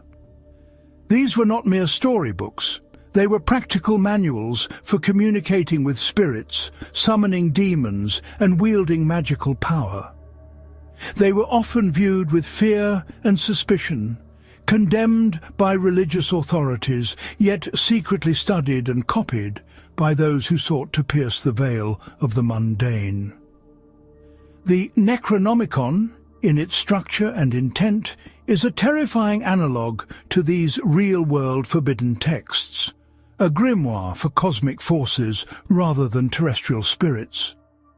The idea of hidden ancient knowledge, predating human civilization, also finds echoes in various occult and esoteric theories. Legends of lost continents like Atlantis or Lemuria, of pre-human races with advanced civilizations and mystical powers, have permeated occult thought for centuries. The Necronomicon's suggestion of primordial beings and pre-human empires building cyclopean cities aligns perfectly with these themes, giving it a pseudo-historical grounding that enhances its plausibility. Furthermore, the concept of cults and secret societies dedicated to the worship of obscure deities or the acquisition of forbidden wisdom is a recurring motif throughout human history. From the mystery cults of ancient Greece to the Knights Templar, the Rosicrucians, and countless other clandestine groups, humanity has always formed exclusive brotherhoods dedicated to the pursuit of hidden truths. The Necronomicon, therefore, naturally finds its place as the ultimate sacred text for these fictional and perhaps non-fictional cults dedicated to the outer gods and great old ones. The psychological impact of encountering forbidden knowledge, the descent into madness that often accompanies such a quest, is also a profound parallel. The stories of scholars driven insane by the Necronomicon are reflections of real historical accounts of mystics and alchemists who, after prolonged engagement with the occult, suffered profound psychological breakdowns, claiming to see spirits, commune with entities, or be persecuted by unseen forces. The Necronomicon embodies the ultimate expression of this danger. The human mind, confronted with a reality too vast, too alien, too utterly indifferent, simply cannot cope. It is an intellectual and spiritual weapon designed not to kill the body, but to shatter the very soul. Throughout its purported history, copies of the Necronomicon have been rumoured to exist in various forms and locations, each with its own dark legend. While many dismiss these as mere literary devices, the persistence of these rumours contributes to the book's chilling authenticity. The most famous location for a Latin copy is, of course, the Miskatonic University Library in Arkham, Massachusetts. Supposedly kept under lock and key, heavily chained and secured in a lead-lined vault in the rare books section, this copy is said to be incomplete, heavily redacted, and only viewable by scholars of the higher standing, and even then only under strict supervision. Its presence there is a constant source of dread, a sleeping horror within the very halls of academia. But Miskatonic is not alone. Whispers suggest that other copies, perhaps even fragments of the original Al-Azif, are held in the deepest, most inaccessible archives of institutions like the British Museum, the Bibliothèque Nationale de France, the Widener Library at Harvard University, and even the Vatican archives, sequestered away by authorities who understand its power and seek to prevent its knowledge from ever leaking into the public consciousness. These institutional copies are often said to be sanitized or incomplete, missing crucial passages, or so heavily annotated by generations of terrified scholars that the original meaning is obscured. Yet even these incomplete versions are reputed to drive those who study them too deeply to the brink of madness, their dreams filled with cyclopean architecture and the piping of unseen flutes. Beyond these hallowed yet terrifying institutional walls exist the truly dangerous copies. These are the texts that circulate in the deepest, most clandestine corners of the occult underground. There are tales of wealthy collectors driven by an insatiable hunger for the unique and the forbidden, who pay exorbitant sums for even a few pages of a purportedly genuine Necronomicon. These copies, often crudely bound, hand-copied, or even digitally reproduced from ancient originals, are the real vectors of cosmic horror. They pass from the hands of one desperate seeker to another, leaving a trail of ruined lives, inexplicable disappearances, and profound psychological trauma in their wake. Stories abound. A reclusive baron in the Black Forest, found dead in his study, surrounded by arcane diagrams, his face frozen in a mask of unspeakable terror. A brilliant but eccentric archaeologist who vanished during an expedition to the Yemeni desert, leaving behind only cryptic notes referencing the Old Ones and an unsettling alien-looking glyph carved into his tent pole. A young student who, after acquiring a supposed partial translation online, began speaking in an unknown tongue, eventually succumbing to a catatonic state, whispering of things that do not belong. These anecdotes, often dismissed as morbid fantasies, serve as chilling reminders of the Necronomicon's enduring power, its ability to manifest its horrors even in the modern age through the faintest echo of its words. Each alleged copy, whether a scholarly acquisition or a clandestine trade, becomes a focal point for strange occurrences, unexplained phenomena, and the slow, insidious erosion of reality itself. Despite its terrifying reputation and the chilling tales associated with its purported existence, the Necronomicon remains, in the popular consciousness, primarily a work of fiction. Yet its enduring legacy, even as a fictional construct, is a testament to the profound power of its concept. It has transcended the pages of Lovecraft's stories, burrowing deep into the collective imagination, influencing countless works of horror literature, film, music, and art. It is the ultimate forbidden book, a trope that signifies the pinnacle of occult danger and cosmic terror. Its very name has become shorthand for secrets best left undisturbed, for knowledge that unravels the fabric of reality. The myth of the Necronomicon continues to fascinate and terrify because it taps into our deepest, most primal fears. The fear of the unknown, the fear of our own insignificance, the fear that beneath the thin veneer of our ordered world, there are ancient, malevolent forces that care nothing for human life or endeavour. It preys on our inherent curiosity, that part of us that whispers, "What if? What if they're more? What if the truth is far more terrifying than any lie?" It's a concept that resonates with the existential dread of modern man, the feeling that we are but transient specks in an indifferent cosmos. The genius of Lovecraft and the enduring power of the Necronomicon lies in its ability to blend the fantastical with the psychologically plausible, creating a myth so potent that it almost real. My own journey into this abyss, my painstaking investigation into the fragments of lore, the whispered legends, and the very real historical parallels has shown me that whether the physical book exists or not, the Necronomicon is a force unto itself. It is a concept that has permeated our culture, subtly influencing our understanding of horror and the vast, terrifying unknown. The evidence, though circumstantial, is chillingly consistent.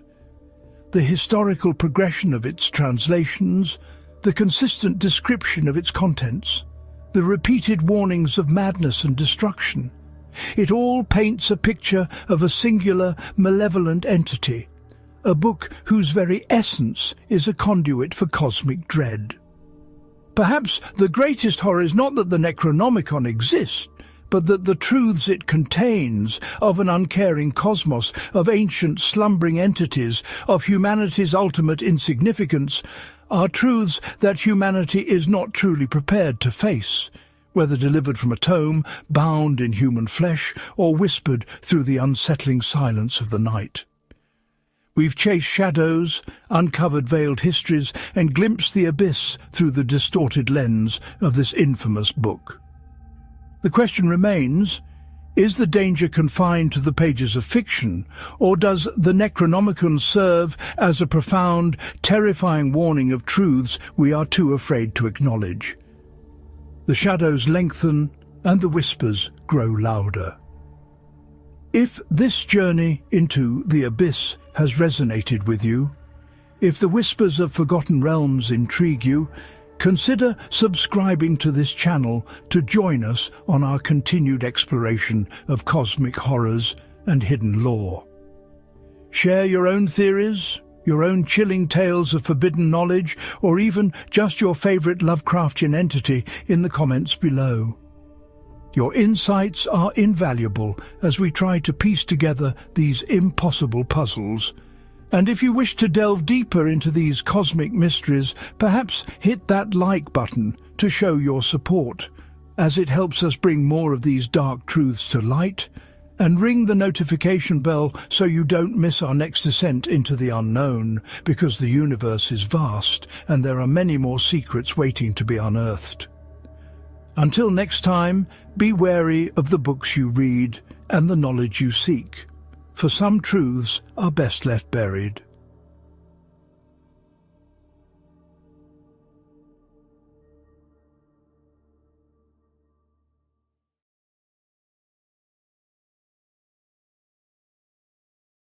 Every street in Arkham leads back to madness, a chilling truth that whispers from the crooked gables of its ancient houses, echoes down the cobbled paths of its forgotten lanes, and screams from the depths of its unfathomable history, drawing us into a labyrinth of cosmic horror, academic terror, and the very real possibility that our world is but a flimsy curtain obscuring unspeakable truths.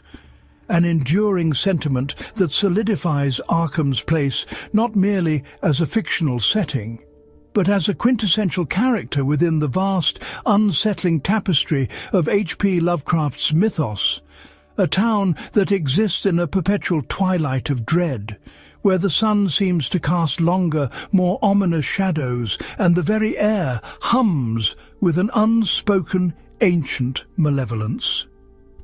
Tonight we embark on an ambitious, perhaps even perilous journey to uncover the deep and unsettling lore of Arkham, the town that never truly sleeps, for its slumber is often interrupted by the whisper of cosmic entities, the rustle of forbidden pages, and the incessant gnawing of an encroaching, incomprehensible reality, a reality far older and more powerful than any human mind can fully grasp without fracturing. Our exploration begins, as all good tales of Lovecraftian horror must, with the foundational essence of Arkham itself, a fictional Massachusetts town meticulously crafted by Lovecraft as a nexus of inexplicable phenomena, a grim, foreboding bastion nestled somewhere in Essex County, though its precise geographical coordinates remain tantalizingly vague, adding to its ethereal, dreamlike, yet terrifyingly tangible quality, making it less a dot on a map and more a scar upon the very fabric of existence, a place where the veil between dimensions is worn thin, constantly threatening to tear asunder.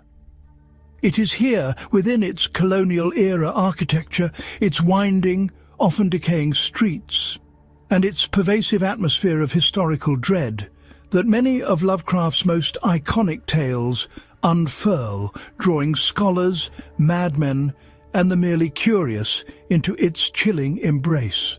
A town whose very foundations seem to be built not on earth, but on a substrate of fear and forgotten blasphemies, a place where generations of families have lived and died, often succumbing to the creeping madness that is Arkham's most abundant export. The town's history, though never fully detailed in any single Lovecraft story, can be pieced together like a mosaic of dread from countless hints and allusions, revealing a past steeped in puritanical fervour, colonial paranoia, and an early entanglement with dark indigenous rites and the insidious influence of otherworldly entities long before the New England settlers even thought to stake their claim.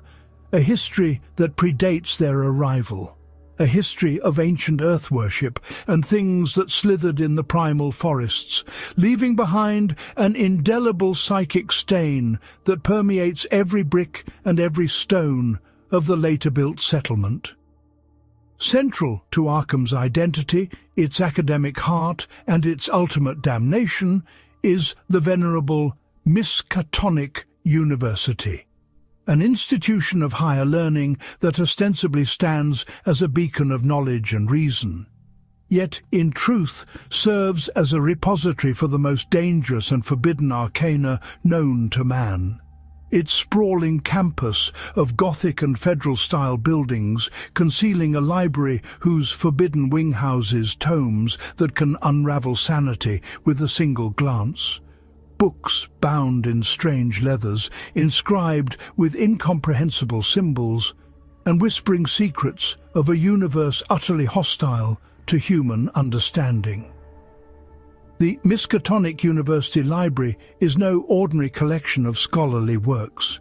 It is the keeper of the most notorious and sanity-blasting texts, chief among them, of course, being the fabled Necronomicon of the mad Arab, Abdul al-Hazred, a tome so potent that its mere possession can invite disaster, its words offering glimpses into the true nature of the great old ones, their alien geometries, their cosmic indifference, and the abyssal depths from which they might one day emerge, an object of intense fascination and terror for scholars like Dr. Henry Armitage, Dr. Francis Morgan, and Professor Warren Rice, who bravely, or perhaps foolishly, delved into its blasphemous pages in an effort to combat the encroaching horrors from Dunwich, demonstrating the university's dual role as both preserver of dark knowledge and occasionally a desperate last-ditch defence against it. Beyond the Necronomicon, the Miskatonic Library also safeguards other terrifying works, such as the by Friedrich von Junst, the by Comte d'Erlette, and numerous other grimoires and fragmented scrolls, whose very existence is a testament to the fact that Arkham's pursuit of knowledge often transgresses the boundaries of what humanity was ever meant to know, transforming scholars from eager researchers into gibbering wrecks or, worse, unwilling conduits for ancient evils. The Miskatonic University is not just a campus. It's a crucible where the brightest minds come to be broken, their rational frameworks shattered by the sheer, unyielding weight of cosmic truth. Its very architecture a deceptive facade over an intellectual abyss. Its lecture halls often echoing with debates that skirt the very edge of heresy. Its laboratories frequently engaged in experiments that test the limits of life and death and beyond.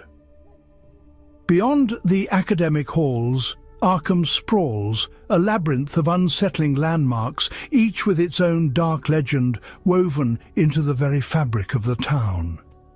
There is, for instance, the infamous Witch House, located on the notoriously ancient and dilapidated street of designated French Hill, its gables askew, its windows like vacant eyes staring out onto a world it barely tolerates, a relic of the darkest days of New England's witch hysteria and a focal point for trans-dimensional horror.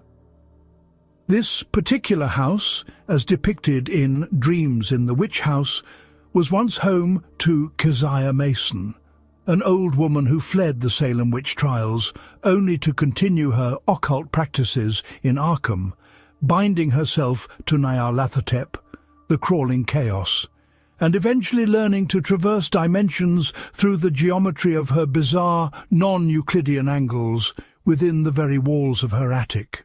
A space where angles are not what they seem, where walls refuse to meet at right angles, creating gateways to other realities, a place of sickening geometry that assaults the senses and bends the mind, demonstrating Arkham's peculiar vulnerability to incursions from beyond the known universe.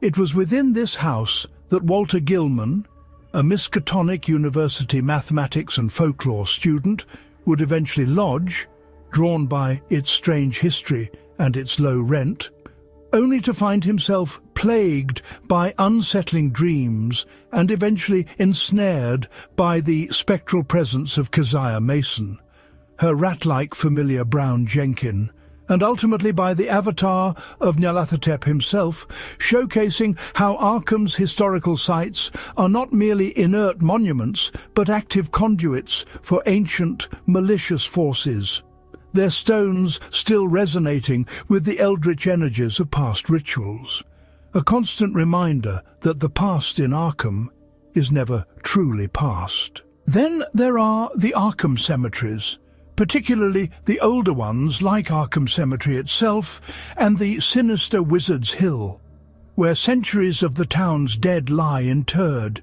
their elaborate and often grotesque monuments weathering the elements, standing as silent sentinels to untold secrets and forgotten horrors.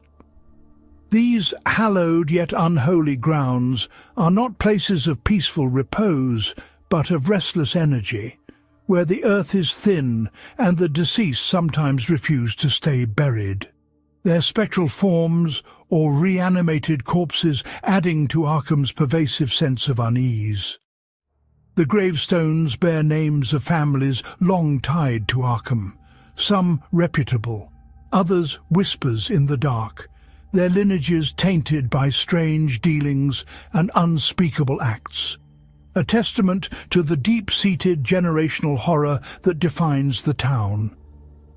These cemeteries are more than just resting places.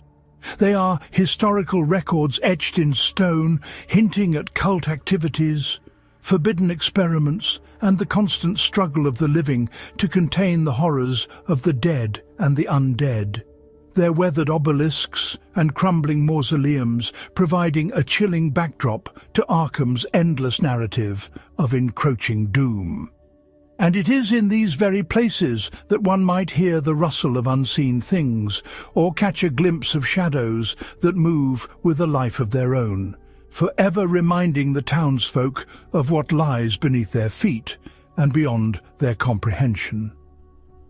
Arkham's inhabitants themselves are as much a part of its lore as its buildings. They are a mixture of insular old New England families, their bloodlines often twisted by generations of inbreeding and exposure to the town's peculiar psychic miasma, and the transient population of students and professors drawn by Miskatonic University's dark allure. The older families, names like the Whateleys, though primarily associated with Dunwich, their influence and reputation stretch to Arkham. The Kerwins, and others hinted at through various stories, often carry a legacy of ancient secrets, occult practices, or unfortunate genetic predispositions to madness or monstrous transformation. These families are frequently wary of outsiders, their distrust rooted in a deep-seated understanding that strangers often bring unwanted attention to the town's hidden horrors, or worse, become new victims, adding to the town's cursed roster. The long-time residents of Arkham exhibit a peculiar blend of superstition, resignation, and a grim determination to simply endure. Their faces often etched with a quiet knowing despair, their eyes holding secrets they dare not voice for fear of attracting the very things they wish to avoid. They speak in hushed tones of events long past, of disappearances, of strange lights in the sky, and of the things that lurk in the shadowed corners of their consciousness, their lives a perpetual tightrope walk between mundane existence and the ever-present threat of cosmic oblivion.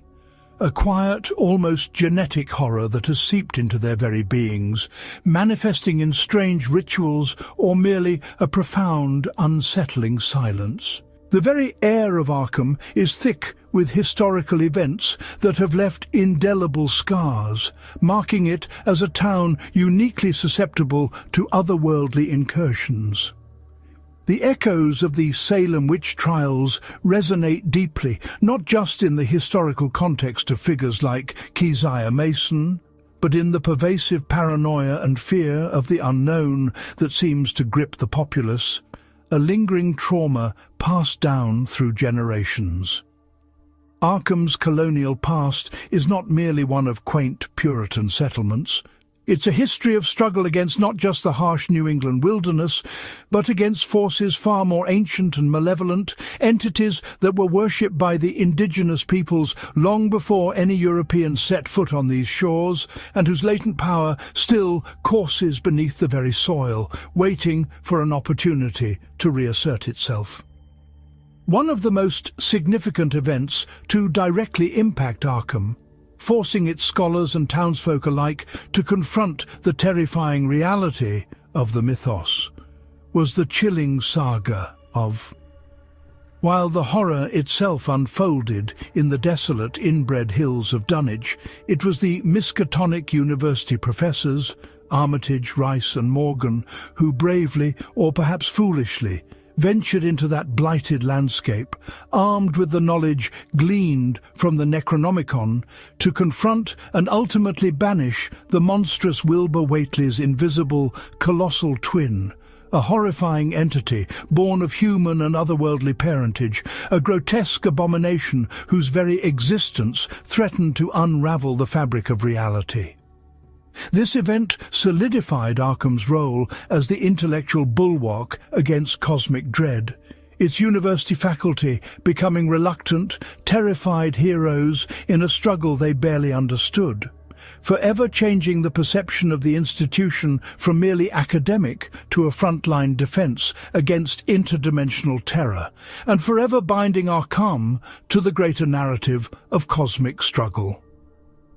The return of the professors, traumatized but victorious, served as a stark reminder to the Arkham townsfolk that their academic sanctuary was also a portal, and that the things whispered in ancient texts were not mere fictions, but imminent, horrifying truths. The experience casting a long, dark shadow over the entire town, reinforcing its inhabitants' deep-seated fear of the unknown and their profound sense of isolation in a world suddenly revealed to be far more dangerous than they had ever imagined. Similarly, though Arkham is not the primary setting it plays a crucial role as a place of refuge and investigation in the aftermath of that horrifying revelation. When the US government, alerted to the grotesque interbreeding and dagonic worship occurring in the isolated coastal town of Innsmouth, finally intervened, Arkham served as a point of contact for researchers and federal agents attempting to comprehend the extent of the Deep One contagion. Miskatonic University scholars were undoubtedly involved in examining the retrieved artifacts, the disturbing evidence of the Innsmouth cult, and the genetic anomalies of the degenerate townsfolk, further entangling Arkham in the broader tapestry of the mythos, solidifying its position as a central hub for understanding and combating the myriad alien threats that ceaselessly encroach upon humanity's fragile sanity.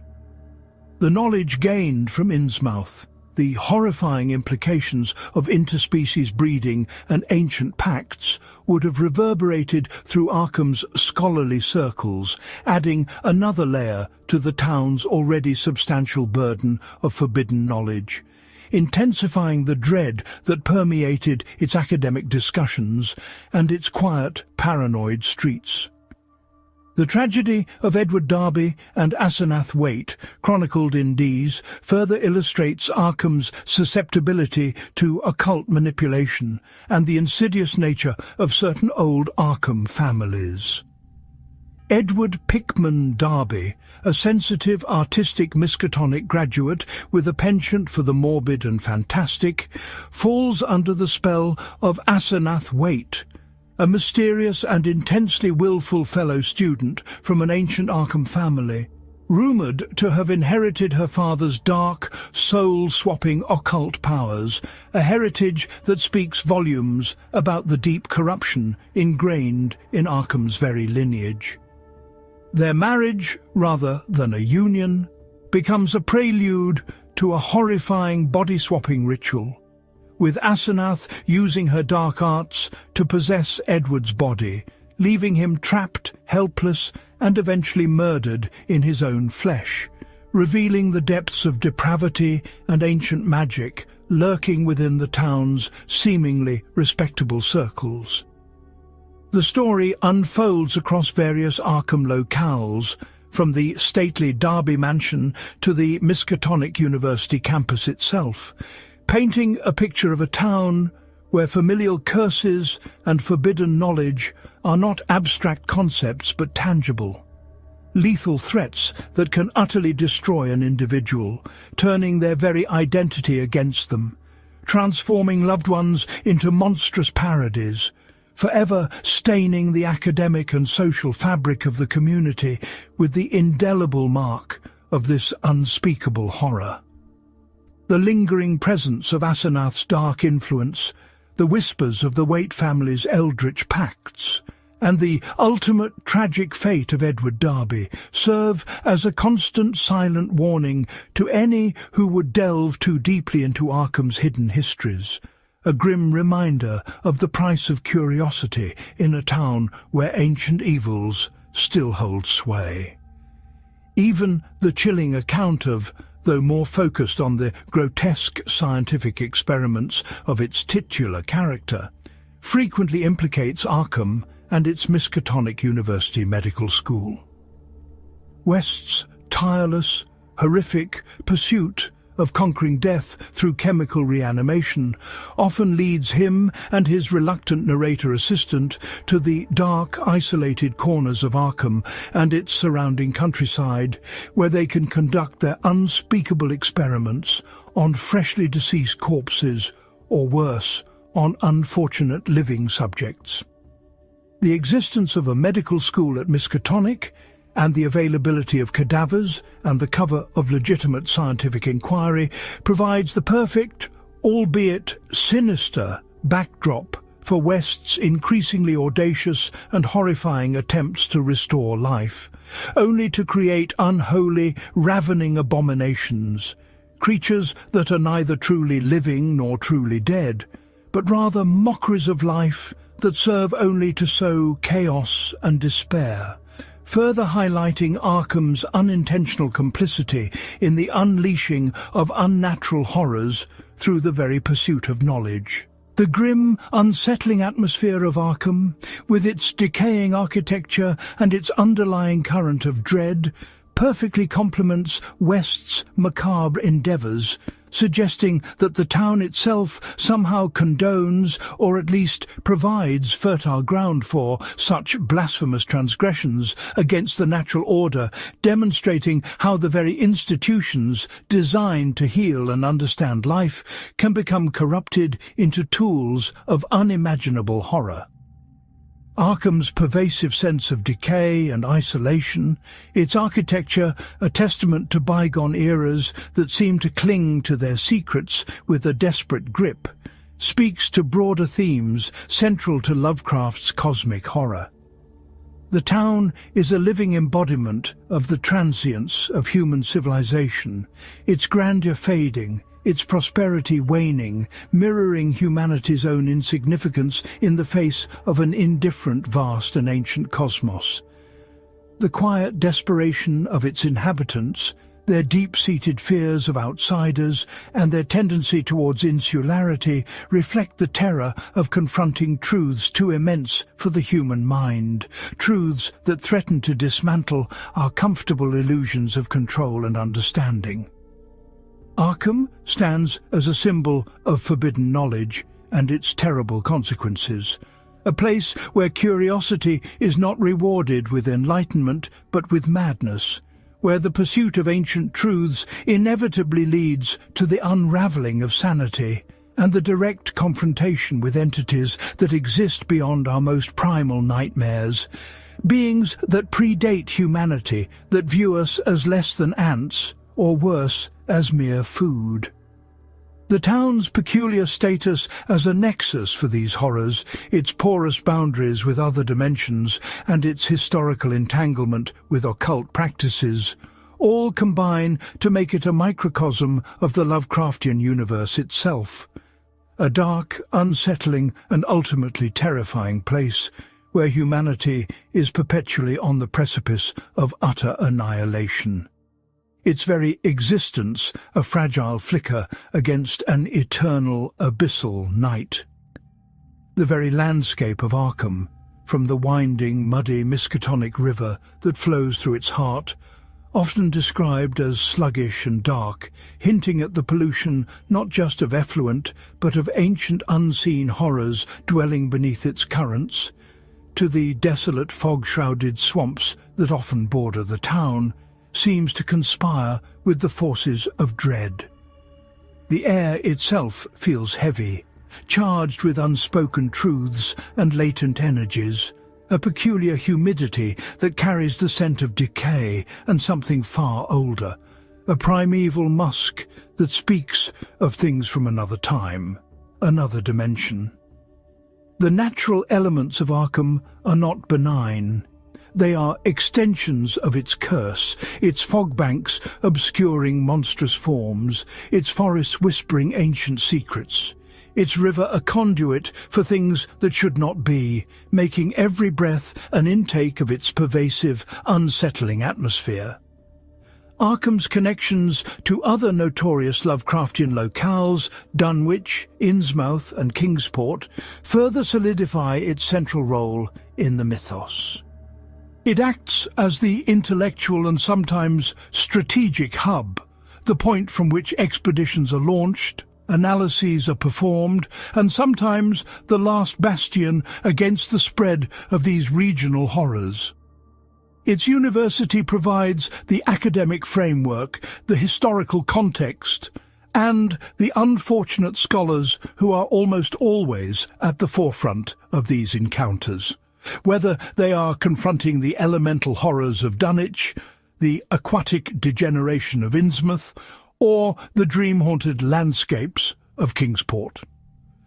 These connections weave a complex web, demonstrating that the horrors of Lovecraft's New England are not isolated incidents, but parts of a greater, insidious pattern, a relentless creeping encroachment upon the sanity of humanity, with Arkham often being the point of intellectual and physical defense, however tenuous that defense may be. The researchers from Miskatonic venture out into these blighted towns, bringing back not just samples and data, but psychological scars and often the seeds of new nightmares that take root within Arkham itself, perpetuating its cycle of dread.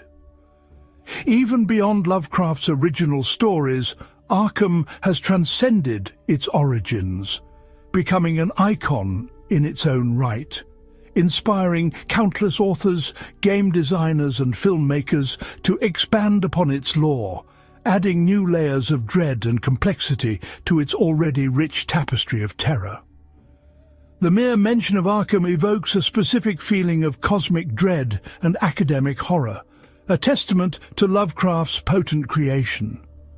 From the sprawling board game and its numerous spin-offs, which allow players to step into the shoes of investigators desperately fighting to prevent the awakening of ancient ones across the various haunted locales of the town, to its subtle and sometimes overt influence on the setting of the infamous Arkham Asylum in the Batman mythos, an institution designed to contain Gotham's most dangerous criminals, but which inadvertently becomes a place where sanity itself is an optional commodity. Arkham's essence has permeated popular culture, proving its enduring power as a symbol of madness, forbidden knowledge, and the thin line between order and chaos. These adaptations, while sometimes diverging from Lovecraft's original vision, consistently capture the core essence of Arkham. A place where the human mind confronts the incomprehensible, where the familiar turns sinister, and where the fight against cosmic indifference is a perpetual losing battle. A place that continues to draw new generations into its shadowy embrace, eager to explore its unsettling depths, to uncover its secrets, and perhaps to finally succumb to its inevitable madness, proving that Arkham is more than just a town. It is an idea, a feeling, a potent symbol of dread that resonates universally. The sheer weight of Arkham's history, its layers of occult practices, scientific hubris and cosmic encounters contributes to its unique and pervasive atmosphere of dread.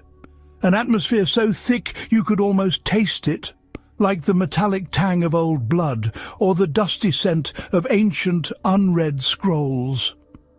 It's a town where sanity is a fragile, fleeting commodity, constantly under siege by the whispers of the old ones, the insidious influence of cults, and the very architecture of its decaying buildings, which seem to sag under the weight of untold horrors. Every shadow in Arkham seems to hold a secret, every creaking floorboard a lament, and every gust of wind a forgotten prayer to some nameless god. The very light of day seems muted here, unable to fully penetrate the layers of accumulated gloom and despair, leaving the town in a perpetual state of twilight, where the distinction between dreams and nightmares, between reality and illusion, often blurs into a horrifying, indistinguishable haze, further cementing its reputation as a place where the natural order is perpetually inverted. In conclusion, Arkham, the town that never sleeps, stands as Lovecraft's most iconic fictional creation, not merely a backdrop for his stories, but a living, breathing entity, its pulse a slow, ominous thrumming beneath the cobbled streets, its breath the cold, damp air that carries whispers of ancient evils, its very soul steeped in forbidden knowledge and cosmic dread.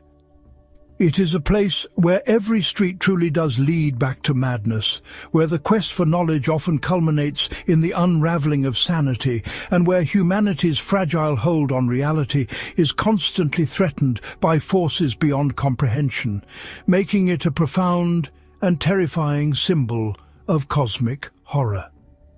From the dusty, forbidden tomes of Miskatonic University to the crooked gables of the Witch House, from the silent, watchful gaze of its ancient cemeteries to the hushed, fearful conversations of its inbred populace, Arkham embodies the core tenets of Lovecraftian horror. Humanity's utter insignificance, the terrifying indifference of the cosmos, and the ever-present threat of unspeakable ancient evils waiting to reclaim their dominion over a world that was never truly ours.